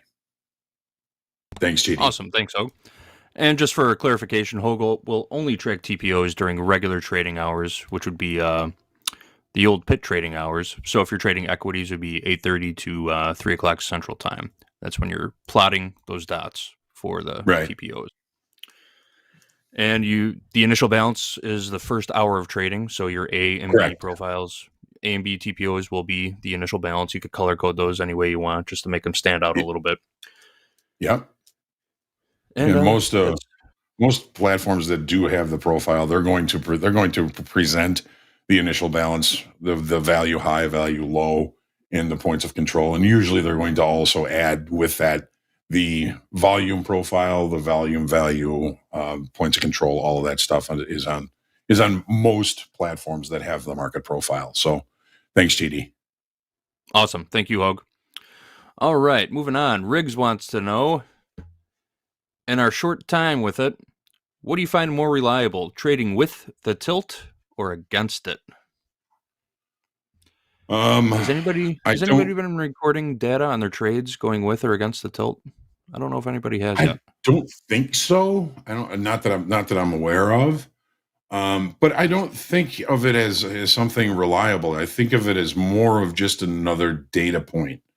Like Anne Marie was saying earlier, that if we're showing on tilt that the community is really long and we're up against a resistance area, that is something that you might think about using the tilt to take a trade for.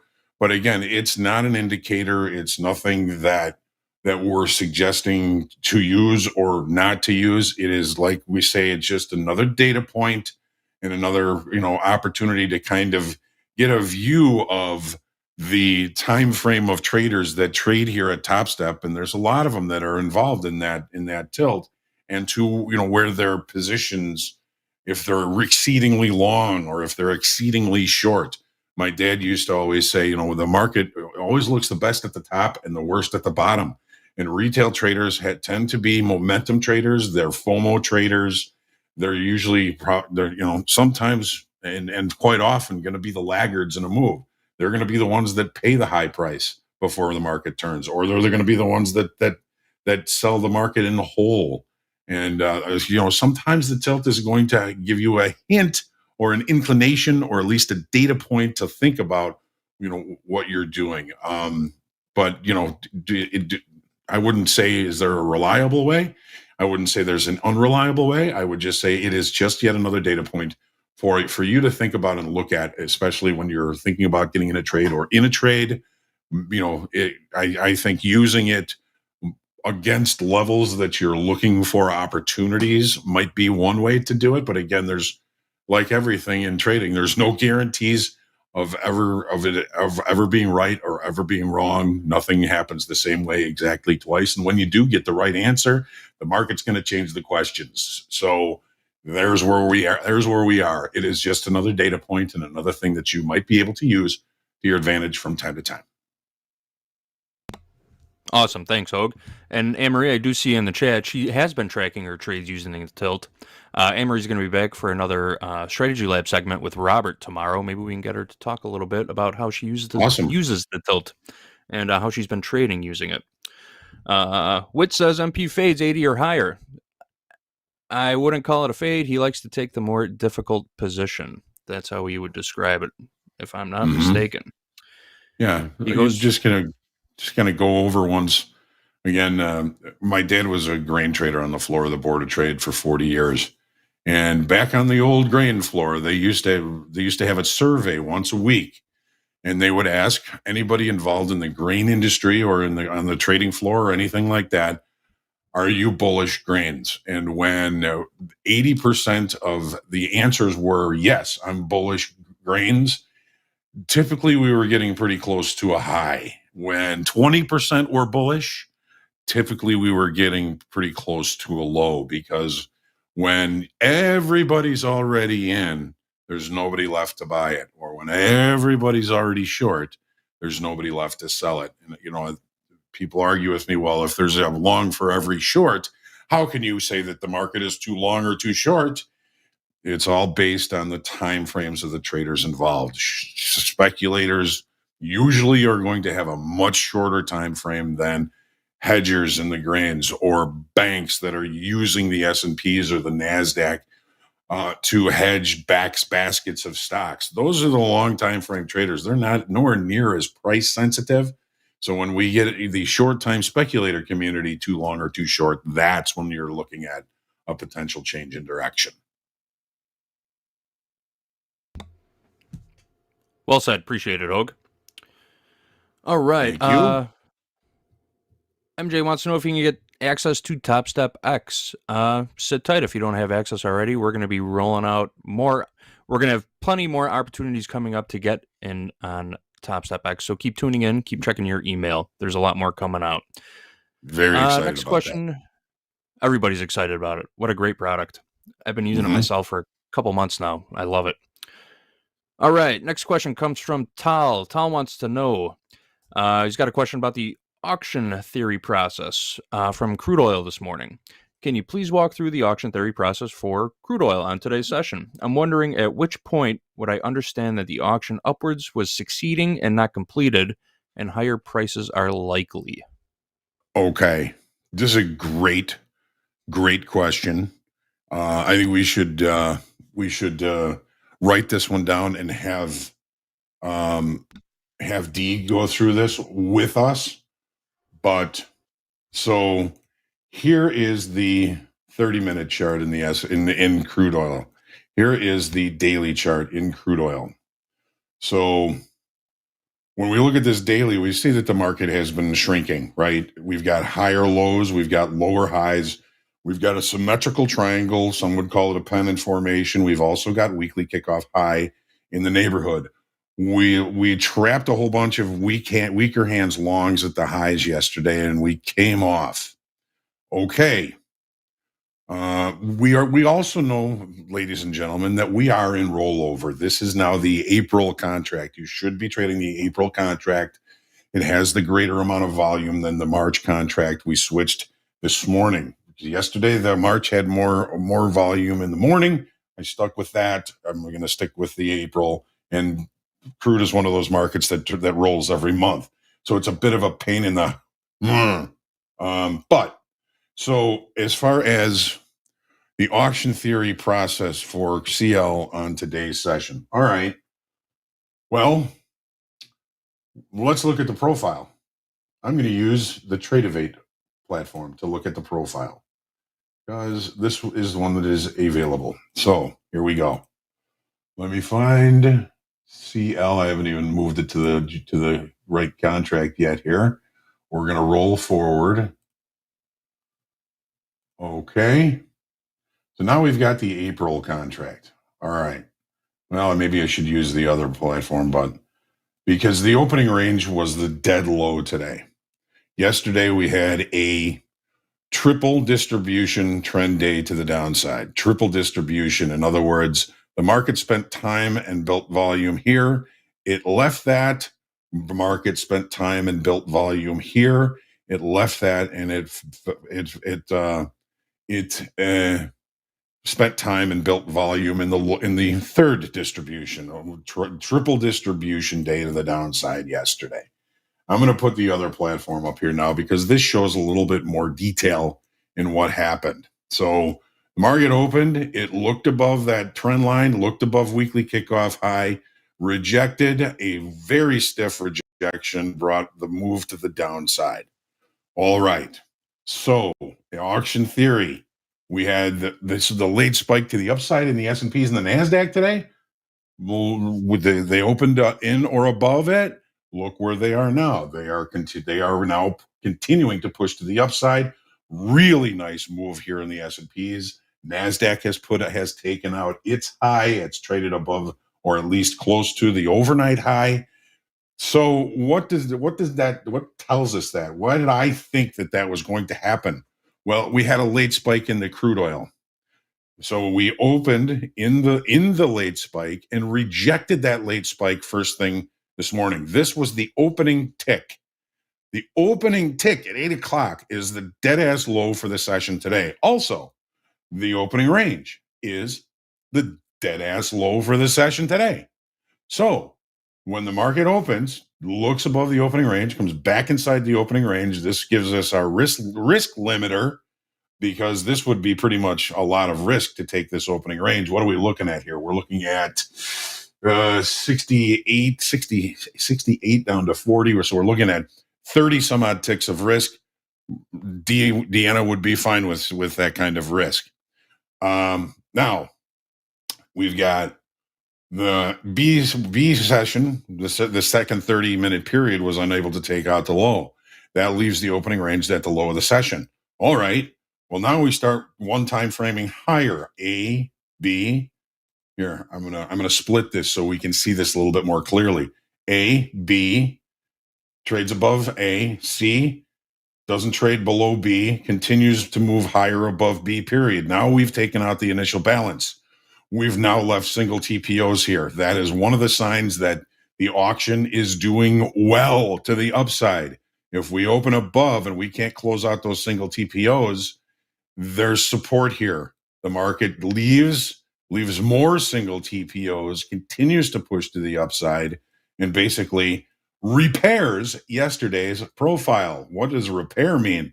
Well, if the market opens and trades between points of control, assumed points of control in the distributions from yesterday, there's a tendency for it to trade to all points of control from the distributions from yesterday. I know that's a lot to think about. It's a lot of words. But it's sometimes what happens if there's a double distribution or a triple distribution trend day and you open in the middle of it, the market is probably going to rotate to an assumed point of control in this distribution, and in a triple distribution, it trades to an assumed point of control in the upper distribution, which is exactly what happened today. But in answer directly to your question, what was the thought process that the auction was strong to the upside? First, opening, rejecting the late spike from yesterday. Opening range, the low of the session. One time framing activity. Every 30-minute bar puts up a higher low and a higher high. We break out above the initial balance. We leave single prints, single TPOs. We can't get back into the range, into the initial balance. The auction is continuing to seem strong. The market leaves more single TPOs. The market is still continuing to seem strong. And where are we now? We're right up against 77.60, 77.60. We're right back up against that weekly kickoff high and relatively close to our trend line. So basically, we just undid what we did yesterday. But that's what the market does when it's in rollover. The market has a hard time becoming directional during rollover. because the major players in crude oil are all hedging. They're hedging out way into the future, sometimes even 10 years out into the future. Some of these hedges are on. So when the rollover is on, that week of rollover, their focus becomes less on balancing their hedges and focuses more on getting a cheap rollover done. They've all got big positions in the March contract. They've got to move those positions into future months. That becomes their focus the week of rollover. Next week, we'll have 2-3 good weeks of clean, hopefully clean movement in crude oil, because we won't have the rollover. We'll have all of the participants thinking directionally instead of just thinking hedging. So I hope that helps about the auction process in crude oil today. With the opening range at the low of the day, most of the time that's going to be one of the strong nuances that I'm going to be basing my activities around, because, the opening range sometimes is the extreme high or low of the session. We thought maybe it would do that in the S&Ps today, but the S&Ps did take a look below that opening range, which was initially the low of the day, left a failed downside auction down there, and now we see that the S&Ps are continuing to push to the upside. Where did we push to in the S&Ps? Naked point of control right here. Right to it. Markets are so visual. They're so visual. All right. I hope that answers your question. JD, what else we got? Nice answer. Thanks, Hoag. I think we're going to clip that one and throw it in our YouTube library. Great answer. I hope you guys are paying attention to that. All right. We got Coach Dakota chiming in the chat saying he's short the young Q again. Short again at the same time that he was yesterday, looking at the same setup. So Coach Dakota is here. He's short near the highs in the NASDAQ. We're actually going to have a drop-in from Coach Dakota at about 2:15 Central Time today. He's going to join us for Power Hour for a little bit. Maybe we can get him to talk a little bit about that trade setup, in case you missed it yesterday. Thank you for chiming in, Dakota. We appreciate it. Number one. Nice. Number one in the program. Number one in your hearts. Here we go. All right. Next question comes from Brad. Following up on our market delta conversation from the other day. You often talk about negative delta and chance for a short squeeze if it is not congruent. If there is there a possible reverse to this, i.e., having positive delta but price is not rising? 100%, Brad. 100%. Yeah, if you can get the squeeze out of if you get a delta divergence in either direction, the probabilities for a squeeze is present, even if it's exceedingly high positive delta against direction. That would be market moving lower against increasing delta. That's the divergence we look for. And then if it's still there late in the day, you may see that the shorter time frame market order buyers that are creating that positive delta against direction are going to have to turn and go the other direction. And that's what sometimes when we see those blow-offs at the end of the day. It can be a squeeze either way, Brad. Great question. It works either way or doesn't work either way. Nothing works every time, right? But I like your thought process. Well, if we can squeeze shorts that way, can we squeeze longs? And the answer is yes. There you go, Brad. And yeah, totally agree. Everything works until it doesn't work, right? All right. Next question comes from Luke. Luke says, "Hey, Hoag, appreciated the masterclass on market profile. Currently reading Dalton's book. Any idea when we'll be doing part 2 of the masterclass, talking more about delta, etc.?" Well, we did record a nice delta segment on Tuesday. That should be up on our YouTube channel pretty soon. It was very thorough. But what do you think, Hoag? You want to put together another market profile class? Something more advanced possibly in the future? Yeah, I mean, I think that would probably be a good idea, because then, some of the special situations, some of the special situations and stacking of nuances, I think would be a good one. I mean, once you understand the vocabulary the construction and some of the nuances, what nuances become important at certain times would be something that would be good. And then kind of going through some of the special situations, like the value area special situation play, the spike plays that we saw today.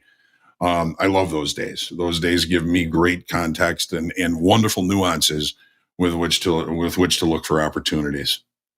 So it'd be great. Yeah, we'll start working on that. Although I got a little stack of stuff I'm working on that before I'm going to be able to get to that. So we'll let you know when we're going to be able to do that, Luke. Love the suggestion. Thank you very much. Awesome. Thanks, Hoag. Checking in on the chat again. Looks like a couple of our moderators got short with Dakota, and everybody's making a little bit of money right now. Excellent. Love to hear it. Love to see it. MP included. All right. Next question comes from James. One of your favorite questions, Hoag. We've heard this one before. And James knows it too. Hey, I know you probably answered this before, but what advice would you give someone who's been trading a year now and still can't seem to pass their evaluation in the trading combine? James, it can take some time. The dad wisdom is something that my dad stole from Babe Ruth, and I actually credit Babe Ruth with it today. But you can't kill a man who never gives up, right? You can't beat somebody who never gives up. So first off, never give up. But if you've been at this for a year and you're maybe kind of in a boom and bust type of situation, you've got to make gentle changes in trajectory in your trading plan, your lens. I would never suggest, okay, you just got to go back and start from zero again, but you really want to improve your market knowledge, one, and your self knowledge for number two. If you were much of a reader, I think the best books that I can suggest for you would probably be the Mark Douglas books, the Disciplined Trader and Trading in the Zone. Jared Tendler's book, this one here, Mental Game of Trading, I think would be a good book for you. It's not, you probably have some good usable market knowledge. Sometimes when it comes to this, the call is coming from within the house. Sometimes it's things that are going on in here that are creating those barriers for us. I've been fortunate enough to work with several trading psychologists and therapists throughout my career in trading, and there were things that you may be able to kind of relate to that I dealt with. I don't know you, James, but one of the things that was told to me when I first walked on the floor with my shiny new badge and I was able to go in and start trading was, you can make anything you think you're worth. You can make anything you think you're worth. Think about that, James. Think about that. If you don't put much value in the time and work that you've put into this, you're going to find, you're going to probably not pull much money out of it. You've got to have a very high value of the work that you have done already. And that's just one of the things that I would suggest to you. The path that you're on is difficult. We all know that. But think, about the things technically, things about the market. Of course, you always want to continue to improve your knowledge of the markets, but improve more the knowledge of yourself. There are some great books. I mentioned three of them already. Another one is The Best Loser Wins by Tom Hoagland, Power of Habit by Charles Duhigg. That is another one. I mean, it's a lot of reading, but the tuition and the time it takes to become a consistent and profitable trader can be vast, and it's hard work. And the more you work, the better you're going to get, hopefully. And it's kind of like My dad used to say, if you make easy choices when you're younger, you may end up with a hard life. If you make hard choices when you're younger, you may end up with an easier life. And do the hard work, James, and hopefully we'll see you getting funded very soon. Just kind of go back into the markets here for just a second. So take a look at the NASDAQ here. The NASDAQ took a look below the initial balance. It had a failed auction. When the market breaks out the other side of the initial balance, there is a tendency for the market to become rotational. We're probably going to be in a rotational market the rest of the day. Dakota, love the trade, and hopefully you make $1 million on it, and everybody else does too. Great job. All right, GD, what else we got? Awesome. Yeah, a lot of people in the chat asking Dakota what his profit target is, and he just simply said he's trailing a stop right behind it. And that's it. There you go. We'll follow up on him. Maybe he'll still be in the trade when he comes on later this afternoon. Yeah, right. All right. He might. Following up with another trading psychology question, Amateur Genius wants to know, what's your mindset after a big winning day? Yesterday, Amateur Genius was up $5,000. Today, down $3,000. Knows where he messed up, though.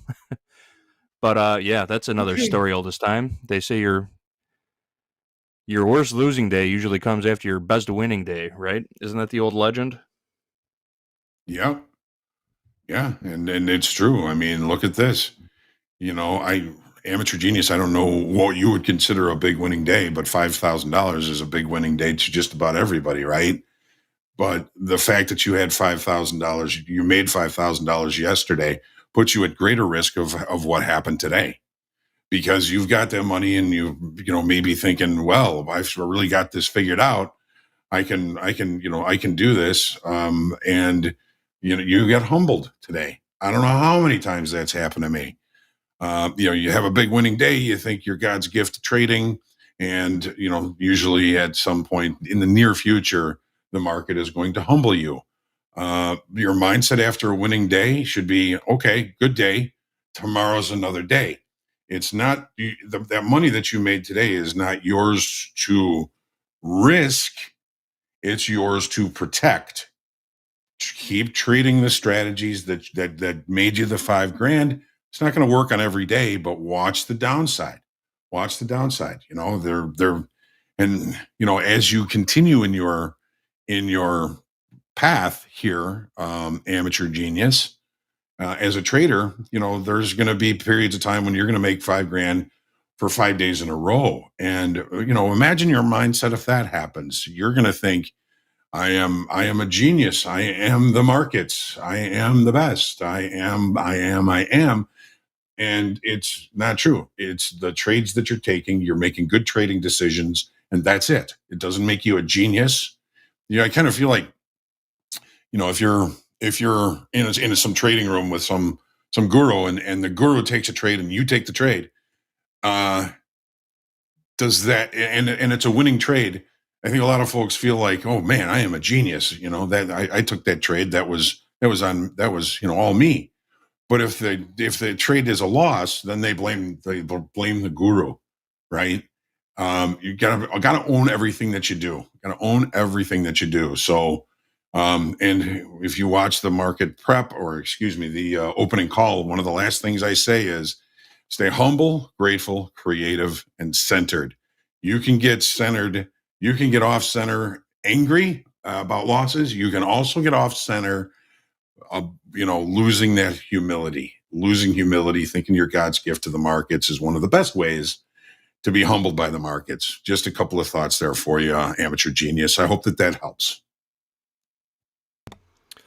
Thanks, Hoag. And for those of you interested in learning a little bit more about trading psychology or getting some real advice from a trading psychologist, next Tuesday, February 20th, Gina Cristerna, professional trading psychologist, will be joining us for the Power Hour at 11 a.m. Central Time. That is next Tuesday, February 20th at 11 a.m. Central Time. Trading psychologist Gina Cristerna. I hope I didn't butcher that name too much. No, that's right. Join us for that. Perfect. All right. Next question from JD, Jay apostrophe D. Are these exercises or training one can do that can minimize one's? Are there exercises or training that one can do to minimize FOMO, hold winners longer, cut losers quicker, and extend patience? I feel like we talk about this every day, don't we, Hoag? Yeah, pretty much. And I wish that there was some sort of switch that I could do or some sort of whammy that I could put on people that, would take all this away. But it's, is there training that you can do to minimize FOMO? Yeah. Take your hand off the mouse. Next time you're trying to get into a trade, make the market come to you instead of just barreling in with a market order. We all do that, where I'm going to miss this trade, so I got to get in now. But always demand your best trade location and be ready to miss a few trades. That's one way you're going to be able to minimize FOMO is use limit orders instead of market orders to get in. If the market is becoming, is moving higher with some momentum, the trick is, well, I'm just going to buy it. I'm going to click, right? And I'm just going to buy it. Well, you'd be better off being patient, waiting for a little bit of a pullback to give you at least a little bit better trade location before getting into a trade. So with FOMO, use limit orders, make the market come to you. Holding winners longer, it's got to be part of your plan. You have to say before you take the trade, this is a spot that I believe is going to remain one extreme for the rest of the day. I'm going to try and hold on to this until, either my trailing stop gets taken out or I get to MOC. If you're trading multiples, it's going to be a little bit easier because you're going to be able to take some profit, hopefully like 2 to 1 on each of the contracts that you have, and you're going to be able to leave that one on. And if it doesn't play out, you're not a loser.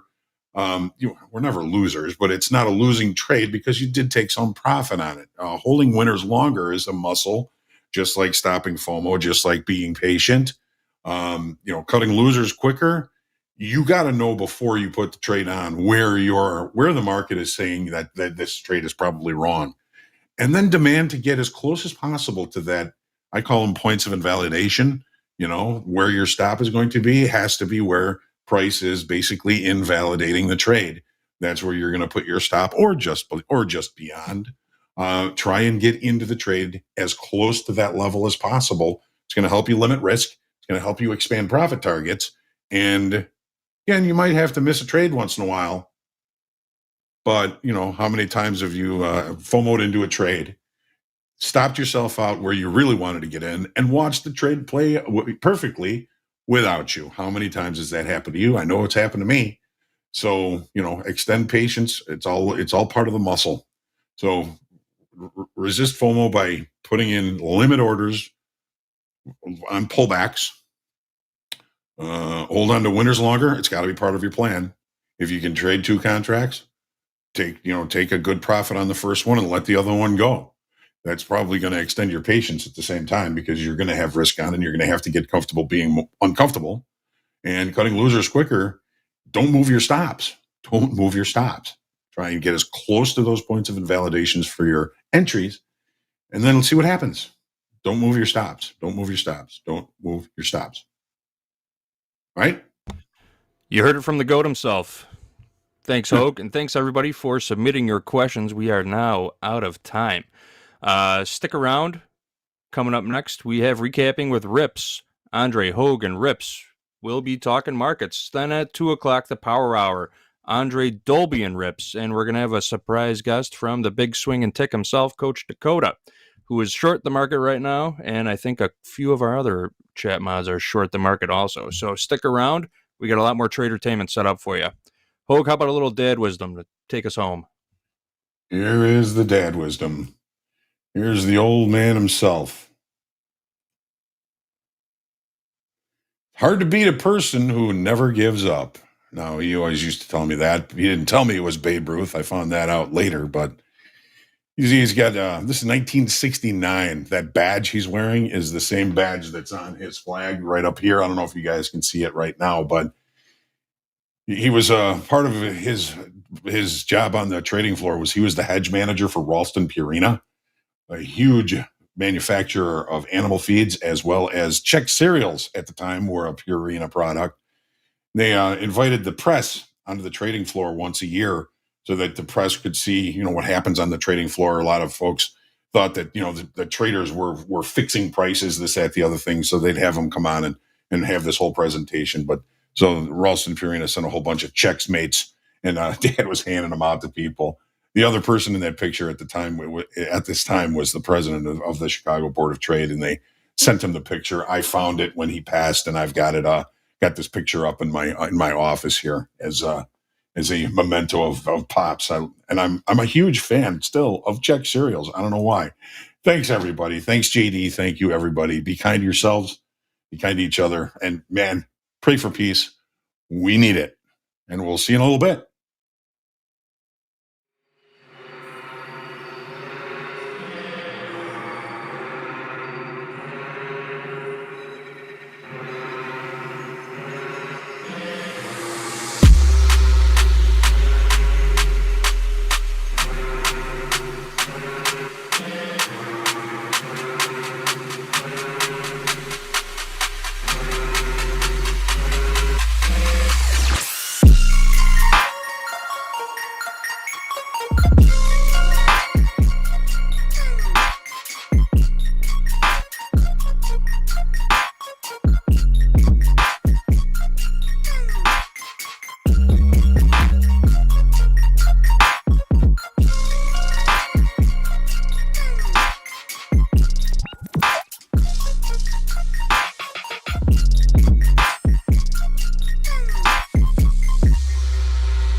Welcome back. It is Recapping with Rips, the man in the middle there. We just saw John, previous segment. Awesome stuff. Recapping with Rips. Rips, how we doing today? Talk to us. The people are super pumped to see your face. How we doing? Good to see you. Good to see you, John. Good to see you, Andre. I hope everybody's having an amazing afternoon out there. Coach Dakota has been on fire lately. I just want to start there because Coach Dakota, he's not only my trading buddy, but my potential teammate in the Topstep Trading League. So I'm super pumped to see him just crushing it and taking names. We do have Coach Dakota coming up on Power Hour, which I'm really excited to have that drop by and see how he's been doing. But I don't know if you folks heard, he is number one on the leaderboard. So give it up for Coach Dakota out there crushing it. Myself today, I am trading in my Express funded accounts. I ended up trading with my group and took a long trade on that extension in the NQ and ended up making $1,100 per account. So I'm in the green today across 3 Express funded accounts, up 3.3K. So super stoked on that. And that kind of takes off the edge for me needing to trade for the rest of the afternoon. Although I do hear that Coach Dakota is short right now, and that is looking rather juicy. So we'll have to see how that pans out. Any trades for you, Andre? Any trades for you, Hoag? One trade for me, one trade, one loser. I bought 18s in the S&Ps and sold 13s 3 times, and it got me down about $750 on the day. Tough stop out, part of the job, but I did learn something. My entry and thought process was good. I think I just need to wait for the flush out, their sell off to pull back a little further. I got long right in front of settlement, and the market was still selling off, but the thought process was good. The execution was good. I think I just need to wait on my timeless. So I did learn something. I'll see if I can carry it over into maybe perhaps this afternoon or tomorrow, but I'm okay with where my loss at. I thought I traded well, process driven. The process was good. The results just weren't. So I'm cool with that. John, how about you? How'd you trade? I had 2 trades today, two small winners. I took the opening range trade in the S&Ps, and when the NASDAQ started tanking, I took a small profit on that. Bought it back to the opening range, took that from basically the opening range to the point of control. So I was long here, got out here, got long here prices, again, John? got out What are of the point of control. prices, John?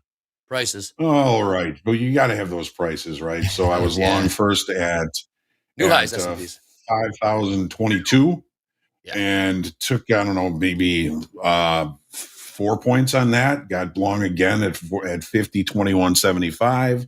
Got about 4 points on that. Nice. And maybe 2 or 3 points on that. I don't know. The point of control was a little bit lower at the time. And then the trade I missed because I was going into the shoulder tap segment, and I want to focus on that, and I was focusing during group coaching as well. But the trade I missed was the failed auction below here. We talked about that during the fast markets segment. If you remember, Andre, that's where you got your long. You got stopped out at the low. Yeah. Bummer. The market opened back inside the initial balance, so that makes this a failed downside auction. It did the same thing in the NASDAQ, and the market's been rallying ever since. So that's the two small winners and the one that got away. Of course. But that's all right. I got to focus on what I'm doing here.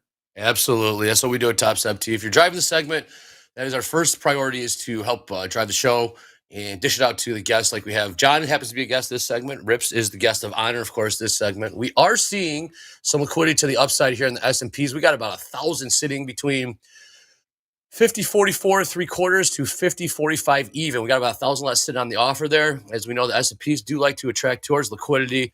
We're about 6-7 ticks off of that. We just did uptick to new highs in the S&Ps.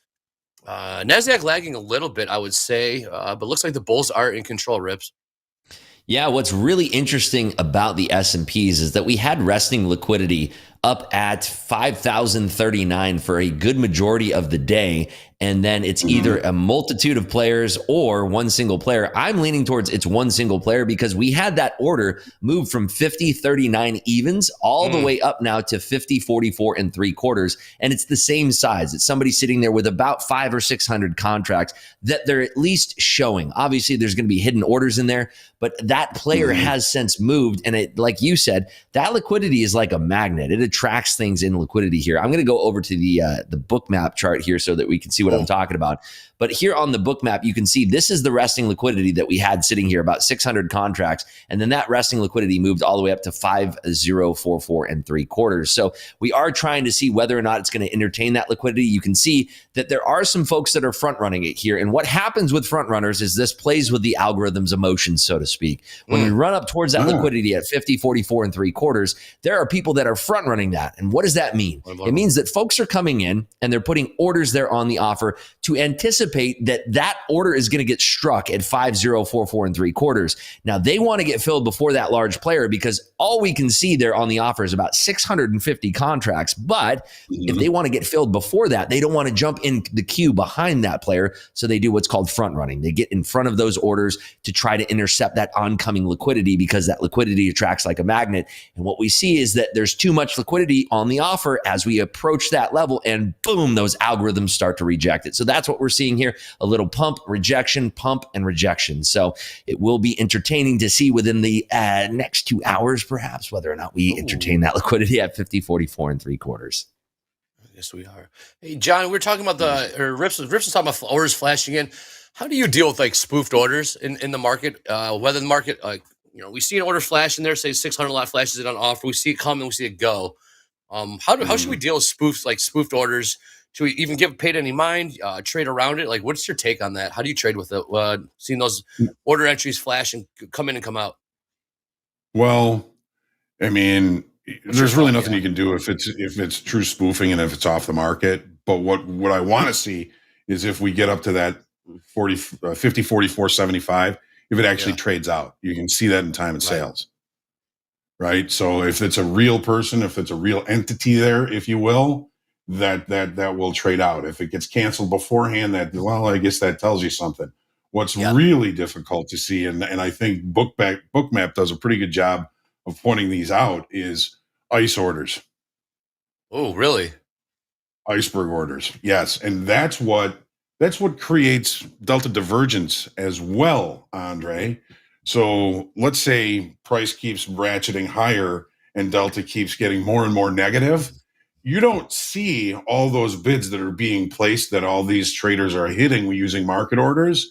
They just replenish a little bit of random numbers, a little bit of random numbers. They'll put in 14, in the S&Ps, they'll put in 14, 22, 36, 5, 14. And as those orders are filled, they'll pump in a couple of more contracts. They'll just keep pumping them in there. So it's like an iceberg. You have no idea how many contracts they actually have to buy because you only see that little bit of ice on the top, right? But that's how delta divergence get created, is because there is an entity that has a lot of contracts to execute. They use the shorter time frame speculators, P shooters like us, to get those accumulations done, and then eventually, the short time frame traders they'll get done hit in that level and go, well, it's not going lower, let's back off. Well, if the longer time frame entity still has business to do, they'll move those bids up. Oh, well, now we can sell it up here. We sell it up here, The market kind of bounces around a little bit. They let it come off a little bit. They place the bids back in. The delta keeps getting more negative. Price keeps inching higher. And then, once they do everything that they can get done here, they'll move those bids up. Delta keeps getting more and more negative as price keeps going higher.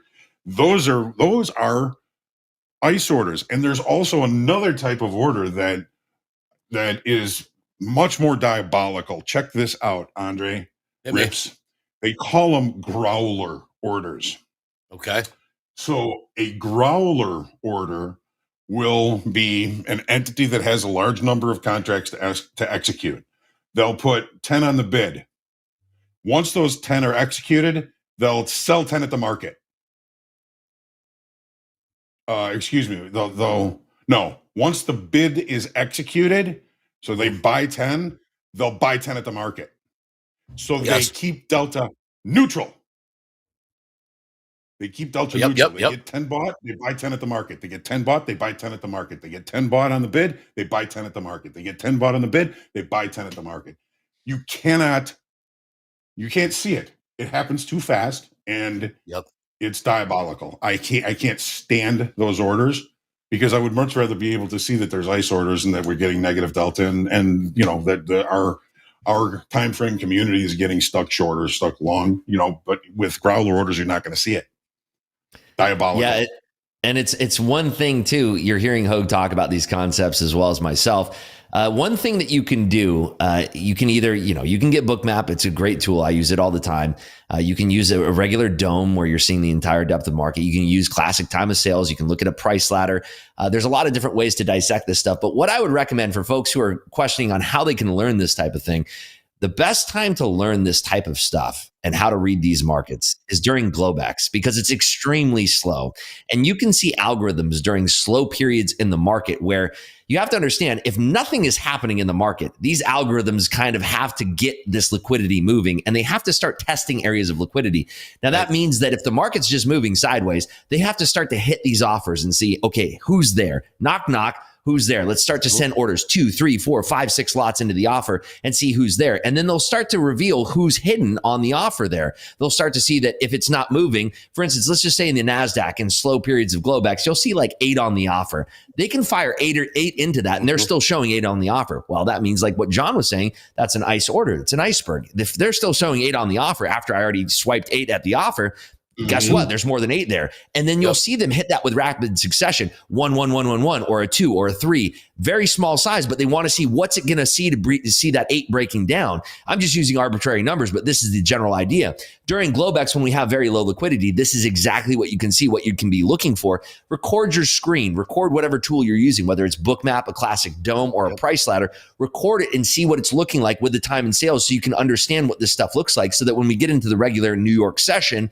you can actually see this happening in real time. I highly recommend Bookmap as a tool because Bookmap has an internal recording feature that you can go back and watch things with the gift of hindsight. You can go back and see what happened in the day. So when a flush was about to come, what did that look like on the order book in Bookmap? What did it look like when we were swiping the offer and it got heavier and heavier and all of a sudden it started to roll the market?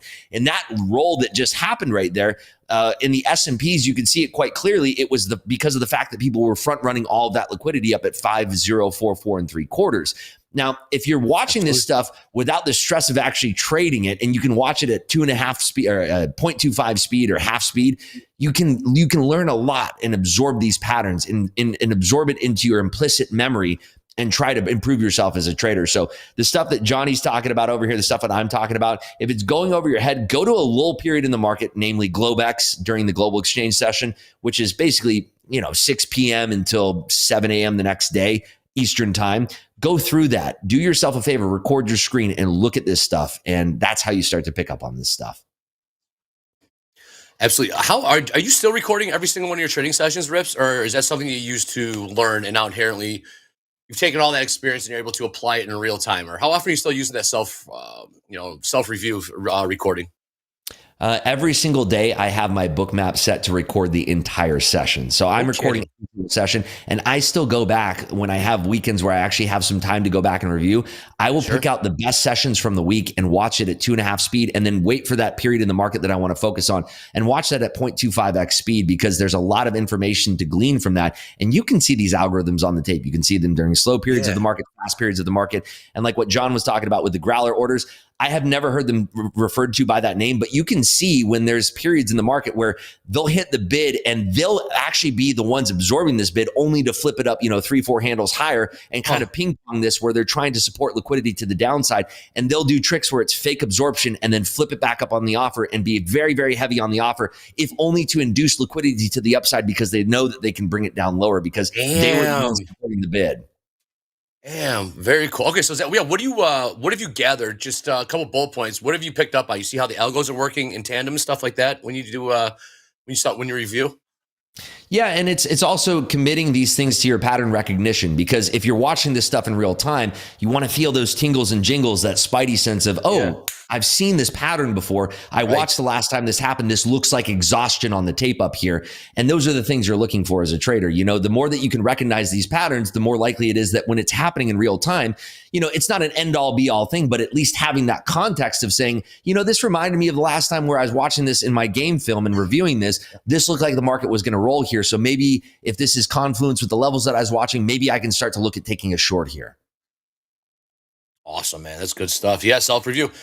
Rips has been in the game for a long, long time. Still doing self-review, guys. I know he's had some big trades in the past, and here he is trading some E-mini NASDAQ, and he's still doing self-review like it's his first day trading. That's pretty damn impressive. You got John here. He's been at this game for, 40 years now, John? 50 years you've been in this game? Still doing self-review, still journaling, still sharing all his wisdom and knowledge. You can only get that here on TopstepTV, so that's really good stuff. It did look like we were going to... If you don't do the homework, you don't get to go. You don't get to play. Really don't. You don't, man. So, all right. Well, it looks like NASDAQ's kind of trading a little bit sideways. Took a dip down to VWAP. Rips, you said you're going to be sitting on your hands. Well, at least that's what you think you're going to be doing for the rest of the day. You're content with where the P&Ls are at for the day. You're going to have to let opportunity come to you before you look to get in the market, I'm assuming. Yeah, you know what? So I was actually putting myself in the doghouse a little bit. Yesterday, I didn't trade anything in the way of live money. I actually had a beautiful conversation with Mick. I got on the horn with him yesterday. He talked about it. He briefly mentioned it on Shoulder Tap today. So Mick, if you're watching, what's up, Mick? But yeah, it was great. I got on the horn with him and I explained my situation. And I said, you know what? I want to limit my exposure into the market right now, or limit my exposure with risk. So I had him take my live account and limit that from 15 contracts to 5 contracts. And he tooled down my maximum daily loss limit to $1,500.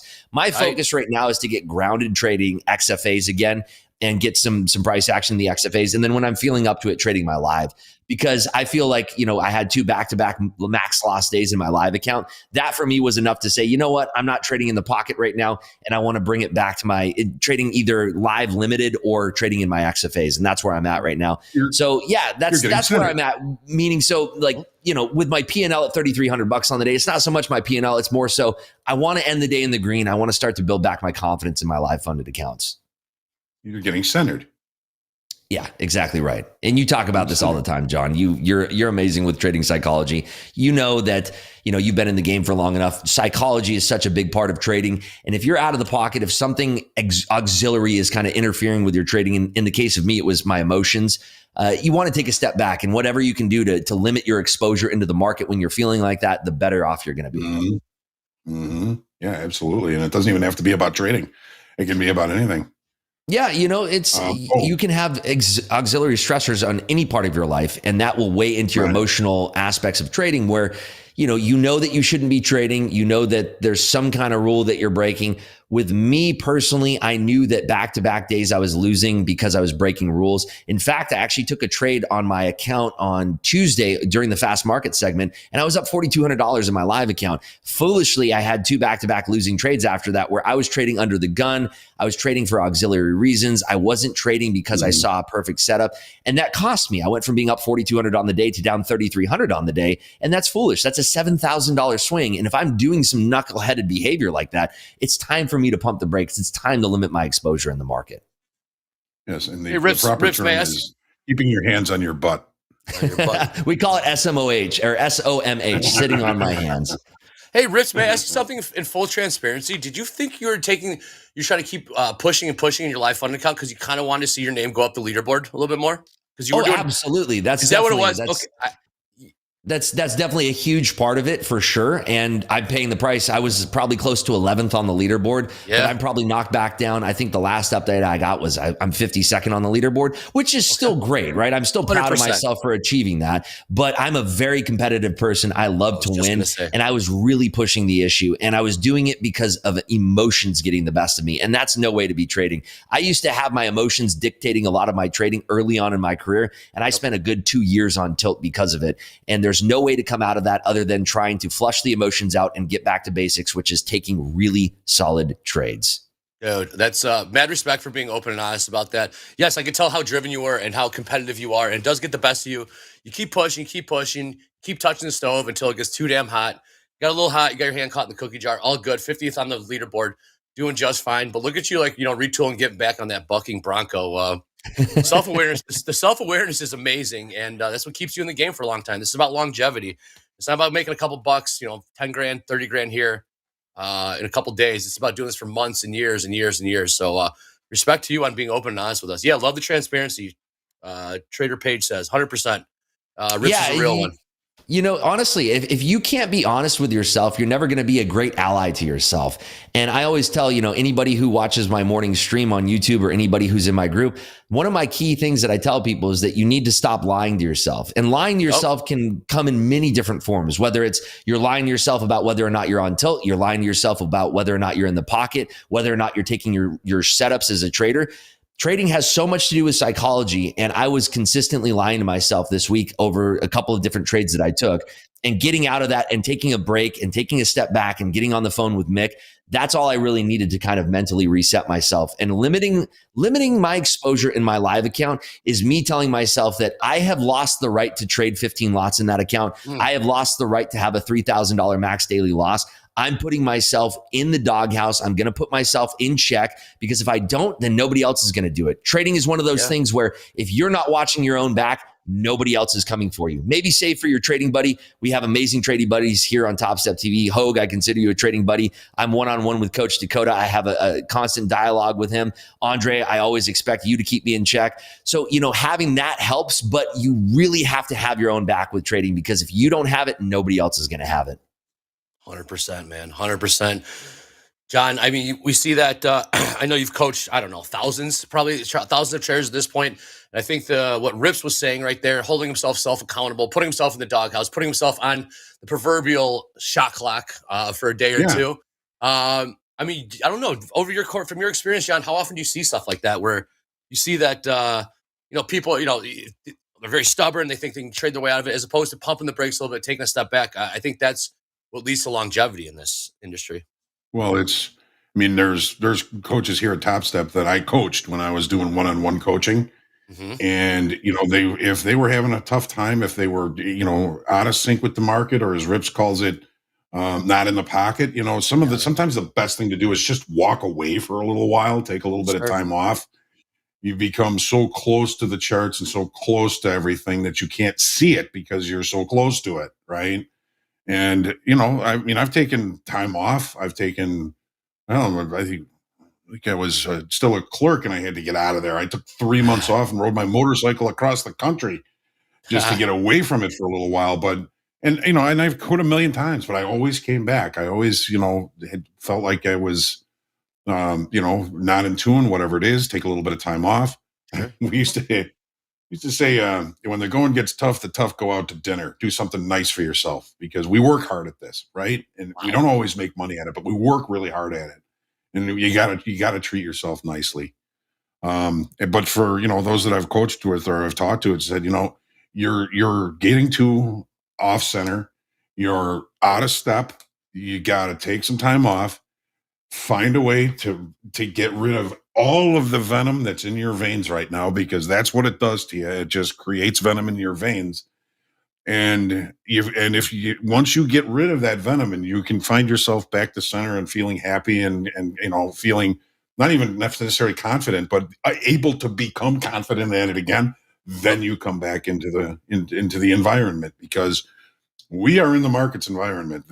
It is not in our environment. We have to remember that. And if that environment is treating, you know, is not doing what you think, or I don't even want to say that, the market's going to do what it does. But if you're not able to get in sync with it, step away, center, let go of the venom, and then come back. It's so important to do that. And you know, if you're you know, I think it was Mark Twain that said, anger, or I call venom, does more to the vessel that it is stored than anything to which it is poured upon. When you hold venom, you are hurting yourself, and it's only going to hurt you. Just like Rip said, you know, you've got to be accountable to yourself.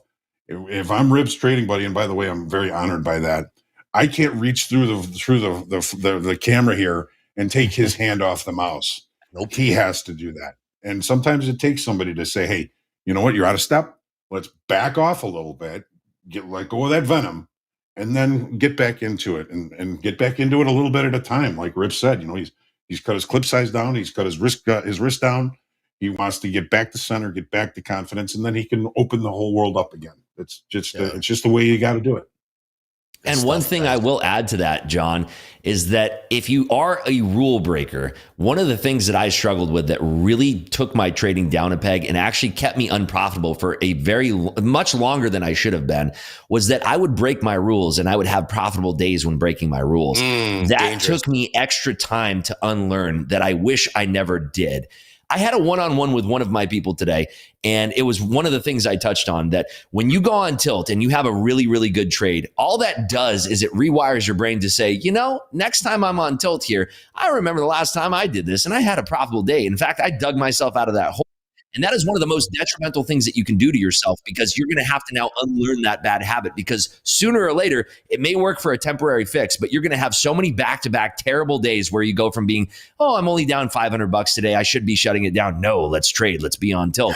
You maybe make one day where you're up $1,000 from that, but then the next 5 sessions where you're like only down $500 and you say, I'm not feeling so good, I should stop. No, let's trade on tilt. Max loss, max loss, max loss, max loss. Right. And that, exactly right. And that voice could be so evil to you, because that's going to get an untrainable thing where you're going to build up that tolerance to say, well, the next time I'm on tilt, I remember that one time where I went from being down $500 to up $1,000. Now you have to unlearn that. And that took me so many extra months in my trading career to unlearn that tilt, to unlearn from trying to trade when you're on tilt and you're not in the pocket. That's something that I'd caution you traders out there. If you are seeing that, where you have a day where you're on tilt and maybe you got rewarded for breaking your rules, I promise you that in the long term, because this is a very long marathon, this is not a sprint, you're going to have to spend so much of your time undoing that. I know that I did, and I'd caution anybody out there that is falling into that same trap. Absolutely. Rips, I want to show you something. If you guys will go to my screen, I have something that's based on what Rips was just saying. And this isn't mine. This was at Andrew Menaker, but I just put this up to show everybody. There's 4 kinds of trades. 1 and 2 are good trades. 3 and 4 are damaging. Number 4 being the worst. The best trade is a trade that's in process and is a winning trade. Fantastic. Yep. The next trade is a trade that's in process, is in a losing trade, but at least it's in process. The next, the second to least, the second to most dangerous or damaging trade is a trade that's out of process, that's a loser. Yep. You pay for trading outside your process. Yep. The most dangerous trade, the most damaging trade, is that trade you take out of process that's a winner. And Rips, you were just saying, you do that, and the next time you're in that situation, you think, hey, it worked last time, but that was just luck. That was just luck. 99 times, it's not going to work. Quick story. That's 100% true. And one thing I do want to add to this whole discussion is that, folks, you need to remember, this is trading. There is an absolute certainty, 100% of the time, you will have losing sessions. It's a guarantee. You are going to have losing sessions. So how you act when you have a losing session is everything to your trading future. So you need to take the advice that Hoag is telling you, that I'm telling you.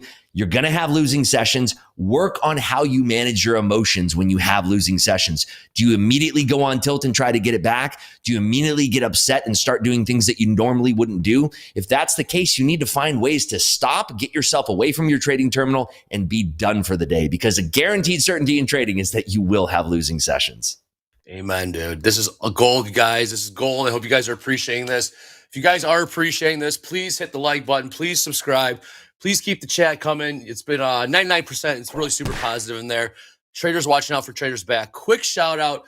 I don't know who's been paying attention to the chat, but quick shout out to Roy Jenkins. My man, Roy Jenkins. Just want to say congratulations on joining the Topstep family. I believe we hired him. And yeah, man, congratulations. Welcome to the team. And we look forward to meeting you in person and putting a face with the name. So shout out to Roy Jenkins. He's been super good in the chat, super positive. So, Leroy Jenkins, congratulations, man. Leroy Jenkins. But back to that story about trade number 4, John, out of process winning trade.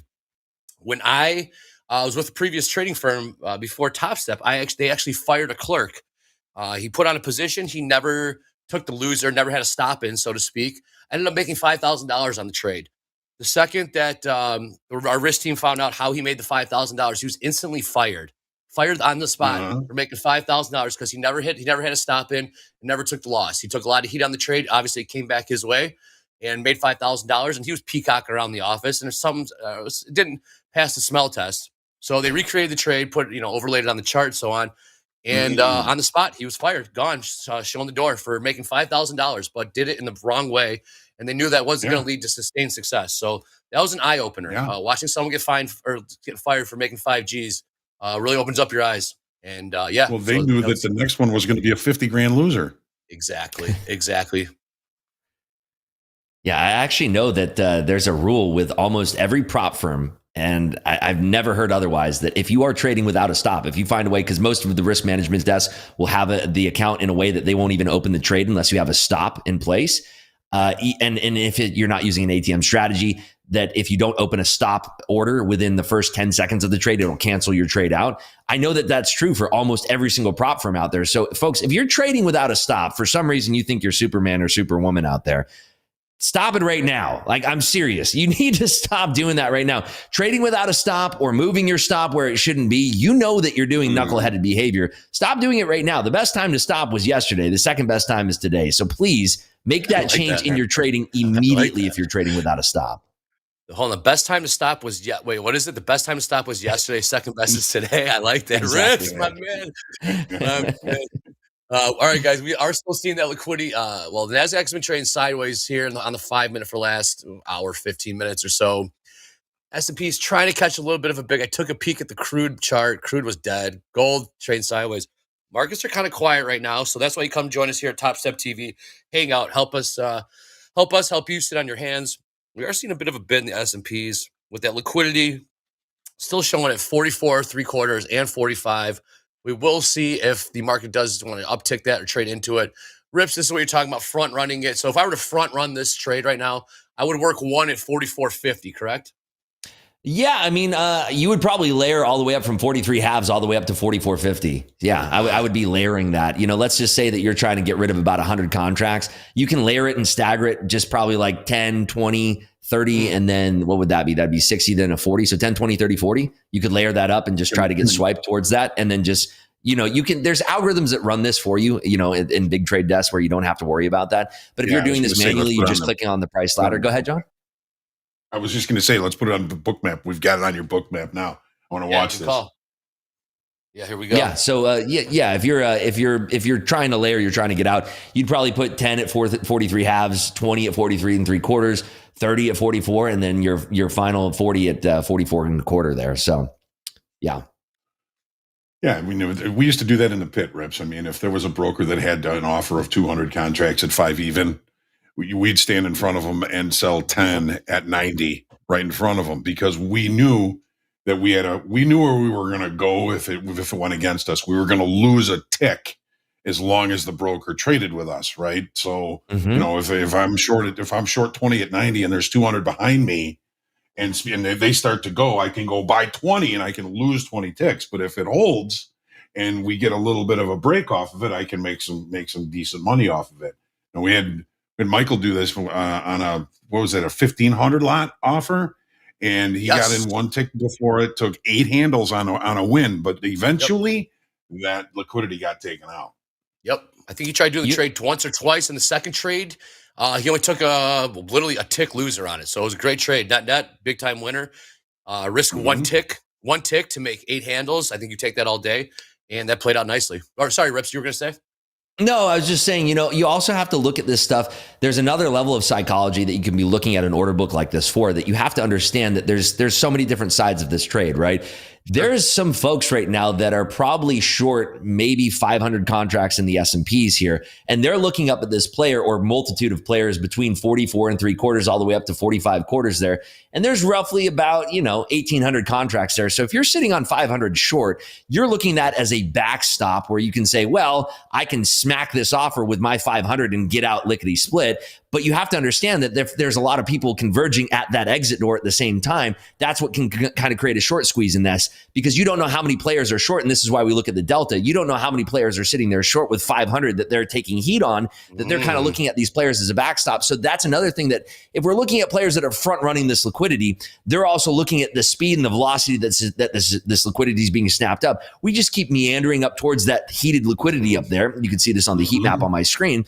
We're meandering towards that liquidity, but nobody's swiping it with fervor yet. So those shorts, so to speak, are just kind of sitting there, just relaxing for the time being. But the moment that we start to see that panic, that might change, and we'll start to see whether or not there's ice orders up there, whether or not there's velocity taking that. And this is what you kind of want to remind yourself when you're looking at the order book like this. What's the slate of the activity here? Are there players that are trying to get out here? Are there people that are panicking yet? Right now, we're not seeing panic yet, but that's something that you want to consider. And same goes that if there's somebody short here, let's say 500 contracts short from the mid 40s, are they looking to cover on the bid here? Are we seeing that it's dropping down to the bid with force and then somebody solidifying it and taking it with a nice order?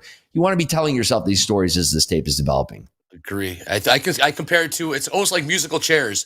When the music stops, everyone needs a chair to sit in. And right now that chair to sit in is at 44 and 3/4, 44.75. That's the chair to sit in. So right now, as long as the music's on, we don't get creeping closer and closer to that order where everyone's good. But if we get closer and closer to that order, essentially the music's going to stop, and that's the chair everyone wants to sit in, what Rips was talking about as far as the shorts. So that's the chair everyone wants to sit in. We'll see if that actually plays out. Yeah, and there's so many levels of the emotions of these traders that are being played with here, and a lot of this is algorithmically driven. But there's still humans that are directing what these algorithms should do, and these algorithms they're written in a way that induces volatility and it induces liquidity grabs and it induces players to do certain things in this tape. So when we're coming down like this, I just, as you were talking, Andre, I saw somebody come in with a 500 lot, but it was a spoof order. So they're wanting to see, is anybody looking to sell into me at 500 here? They put it up there. If there's panic and somebody is looking to get out 500 there, they're going to try to swipe at that. And at a millisecond level, nanosecond level, you might have an algorithm pull that order at the last second so that a market order isn't even getting filled at that level. And it's also testing to see how much liquidity is being probed below that. There's so many layers to this stuff. And the more that you're watching this, we talked about this at the top of the segment, the more that you're watching this, the more that you're recording your screen, the more that you're watching this at slower speed, you can start to uncover this information just by simply being an observer of the markets here.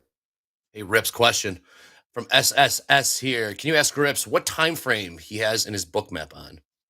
So right now, this is showing about 30 minutes of price action here. But the great thing about Bookmap is I just use my mouse wheel and I can scroll out here. I can use time slices. So this would be a 60-minute time slice right here. This is going to be a 30-minute time slice right here. But I like to scroll in and scroll out. The great thing about Bookmap is I can scroll in very deep to an area of liquidity and I can zoom down into the nanosecond level here and see exactly how that liquidity was being exchanged there. So Bookmap is a very powerful tool. I highly recommend it to anybody out there. Agree. Can I get a quick Delta update from my guys, my Delta experts here? John, what do you got? And then Rips, what do you got? Just see if it's closer, different. 770 positive. Yuck. Rips, you got the S&Ps, I have -100, and in the NQ, I have -2200. Oh, sorry I asked, guys. That was a whole lot of nothing right there. That was nothing. It also does describe why we're at a lull in the market, though. This is why we use Delta, and this is why Delta divergence is such an amazing strategy. We're near the Globex. Was this Globex highs, I believe? Are we pretty close to Globex highs right now, John? In the NASDAQ, yeah. Yeah, sorry, then I should have specified. But yeah, we're very high up here. And so, this is kind of that musical chairs that we're talking about. It's kind of like, poking the bear. Do you want to go? Do you want to go? Do you want to take this? Do you want to see what this is? Do you want to probe that liquidity? And nobody's really doing it. And so you're just kind of having these algorithms throw up orders and kind of flip them around. And they're often kind of trading to themselves, so to speak. Let's hit the bid and absorb a little bit here, flip it back up on the offer. And let's see what's, shake it around. Let's see if we can get some volatilities brewing up here. Yeah, don't poke the bear with the stick. All right, we're getting closer to this order, guys, here in the S&Ps. We'll see how we trade through it. It looks like it's real for the time being. They haven't really pulled it yet, so we got about 1,000 sitting between 44.75 and 45 even. Getting close, about 3-4 ticks away. Here we go. See how this plays. They're going to poke the bear with the stick, aren't they? They're going to poke the bear with the stick. We'll see if the bear wakes up or if the bear just rolls over and lets him go through.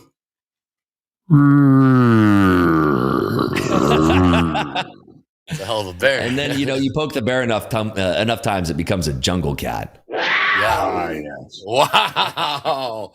Wow. I like it. All right, we're coming up here. Dom's in the chat says, can you ask Rips what dose milligrams of Adderall he takes? I don't take Adderall. I take NZT. That is the limitless pill. I am actually Bradley Cooper. With a bit of Celsius, right? A little caffeine in the afternoon never hurt anybody. 200 milligrams of caffeine in this stuff. Ooh, baby, jet fuel. I love it. That's the energy. And also that we got the passion for these markets, man. We live, eat, breathe, die this stuff, man. This is what it's all about. We love it. So yeah, if you find us talking a little bit fast, a little bit passionate, maybe we swear a little bit here and there, forgive us. This is what we live for. This is our passion. We hope we can kind of transfer the energy through the camera into the screen into you guys. So yeah, we appreciate you guys watching, and thank you for appreciating the energy we got here. All right, we're just trading sideways. They're going to poke this bear. We got about 15 minutes left in this session, recapping with Rips. I know Rips is on with us after this for the power hour. Big time power hour coming up with everyone's favorite Dolby Rips, and I'm just along for the ride. Listening to those two go back and forth is just amazing. Yeah, so we are, what's interesting about this too, when we have this kind of slow walk towards this liquidity, the likelihood that we're going to burst through this is low. It doesn't mean that it can't happen, but generally speaking, when we're not rushing up into this liquidity, there are a lot of people who will actually get into that same order. Right now, we were talking at the start of the segment, we had about 600 orders on the offer here. Now we're looking at about 700 to 800 offer at 5044 3/4. So it's going to be interesting to see whether or not we actually have a forceful push for that liquidity, because I would expect there's probably at least about 2,000 contracts that are sitting there. Now, the thing is that if we did have a large market order hitting the tape, there's a lot of algorithms who will pull back from that offer because they just know that they can take it a much higher. So we are kind of interacting with it here. We do have my screen up. So let's wait and see here. Let's see if we actually swipe up at the liquidity. If a big market order was to hit the tape right here, you can see some folks are front running this right now. Here we go. There we go. We just broke through it. So we had 700 sitting there. It took 1,200 orders to hit that and break through that offer. But again, I'm not seeing this smack through with a lot of strength. It's just kind of we took it and now we're coming back down. Yeah, right. Yeah, like oops. Yeah, John, as you referred to, it's going to take a lot of energy to run through there, and it looks like the energy kind of fizzled out once 44 in the orders and 45 evens got filled. Question from Jim's in here. Do you use the MBO bundle for Bookmap? I don't. I have all of the bells and whistles here for Bookmap, but I don't actually use the indicators. I have tried them out a little bit. They are great for some traders. It tends to slow down Bookmap for me, just from a viewer level. So because of I would sacrifice a little bit of the speed in Bookmap. I don't actually run those, but I think that they're really, really good. Is if you're not, I run a lot of screens here and I'm only running it off of one streaming PC and one regular PC. So for me, it slows down too much in times of volatility. I trade the NQ and I need as little lag as possible in my NQ feed. So I personally don't use it, but I think that they're great tools. I can kind of see it manually. And the way that I'm seeing icebergs is that, we're hitting an offer and then the bubble's just growing and growing without us breaking. So that alone it's burned in my implicit memory. So it's really easy for me to read that stuff. Well, that was fun. All those buyers are like, now what? Yeah, very, very slow up there. What's funny is that they haven't replaced the offer. Usually what you'll see is that when we swipe liquidity like that and we kind of, come straight back down, we are kind of right back at 5044 3/4. We're back at those 44 3/4 and nobody's stepping in again and refreshing the offer. So that is something to be said. I think that the plan is to take it higher here. Yeah, now we're taking out the 5 halves here shortly. Yeah, what you'll usually see in times like this where we don't have a lot of speed to the upside, you'll see these order books be refreshed with those same areas. And again, we're only seeing at 44 halves, at 44 3/4, we only have 115 contracts on the offer, which is tremendously small given that we just had 1,200 being swiped there. So it does seem like the market makers or whomever is providing this liquidity currently is okay with letting it run, because I think the assumption is that they can put offers up higher and those will be filled. And they'll get them. Yeah. Question was, how many screens do I have? I have 2 ultra wides. I have a 57-inch super ultra wide, a 49-inch super ultra wide, and a 34-inch monitor that's in portrait mode here. So 3 screens in total.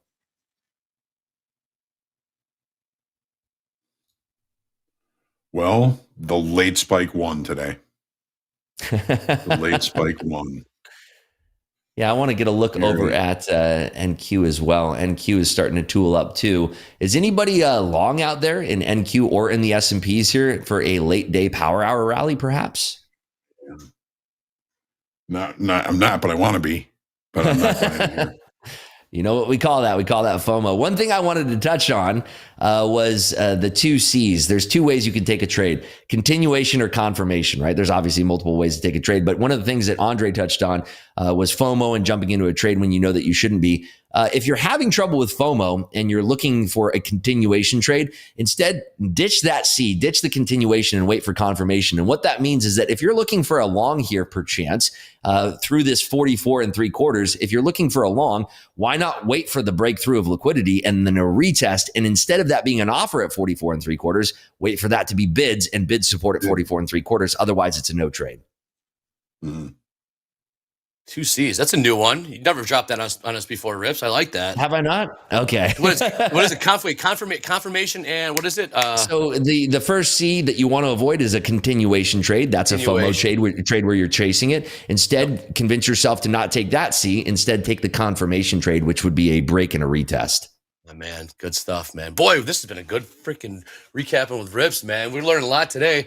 Markets haven't been doing too much. I guess kind of uptick into new highs, but a wealth of information, a fountain of just knowledge and just everything. I mean, you get everything here just in this hour. I know we got another hour coming up after this. Rips, good hair. You don't. Oh, fantastic hair and facial hair all around, all around. The facial hair on this beard segment gang. is amazing. This is definitely the beard gang here. This is the beard gang, dude, for sure. Somebody called me Burl Ives today. Oh, come on. That is amazing. Beard gang and boys gang. I'm just trying to keep up with these 2 guys. All right, well, the sellers came back in the NASDAQ, said, no, I don't think so just yet. And this is why when we were talking about the 2 C's, you don't take the continuation trade, wait for the confirmation trade. You'll save yourself a lot of loot by doing that. Because I know I've been guilty of it. It's so easy to get hungry eyes. I mean, John was even just talking about it. You know, I want to take this trade, but now look we're right back down below those 44 3/4. Much better off not taking the trade. Hands off. Exactly right. I didn't. Of course. Got my hands on my butt. That's 40 years of experience right there, folks. 100%. It's quiet market. Volume's waning out. We got recapping with Rips here. Coming to a close. About 5 minutes left.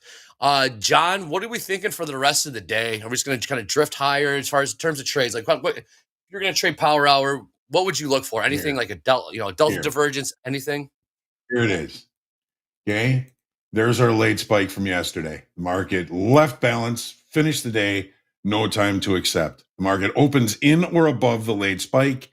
It marks potential acceptance of higher pricing. Initially the opening range was the low of the day. We had a failed auction at the bottom, and the market is accepting higher pricing. Look at the NASDAQ. It was so different this morning. This was such a messed up morning. Oh, was it ever? Opening in and above the late spike, driving all the way to the point of control, possibly accepting value from yesterday, but rejecting on the auction to the downside to the points of control. And look where it is now. So I don't see shorts here. I don't see that there's any kind of delta divergence. Yep. You know, maybe 2,200 in the NASDAQ is a little bit of a divergence, but that would be to the opposite direction. That would be to continuation to the upside. If I had to say it, I think that the market is going to continue to grind shorts to a pulp like a bear eating a rabbit. I think I know what you're saying. Hint, awesome stuff. Yeah, we're gonna keep just grinding higher. Yeah, it's not necessarily new longs taking this market higher. It's the shorts that are quote unquote puking to the upside, stops getting triggered, stops getting hit. And, I have a question for you, John, based on what you were just saying. And sorry to interrupt, Andre, but I have a question for you. You know, we have MOPEX coming up tomorrow. It's a month before we actually have the contract roll in the futures, of course. Would you say that MOPEX likely or unlikely has an effect on what we saw in this morning's auction? Honestly, I don't know. I don't know options that much. It's something that is on my stack of things to learn. So I can't give you an educational response to that question, to be honest with you. So my takeaway from it, of course, and I appreciate your honesty, my takeaway is that we've had the options chain lighting up in a lot of these AI names. We've seen, for you other, if you're trading equities out there, and I know we only talk about futures, but for you equity traders out there, we've seen a lot of lean into a lot of these AI names, a lot of these chip names, and that's kind of bleeding over. NVIDIA has been directing a lot of the move and attention in the NQ lately. NVIDIA is part of the Magnificent Seven, of course, but we have seen a lot of that kind of bleeding over into how the interplay of NASDAQ is going. And so if you look at, you overlay NASDAQ and NVIDIA today, we see a lot of confluence in that chart. So I'm just wondering to think that if we have a lot of people who are still holding these calls in NVIDIA that are amplifying these moves that we're seeing right now in the market. And I think that we had a lot of displacement today, and we've had to be cleaned up in the early session, which is why we saw a lot of liquidity drawn to the downside. And now we've gathered enough liquidity to start pushing us to the north side here. That's my takeaway, at least. Wow, you ain't kidding. All right, John, we got 1 minute left. One minute left in the segment. John, I know you left us with some words of wisdom, dad wisdom in previous segment, group coaching. I know you'll be in the chat and you'll be feeding me what the delta is as we continue to make new highs. Sure. Leave us with some words of wisdom. You said you're going to think the short's going to kind of grind this sucker higher. Yeah, appreciate all the hard work you did today. And leave us with some parting words. Sure. Don't poke the bear with the stick. I mean, I like that. You'll get bit. That's essentially what we have going on right now. It looks like the bears are sound asleep, so don't poke the bear. Boy, you ain't kidding. All right. Well, with that being said, we are going to be back on for everyone's favorite Power Hour coming up here in about just about 3 minutes. So stand by, and we'll be back shortly. Thank you.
Hour, everyone's favorite hour with maybe some of your favorite three amigos here. We got Rips in the middle, Dolby time in the house, man. I am Andre. Thanks for joining us. Elvis said the Power Hour is my nap time. Elvis, I know that is simply not true, man. Come on, man.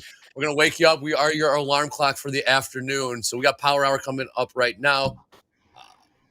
S&Ps, we're making new highs, and it just got slammed down. Rips, what were you saying? It's like elevator in the downs. Just kidding. What were we saying? I mean, this market has been so bipolar. We start walking on up. Somebody sends the elevator straight down and is like, just kidding. Here we go. Jack in the box straight back up and then grind, and then loop-de-loos, roller coaster, whatever. I mean, this is nuts. I'm just so happy that I don't want to be trading this price action right now. I was just telling Andre in the green room, I'm so happy that I came out the other side green today because hats off to anybody who's trading this market successfully. Seriously, give yourselves a pat on the back if you're trading this market successfully because it is not an easy day today. And if you're pulling money out of this market with this amount of difficulty, hats off to you. Seriously, this is tough stuff. Big time. Dolby time. How's it going today? How did the crude trade go? I didn't really trade a ton of crude today. I was mostly messing around with NASDAQ and playing with TopstepX. So I didn't really take trading seriously today. I mean, if I had a practice account, I would have spent time in that, but there's no practice accounts yet in TopstepX. So I've been playing with some pretty cool features. Oh, actually, I haven't even shared my screen yet. But I like what do you got? Personal daily loss limit in TopstepX. I've been playing with that, and that's awesome. So I've been working within the confines of that. That's been super cool. Then messing with kind of my risk reward and how I want to do my like NASDAQ trades going forward. I know everyone wants me to be a degenerate, but that is not sustainable financially or mentally. Gosh. So just being a degenerate is taxing. It's taxing on the mind and the soul. And I want to have a really quick while you're bringing your screen up here, Dolby. I do want to give a huge shout out to Coach Vince. He passed 3 of his combines, 2 50Ks and 1 150K. Can we all give it up for Coach Vince here in the chat? My goodness gracious, that's an incredible day. And I believe that it was on a play that Hoag called out. A nice spike to the upside here, if I'm not mistaken here. So big W's in the chat for Coach Vince. That's awesome. Sure. Dude, all the coaches are on fire. That's awesome. I mean, where are they coaching? They're here in Topstep. Best of the best, baby. My man. Yeah. I didn't really expect Dakota to do as well as he's doing. I thought he was pretty okay. I've been to a couple of classes. Shots fired. Sounds like fighting words. I wish Coach Dakota was here to defend himself. Yeah, he's in the green room. I'm trying to get him to break, but you're kidding. He's way better. He's way better than I am. I'm garbage. His headphones are in. He's not listening. Dakota, we no, see you. He's not, or else he'd be laughing right now. There's a smile, a wry smile. I think we have a special guest joining us here about 10 minutes or so. You can hear from one of the best traders we got here. I got some good questions lined up for Dakota. He's number 1 now, which is absolutely incredible. He got so what was that? Someone said those who can't become coaches, and Dakota is like, actually, I'm number 1 now. So.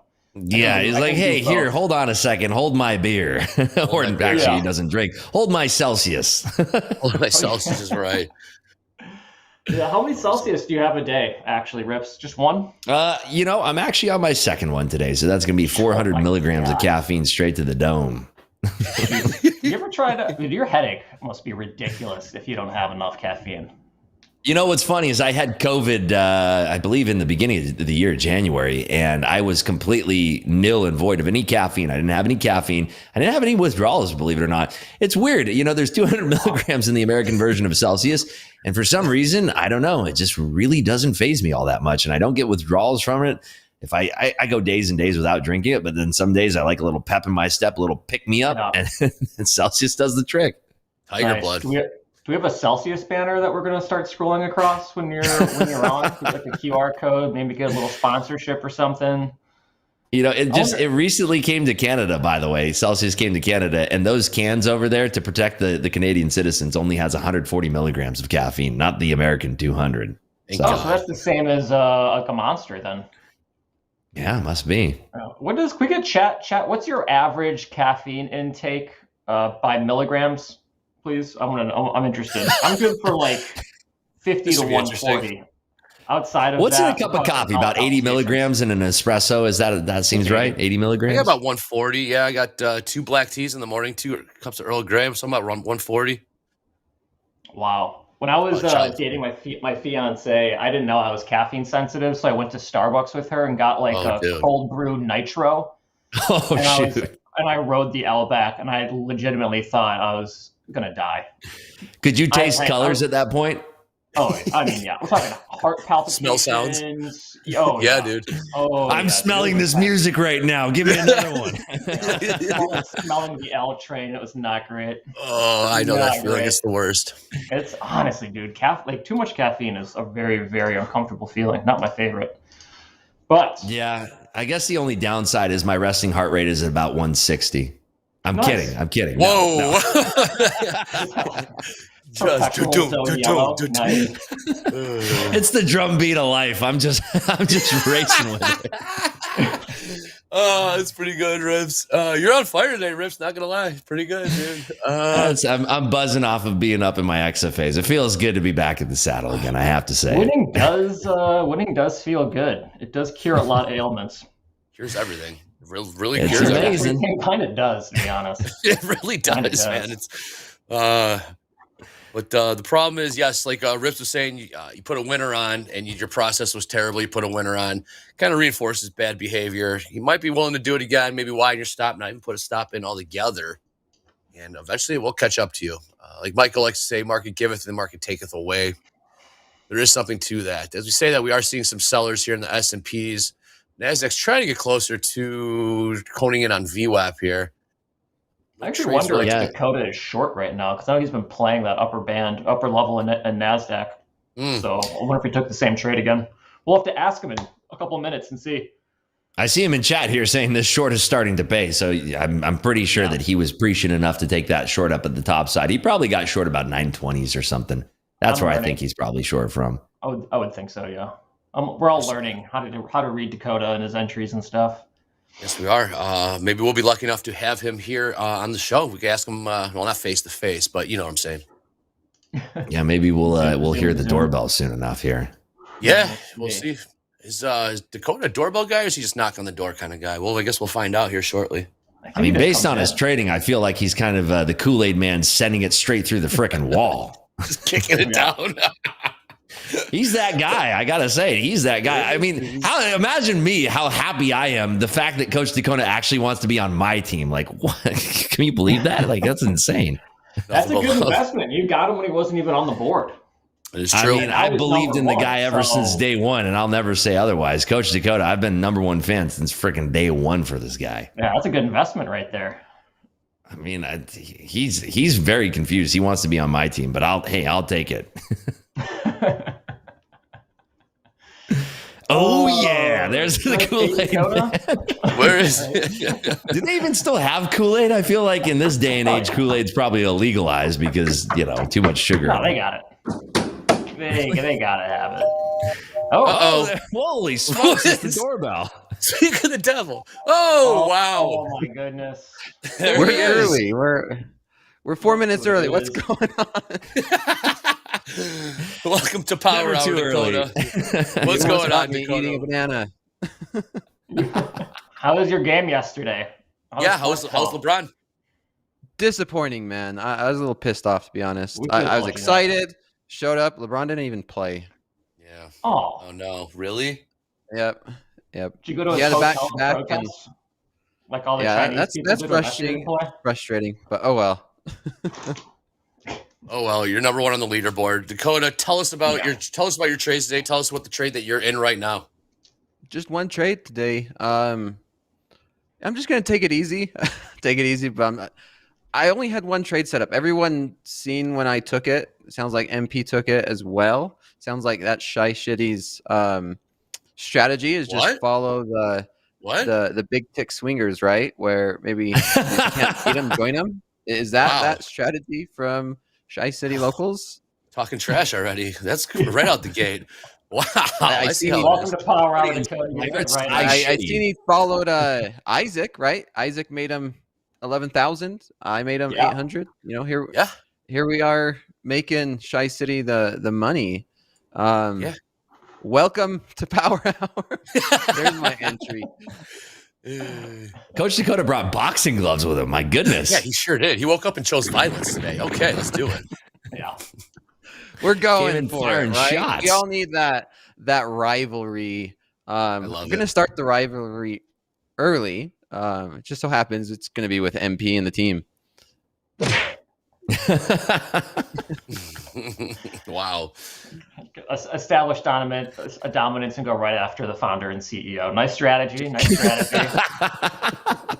He's going to wake up Reason tomorrow and be like, wait, my live account is disabled. What's going on here? Yeah, right. What? I can only trade 2 lots now. What happened? S&P's got you in a bit. All right, Dakota, tell us about your trade today. I am sharing my charts. Everyone sees my screen now.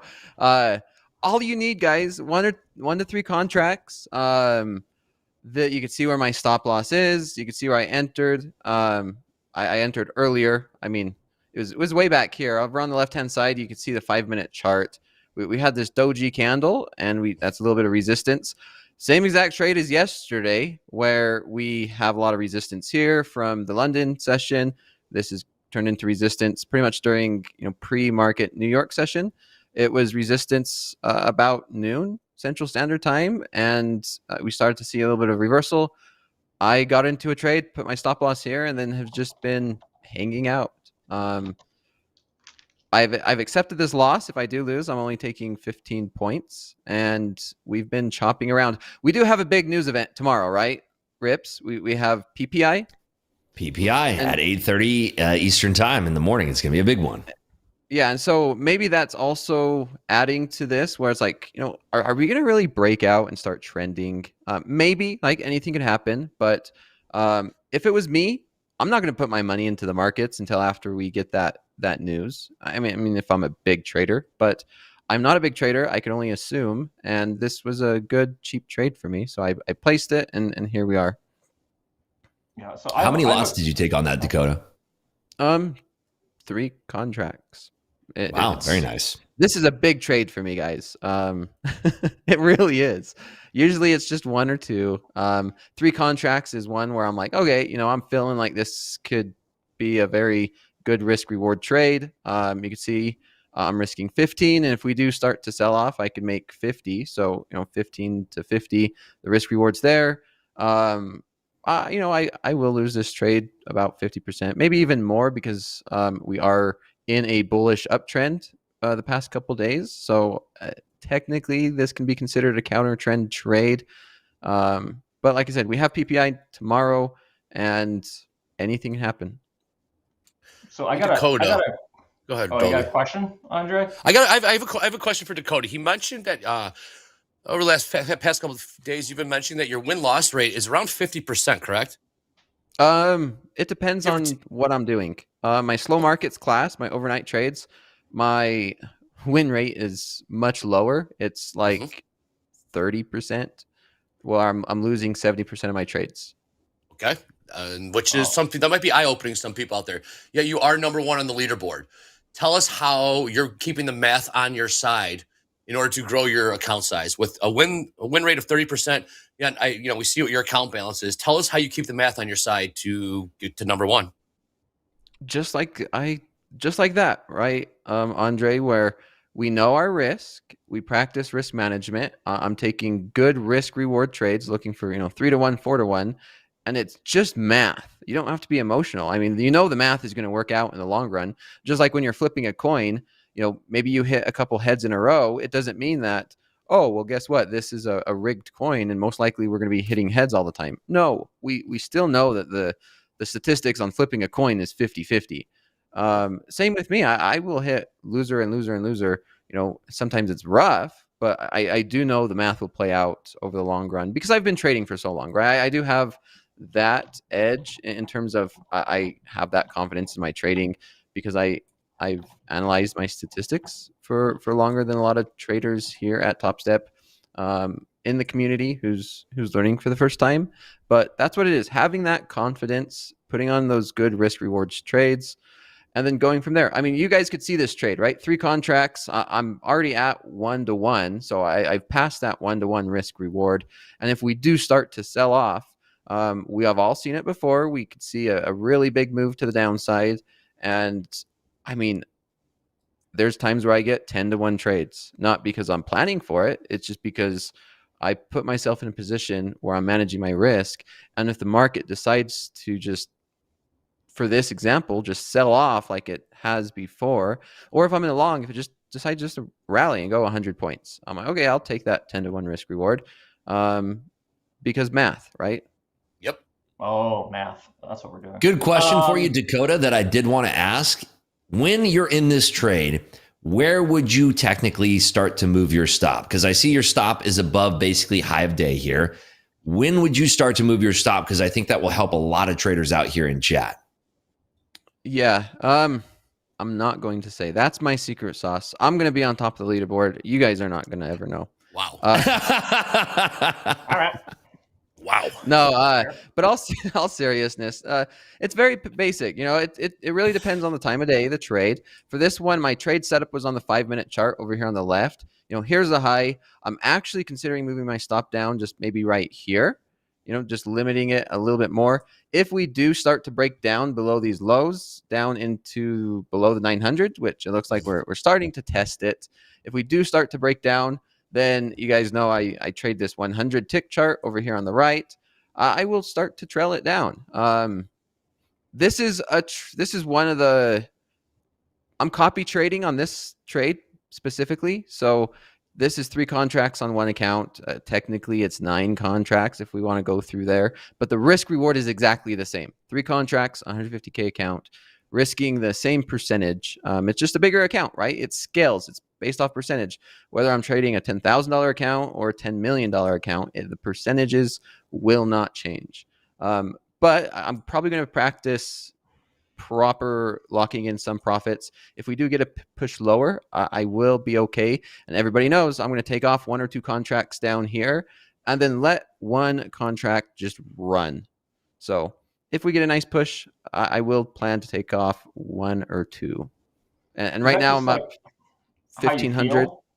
Or do you have like no, we're getting it back down towards, this is starting to show some support. The next support is right here. And so I like to make sure I'm getting in and out of trades around good levels, just not for the heck of it, right? Like, you know, maybe I want to take some contracts off here. For me, I always have to have a reason to be getting in and getting out of the market. If not, I can't really quantify it. I mean, especially if I'm going to go back and review the trade and say, why did I get out? I'm like, I don't know. I just felt like it. Well, you can't run a business because you feel like doing some things. And you can't scale it. You can't quantify it. And you can't measure it or adjust it if needed, right? Right. So you're recently become number 1. What is it? So if let's say you're a new trader at TopStep, you're brand new, what is your like day-to-day routine like to get to the number 1 spot as a trader at TopStep? You don't want to know. I mean, there's a reason why here's this. Oh my god, is your whole team sponsored by Celsius, dude? What is this on right now? Oh, dude, all right, dude, you guys are sellouts. You guys It's are the secret sauce. I'm not even gonna lie. People are bashing Celsius. It's the secret sauce. Oh my Look goodness. at these sellouts, man. You kidding me? But we need to get with them. My sleep schedule is not for the faint of heart. I do my slow markets. I do overnight trading. I hold trades overnight. I trade I can trade the New York session like I did with RIPS. I could trade this power hour session. For new traders, focus on one time during the day. Focus on trying to trade proper risk management, and then be consistent. Don't try and do what I do. Don't try and think about the charts. Don't try and be number 1. Just be consistent and just try and make good trades and practice risk management. And then eventually you'll get to that point to where I say, okay, you know what, maybe I could test getting taking a little bit more risk and going for the charts. To be honest, I'm getting actually out of 2 contracts at the bid. So I'm buying at the bid. I'm not using market orders. Okay, and then I'm going to let this one trade just run. And I'm going to actually move my stop loss into some take profit. You're about 40 handles in the profit, right? Yeah, pretty close. Well, this one was 924, so yeah, about 40 handles. I can show my P&L. Here's my P&L maybe. So these are the express funded accounts. I'm up about 2K on each, so there's 6,000 on this one trade. Nice. And I was only risking about $1,000. So if we're thinking about proper risk reward, that's a 6-to-1 R&R trade, right? Or reward to risk, or whatever you want to call it. That was a beautiful. I mean, I really like you peeling off on the bid there. That was beautiful, especially on that flush when we have a violent move to the downside like that. I love that peel off on the bid there. Very well done. Yeah, that's why I love our team RIPS. You know, we're able to hold it. I seen MP took the same trade, right? And he closed it out a little bit early. There's something to be said about that, you know? There's something to be said about that. And I don't think we need to go there live on stream, but there is something to be said about that. I think we should. Andre, Maybe you we and I should might need to go off air if they're going to keep on doing this. Maybe we should let these two just. They're gonna cut us hands. off. They're gonna cut us off. If I get bring it on the disconnected, rosy, chat, just you guys hold know. hands and dance. Everybody, guys know. I should. If I get disconnected, you know why. But it's all for fun. You guys see sports teams. I actually watched a movie. It's about those famous rowers in Washington. Have you guys seen that? It's based off of a book. Sport. I know what you're talking about. Yeah, I don't mess with water. Anyway, it's about a just in general, Dolby, just in general. Just not. No, I only drink Celsius. All right, you guys ready for some story time? Sure. So, anyway, the story is about just a bunch of I think it's a college or whatever, you know, Washington State, and there's going to be a spoiler. Just a bunch of poor kids, you know, need money. They have no idea what they're getting into. They just like, oh, sure, I'll join to row a boat, so I could pay my bills. Where they ended up going to and winning gold in the Olympics, which is just amazing, right? But they were going against other team. I think it was some Ivy League school who had the money. And when they qualified for the Olympics, they didn't have the money to pay for it. And as big of a competitor and what do you call it?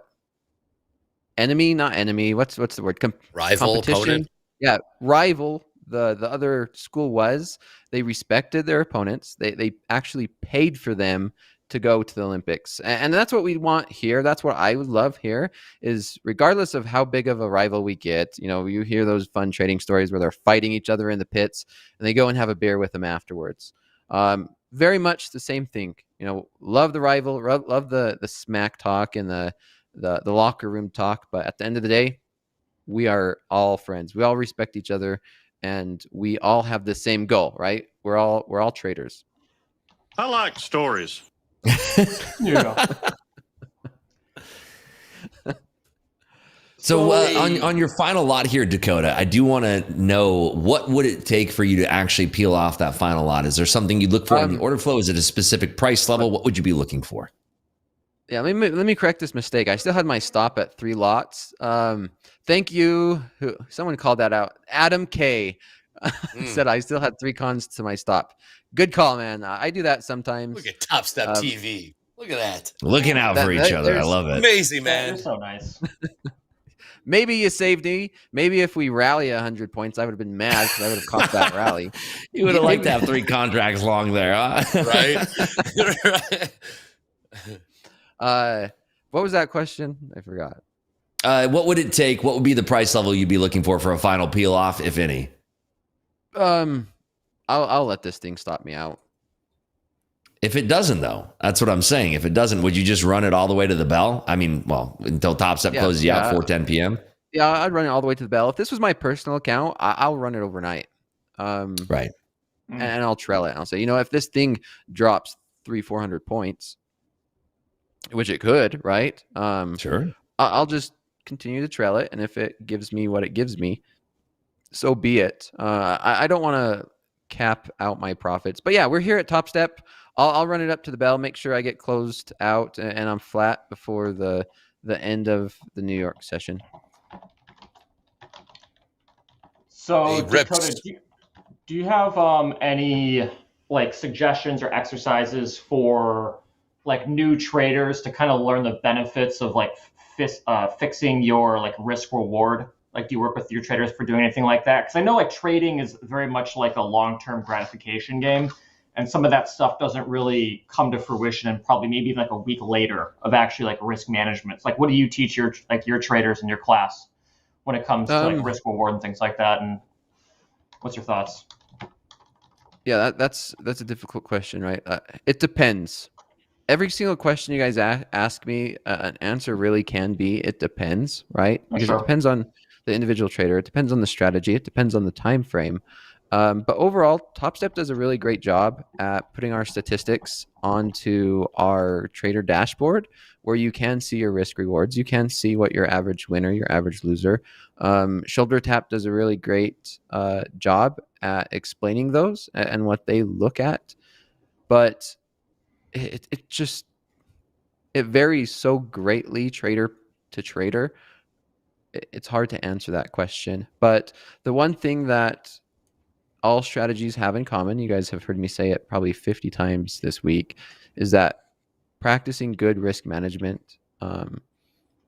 Hoag put it, the like 1, 2, 3, 4 is, as long as you're following your trading plan, as long as you know exactly where your stop is going to be and what you're doing, it's being consistent, right? Whether you're a consistent bad trader, whether you're a consistent good trader, whatever it is, I would take a trader who consistently loses money, very consistent in terms of getting in, getting out, because you could adjust that, right? Just like when you go, if you guys ever shot a gun, and you try and adjust the scope, and you shoot 3 shots in your gun, and you can see the crosshairs are in one place and it's hitting a different place. Well, I'm missing, right? However, you just it's consistent. You adjust your crosshairs, you try it again, and that's how it is in the market. If you look at the market, I'm placing these trades. Those are my shots, and I'm continually adjusting my crosshairs because I'm changing as the market changes. And that's very similar, because if you can't be consistent, if you can't quantify what you're doing, you can't adjust, and you don't know if it's your strategy or if it's you as a trader. Right. So we are having an injection of liquidity for the bottom of the hour here, by the way. This is going to be some early MOC orders for the NYSE going off here. So just keep that in mind. If you are trading this volatility, there's going to be quite a bit of it coming in hot here. Man, we're almost done with the day, right? 30 minutes left. Just zooming along. Yep. Before the fireworks start coming, hey, Rips, would you mind giving us a Mag 7 breakdown and market internals breakdown? I love when you do the market internals. It's kind of gives us a snapshot of how the day's been trading. So if you don't mind, if you'd be so kind, sir.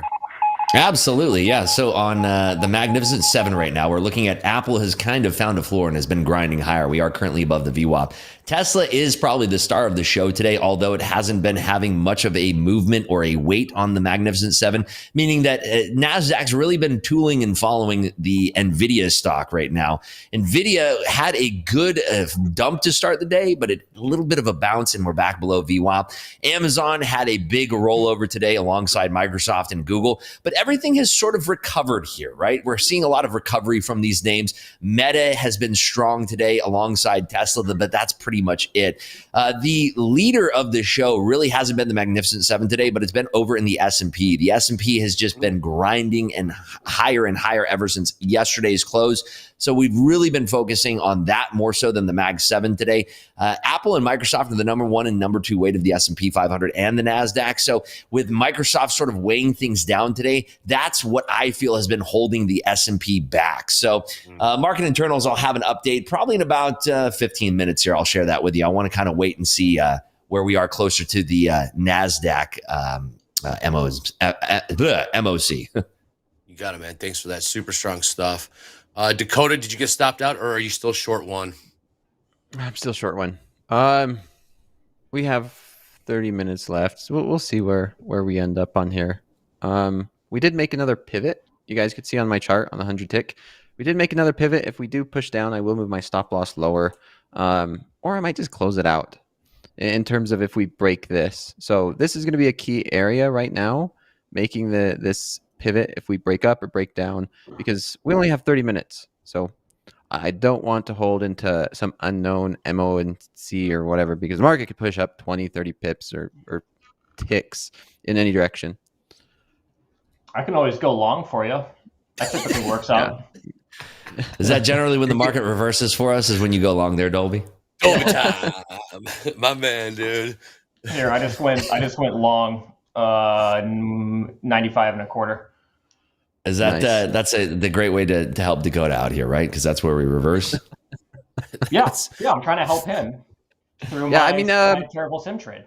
Hey, Dobie, we do have 2 spots open, or a spot open on our team. We're actually looking for someone to just copy one of the opponent's best traders. Kind of like, I feel like that was the Shy City way of making. Yeah, wait a minute. What are we supposed to do then? If you guys, that's what we're doing. Can we cut off Andre? We need to have a team meeting here. Let's.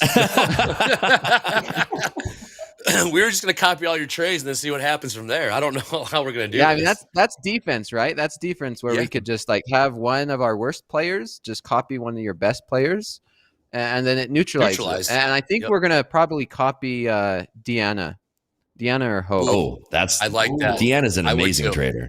I would definitely copy Deanna. If we could like bring you off the waiver wire, Dobie, and then you could just copy Deanna, essentially. That will neutralize their best player. I mean, I'll definitely take a neutral trader for that. Wow. I'll see if I can lift that heavy weight for you. It sounds like a lot of responsibility. You guys got a lot of strategy. I don't think Shy City Logos had talked this much strategy yet. You guys are way ahead of the curve on this one. If you're out there, chess. Yeah, MP, if you're out there, man. There's Market Stalker D. We need to huddle up and have some strategy meetings because it looks like big tick swingers are a couple. They're got a head start here. I heard Hoag says that you guys just don't even trade and stay flat. I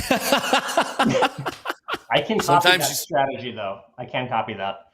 Sometimes you just have to give them the rope. And just let them take it from there. All right, I better calm down. I have a meeting with MP in like 30 minutes, and if I didn't talk to them, I might... Keep the cameras rolling for that one. Nice, yeah. Oh, there's Hoag. You're all gonna hit your daily loss limit. Well, while we have a bit of a lull here and the fireworks start coming in, James, I know everyone wants to see those top quiz winners from earlier today. James, if you got them, please share. Yeah, and Andre, I was going to say, don't let them intimidate you. Don't forget, you guys have jerseys. That's true. All right, so I want to see we didn't their show you guys ours. We didn't show you guys our jerseys. Yeah, let's see. Dakota, if you want to get that, I'll throw up the top quiz winners for everybody. Once again, unvetted.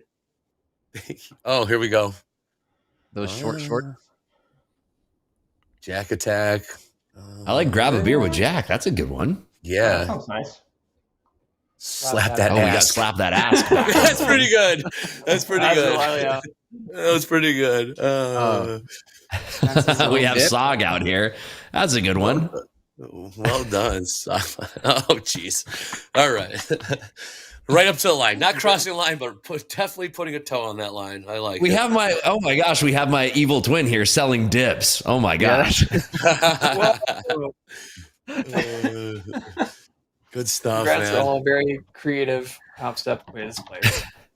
Thanks, Hey, just a James. really quick check on market internals. I know you wanted me to do this, Andre, but just a little quick check here since we are past the bottom of the hour and this is more accurate information. We have the NYSE volume at 467 million shares, which is 6% above its 1 month average. Advancers are leading decliners by 4.7 to 1. NASDAQ volume at 5.06 billion shares, which is 17% above its 1 month average. Advancers are leading decliners there by 2.4 to 1. The VIX is down 1% at 14.29. Good job. 6% above normal average. Go figure. Didn't feel like it, but the numbers are what the numbers are. I did move my stop loss, just so you guys know. Okay. Where are you at right now on the trade? There we go. Nice. Yeah. We're just chopping around. I went long for you. I remember that. Yeah. Thank you, Dobie. See, that's why we need you on the team. That is team trading right there. Yeah, actually, if you just faded me, I would provide useful information. That is a good strat. Pretty boring though. I mean, like NASDAQ has been doing nothing recently, during Power Hour, really. I mean, basically, Power Hour started. We had that nice little flushacito so that Coach Dakota could get paid here. Yep. Flushacito, it is a technical term. It's on page 63 of the trading manual. Nice. Nice. Yes, it has not been the most exciting power hours, but we know in the last 15 minutes, we will probably see some good moves. Yeah. I mean, we're seeing some sellers here in the S&Ps just got dipped below 50, 40. What are all time? Did we touch all-time highs in the S&Ps today? Or do we still have more room to above 50-50? You guys know offhand, or I'm sure the chat knows. But just another day, another all-time high. I'm thinking so. No, we had 50, 66 and a half. We hit 66s? Oh, shoot. Okay. 66 and a half. 66. Okay, cool. But, man, they really hammered it. But, yes, Adobe said it's slow. Like Dakota said, we got PPI tomorrow. Yeah. I'm guessing no one's going to really be putting on some fat trades right now. Sure, those longs are super happy. I think if anything, the market's telling us that it had shorts offside today, and we're squeezing out those early shorts. There is a chance that we make a leg lower on this PPI print, but not without squeezing out those early shorts first. Why do you say that, Rips? Well, just because of the price action. We had that nice big roll over in the market since yesterday. You know, we've had the NASDAQ sort of rolling since noon yesterday. And there's often the market will punish folks that are too short too early. And the market likes to punish folks that don't have the bankroll to take heat. And that's generally what we saw today is, we probed some lows down there at 542 basically on Tuesday. And we've since been kind of paying the price for that and seeing a lot of shorts getting squozen is the technical term, I guess you would say. So Tuesday shorts getting punished all the way into Friday. Potentially we will make new lows on the PPI print. But if folks don't have the bankroll to take that heat, they're going to get squozen out. Okay, I'm going to address something. I love addressing traders in the chat. Manfred, are all coaches as arrogant as Dakota? I mean, they're wow. You guys are you arrogant? Are you arrogant? I didn't sense any arrogance. I just sense a number one spot here. Yeah, Jay happens when you're the best, right? Us as coaches, our number one goal here at TopStep is to help traders. If you join any of our coaches, I mean, I like to consider myself a humble trader. I never brag about the money, but there's also a competitive side that we're doing where we have a team, right? And part of being on a team is to have that locker room talk smack, have fun, enjoy. But when it gets down to the serious stuff, when we're doing our coaching, 100%. You guys see me in chat always say, I'm not the best. I'm average, and I'm okay with being average. It's better to be consistent average rather than just be very volatile where you make like 50K and then, if you're not humble and you lose that 50K, it feels a lot worse, right? That's the reality in any competitive environment and any sport.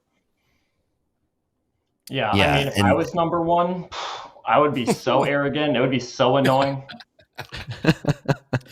And the thing is that, we were having some fun. We were talking about this in the green room. I mean, it feels like with a lot of these folks that kind of chime in with chat, I feel like a lot of you folks would prefer a program where we all just kind of stare blankly at our cameras. We don't say a single word during power hour whatsoever. And that would fit the bill for a lot of you out there. So, I mean, it's very strange where it's like, you just can't please everybody in chat. So I would, Dakota, you're one of the most humble people I've ever come across in trading. You have the number one spot. So if you want to let your hair down in power hour, talk a little bit of smack. Yeah, you got my vote in here. And I think that a lot of people in chat would agree with you. Definitely. You guys should join my slow markets. There's a lot. I love it. I love the, what do we call them? Trolls or the love. I love the back and forth between the what do you call it, doubters or question, because that's where a lot of constructive conversation comes from. When you have the conversation or the opinion on the opposite side of the fence, then that's where a lot of constructive criticism comes from, because without criticism, then there can't be that conversation. And without that conversation, you can't help traders grow, and you can't help, maybe minds or opinions change, because 100%, maybe Topstep, maybe trading is not for everybody. Maybe traders have different opinions about different trading styles, but without that conflict, you don't get growth, right? Without pressure, you don't have growth. Or whatever. There's so many different sayings out there, right? Without pressure, there's no diamonds and blah, blah, blah. Yeah. Exactly. Well, right. I think what's so unfair too, and like MP alluded to this a while ago. It's like, if you want to talk smack in chat, then post your email. We'll look up your account and we'll see where your P&L's at. I love that.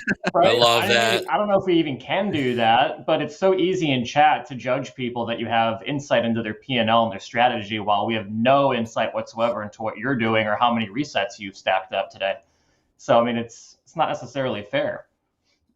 Well, sometimes we do have to just dust off the gloves and show them, we are coaches for a reason. The last thing we want is, just a bunch of random people that, are not really good at trading, trying to guide traders.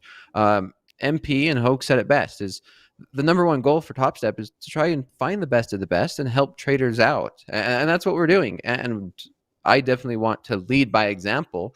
And by doing so, this is the best way for me to show that I'm more than just a coach. I'm a trader first. I show that I could trade, and I take losses more than most. Yeah, that's true. true. That would have been a great time to say, I am number one, and that person is me. You're not first, you're last. I do actually want to peel back the curtain a little bit. I do get the pleasure of being able to talk to Dakota one-on-one. And I will actually just say this. I'm going to peel back the curtain just a little bit, if you don't mind, Dakota. But him and I had a conversation. And what's really interesting about this is that Dakota told me what his number one priority is in all of this. His number one priority has always been to help people become better traders. Him being number one on the leaderboard, believe it or not, folks, is just an afterthought. He wasn't even gunning to be number one on the leaderboard. His number one priority has been running his slow markets course on Topstep in the Discord. And his number two or number three or number five priority has been trading really well on these leaderboards. So believe it or not, that Coach Dakota is actually so humble, so talented, that him being number one on the leaderboard is an afterthought. So think about that before you start to hate on the guy. Yeah. Do you think that having like some like that gratitude in your coaching actually carries over and helps you become, the number one trader at Topstep? Maybe you might have to rephrase that question. I'm not smart enough to do that. So you're saying that the gratitude for slow markets has helped me become the number one trader at Topstep? No, God, no. I mean, that's not necessarily slow markets, but like being a coach, right? And like giving back to the community, developing gratitude, things like that. I mean, we've heard gratitude a lot as apparently helps traders, just, being humble. Is it the coaching aspect? Do you think that is helping you kind of push to new heights here? Possibly. I mean, I have put a lot of my personal trading on the back end. So I've taken some sacrifices trading. I don't want to say smaller account size, but there's definitely some sacrifices, right? Where I gain now a lot more joy from helping traders than I do actually making money. And this was really just one of those where, whatever, people are starting to say that, and I think MP even said it earlier, you guys were mentioning it, those who can't coach. And so that I'm like, you know what, screw this. I'm going to show that that's not true. Some of our best coaches have been some of the best doers, right? Like, could you imagine having LeBron James as your basketball coach? Could you imagine having Michael Jordan as your basketball coach? That would be amazing. I'm not comparing myself to LeBron James or Michael Jordan, but someone that can prove that, hey, I now have the confidence listening to this coach because he knows what he's doing and he proved it. And I feel like all of our coaches here at Topstep can do that because I've learned a lot from Coach Jay and Coach Vince and those other coaches because we all have different ways we approach the market. And so I think to summarize that answer is yes. I've learned a lot by helping traders. I've learned a lot by working with the coaches here at Topstep. So it's helped me in terms of my overall trading, in terms of my diversification on how I can trade. As in, I'm not only trading slow markets. I'm trading the New York Open. I'm trading the New York Close, as you guys could see. I'm trading my slow markets, and I do trade the London Open. Now that's detrimental to my sleep pattern. Obviously, you guys can see I have this energy drink, which is not great. I just went to the dentist yesterday where my face was halfway numb, and here I am drinking an energy drink. Cherish your face. Is that what you're saying? Yeah. So there is a point where the money in trading is not worth your own personal health. And so I did that. I'm on the leaderboard, and I think I've proven my point. So I'm not going to say I'm going to retire, but I am going to slow down and focus on myself now that I proved that point, and work on what I was doing before I did that. And it's only been a month, to be honest. I started this journey halfway through January, and it's February 15th. So 1 month, and here we are. I do have to say though, if you hit number 1 and then just quit trading, it would be absolutely hilarious. Yeah, it would. Gonna just drop the mic, and what did Kobe say? Mamba out. Mamba out. Yes, drop the mic. You know, I'm gonna you retire were on referring to, great coaches like Michael Jordan getting coached by LeBron or Kobe. I mean, say it. I mean, seriously, who else is number 1 on the Top Step leaderboard right now? You hold that spot. So by all means, if people want to learn from the best, numbers don't lie, folks. There's only one number 1 person right now on the leaderboard, and it's Coach Dakota. So if you want to catch a good course, if you want to get educated, go into the Top Step Discord and take that slow markets course. Is it every single day, Coach Dakota? How can people find you? We're getting a lot of questions. How do people find you? Yeah. So another unique thing about me, and you know it, Rips, and you guys know it, I don't have social media. I don't care to have followers on like TikTok or Instagram or Facebook or whatever it is. I don't have social media, so there's no way to follow me. The only way to find me is basically here and through our Topstep Discord. And I don't really answer DMs either. So I don't care for followers. If you do want to join my classes, you can join Topstep Discord and join my class. It's typically Monday through Thursday at 8 p.m. Central Standard Time, and sometimes I will do a Sunday night, just depending on if I have the time. But if you're in Topstep Discord, there's an events calendar, and I will always update it. Just like yesterday, I took off the day. I didn't even have a slow markets class, but I let everybody know in advance. So if you're not there, then you're not going to know. And you guys seen it, like you said. I'm not trading big size, and you don't have to. I see too many traders trade too big, too fast. That was 3 contracts, and I made $1,800. Of course, I'm copy trading. So you guys seen me live. 1 trade, almost 6K in this account. So today I was woken up by a bunch of people DMing me saying I got first in that nice little video. So a big thank you and shout out to Jack. It sounds like Jack is the one that put that video together. So I really appreciate it. I loved it. It woke me up. I get woken up at like 10:15 a.m. Central Standard Time lately every day by that little session and everybody DMing me. But yeah, it feels good. I'm not going to lie. When you reach that goal, and the next is going to be building a great team. And so hopefully we have a great team. I picked Rips because he's someone who has a lot of potential, and I've been watching him trade as well. So yeah, that's one thing, right, Rips, where I just randomly got onto your YouTube and say, hey, you're my trading buddy. Join me. Not fair. That was awesome. I got really lucky for that. I'll tell you what. Not fair at all. Yeah. Uh-oh. Something coming through. This is coming off the wire, nice and hot. MOC in balance, 600 million to the buy side. 600 million to the buy side, MOC in balance. Upside. Cool. Well, this is seeing a lot of sideways action here in the equities. Nothing. We did see a little percocito there from the 880s down. Auction was in the NASDAQ there, almost at 880 flat. And on that MOC print, we did have a percocito all the way up to 907 here. Is that French? French? No, that's actually on page 64. It's prior to, it's right after Flushacito. You need to send me that book, man. It's the trading manual. You haven't read that? I thought it was required reading. No, probably explains my trades though. Yo, these are my guys, man. So good. All right, Yeah, here's the S&Ps are Perkins rallying scale. here. We're We at ain't 50, 44 quarters, and things are definitely turning up. Do remember, if you folks are ever trading the volatility, that is the MOC. This is the final 10 minutes of the day. There's multiple liquidity injections. There's a final 10 minutes, which we just saw, which was a big injection to the top side here in both the S&P E-mini and the NASDAQ E-mini. But do keep in mind, we will see another liquidity injection coming in the final 5 and then in the final 1 minute here. So please exercise caution if you are trading any of this stuff. This can very much blow an account for you if you're not careful.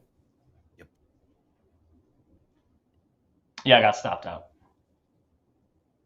Good thing that you're using stops, though. Yeah. I mean, who wouldn't use stops? I thought you were going long, Dolby. I thought you were long 94s. I was long, but I did like a join bid, so my price was trash. Ah. I didn't Nice do like work, my usual rookie. patient thing. So I was trying to encourage the market to, benefit Dakota here by just taking a long. It But worked, it didn't work. right? I actually ended up losing Really? my trade and not achieving what I wanted to. So I lost twice in one trade. That's great. I think I got a couple extra points out of that. Oh, I'm good. I'm glad. That was There you go. Anytime the buyers step in, sellers say no, not so fast. They put a roof on this rally right now, and I don't know if we're gonna be making more trades going on this close. Dakota, are you flat now? yeah, I'm flat. Yeah, cool. Yeah. What's your yes. average risk per trade in NQ, Dakota?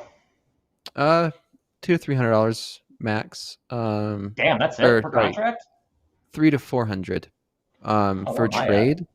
It just depends on the trade, right? Of course, I'm copy trading, so you could technically say it's 3x that. But yeah, always 4 to 1 or better, 3 to 1 or better, and risking $300 to $400 per trade, and looking for just 3 4 to better. So risk Here 3 we to go. 400, profit about what you guys see right now. So if that's accurate, we're looking at probably, when you're copying amongst 3 accounts, you're looking at a 1,200 downside risk to make 6,000. Is that accurate?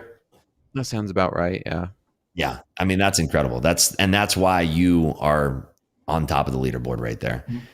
So for you But I folks that lose- are hyper scalpers out there or taking trades off too early, try to learn from what Dakota's talking about here, being calm, docile, and accepting the outcome of the trade there.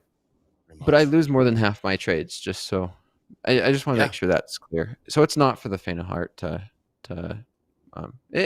traders struggle, right? Like, we just are very competitive, as we were just talking, and being competitive, we like to win. And when you start to lose more than you win, in terms of just the per trade, not per dollar amount, it hurts you psychologically.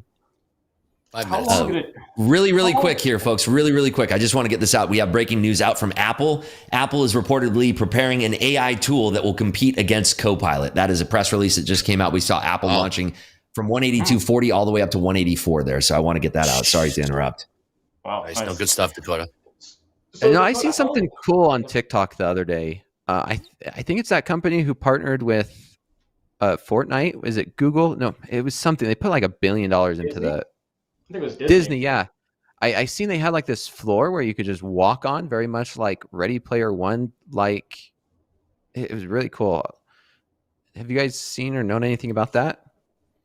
I have not. No. No idea. Okay, I that's barely live my- Negative. Negative. I've not.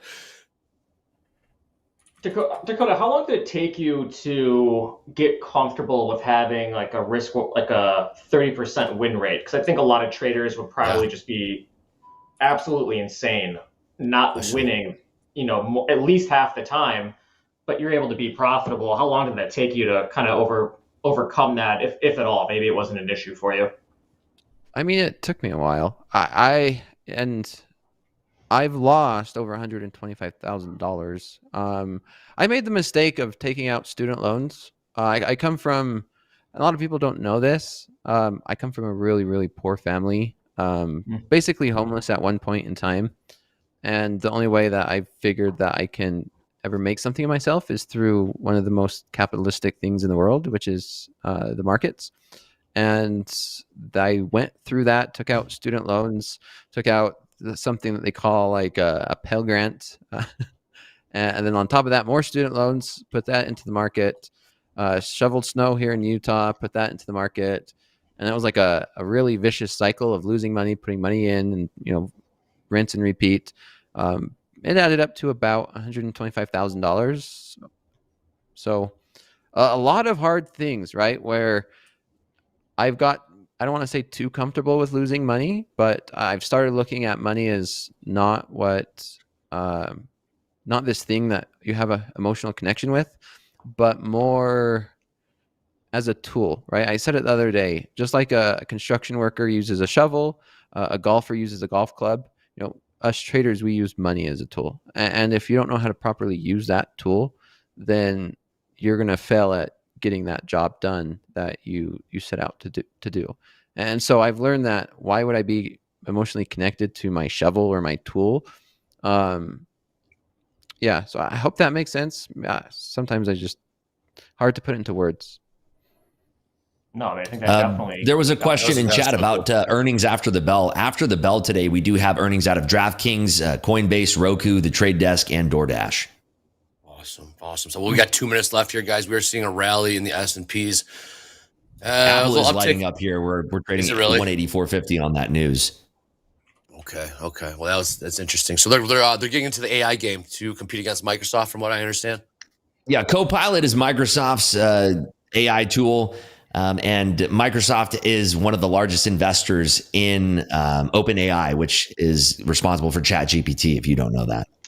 Gotcha. All right, well, we got about less than 2 minutes here going into the close. It just seems like all of us are going to sit on our hands. We can start wrapping this sucker up. Dakota, SMCI just broke 1,000 too, by the way. Wow. Did it really? Wow. Hey, so if you're buying calls in SMCI, you're getting paid. That is insane. Check out that chart if you guys have a chance. Or just people just piling into AI? I think SMCI, we're seeing a gamma squeeze. I think more than anything, that's just simply a gamma squeeze because they have, I haven't looked at the options chain today, but we had pretty cheap strikes for a while. And now the dealers are now wising up to that. But, if people are buying out of the money, I don't want to get into options on a future show, but yeah, it's a gamma squeeze is kind of in effect here. The chart looks like parabolic. Oh, it's insane. I've never seen anything like it. Yeah, if you want a good funny thing, you look at the daily chart. I have it up on my screen right now. If you want to look at the daily chart on SMCI, basically since the start of 2024, it was trading at $275. We're now trading at $1,000. This is the daily chart, folks, on SMCI. Wow. The lows down here, we're at 250, and now we're trading above 1,000 here. Wall Street Bets subreddit must be so happy right now. I would think so, right? Well, gentlemen, final really 5 seconds here, folks. Yep. Appreciate you guys' time. Thank you for everything. With that being said, Eddie's got the closing bell. Eddie, do it. How do? There's the closing bell, ladies and gentlemen. Don't forget tomorrow, as these gentlemen were speaking, PPI is going to be the meat on the bone here tomorrow, 7:30 Central Time. We got a lot of numbers coming out there. Also, we got a few speakers here. We're going to have Barr speaking at a little after 8. We got our Michigan consumer sentiment at 9. Also, FOMC member Daly will be speaking at around 11. And of course, those Baker Hughes rig counts. Also, we do have a menu for Friday. Tomorrow will be Friday, and opening call. Hoagland and myself, we're going to be getting RIPS in early, and RIPS is going to join Hoag, MP, and Andre from Fast Markets. We also do have Mick and Hoag for Shoulder Tap. Peter Tuckman and Hoag will be speaking at 11 for Power Players, and we've got Jack and Brooke, TopQuiz. Hoag and JD for group coaching. We've got Strategy Lab with Anne-Marie and Robert. And to end the day out here, we do have, of course, our Power Hour with Andre, Dolby, and Danny Trades. And I'm sure that Danny will be wearing that cowboy hat again. Yes, indeed. So thank you very much for being with us here. There will not be a At the Buzzer today, but there will be Coach Ray, 6 o'clock. Volume Profile. This is all Central Time. 7 o'clock Coach Events, who just passed those 3 combines. And, of course, Slow Markets with Coach Dakota at 8 p.m. Central Time. So thank you very much for being with us here today. We appreciate you, and hopefully you appreciate us. Get some rest today. Tomorrow's Friday. Let's end the day on a good note. Until then, I'm Eddie Horn.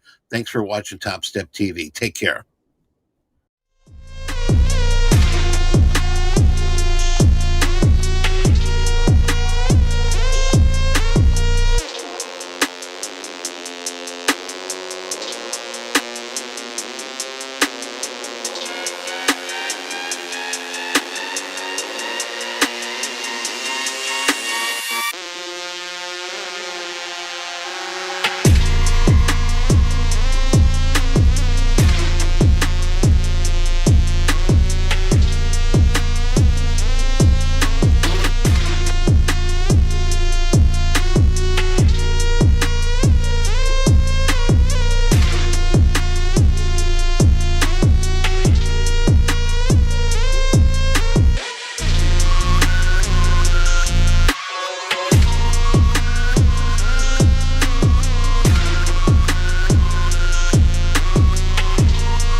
you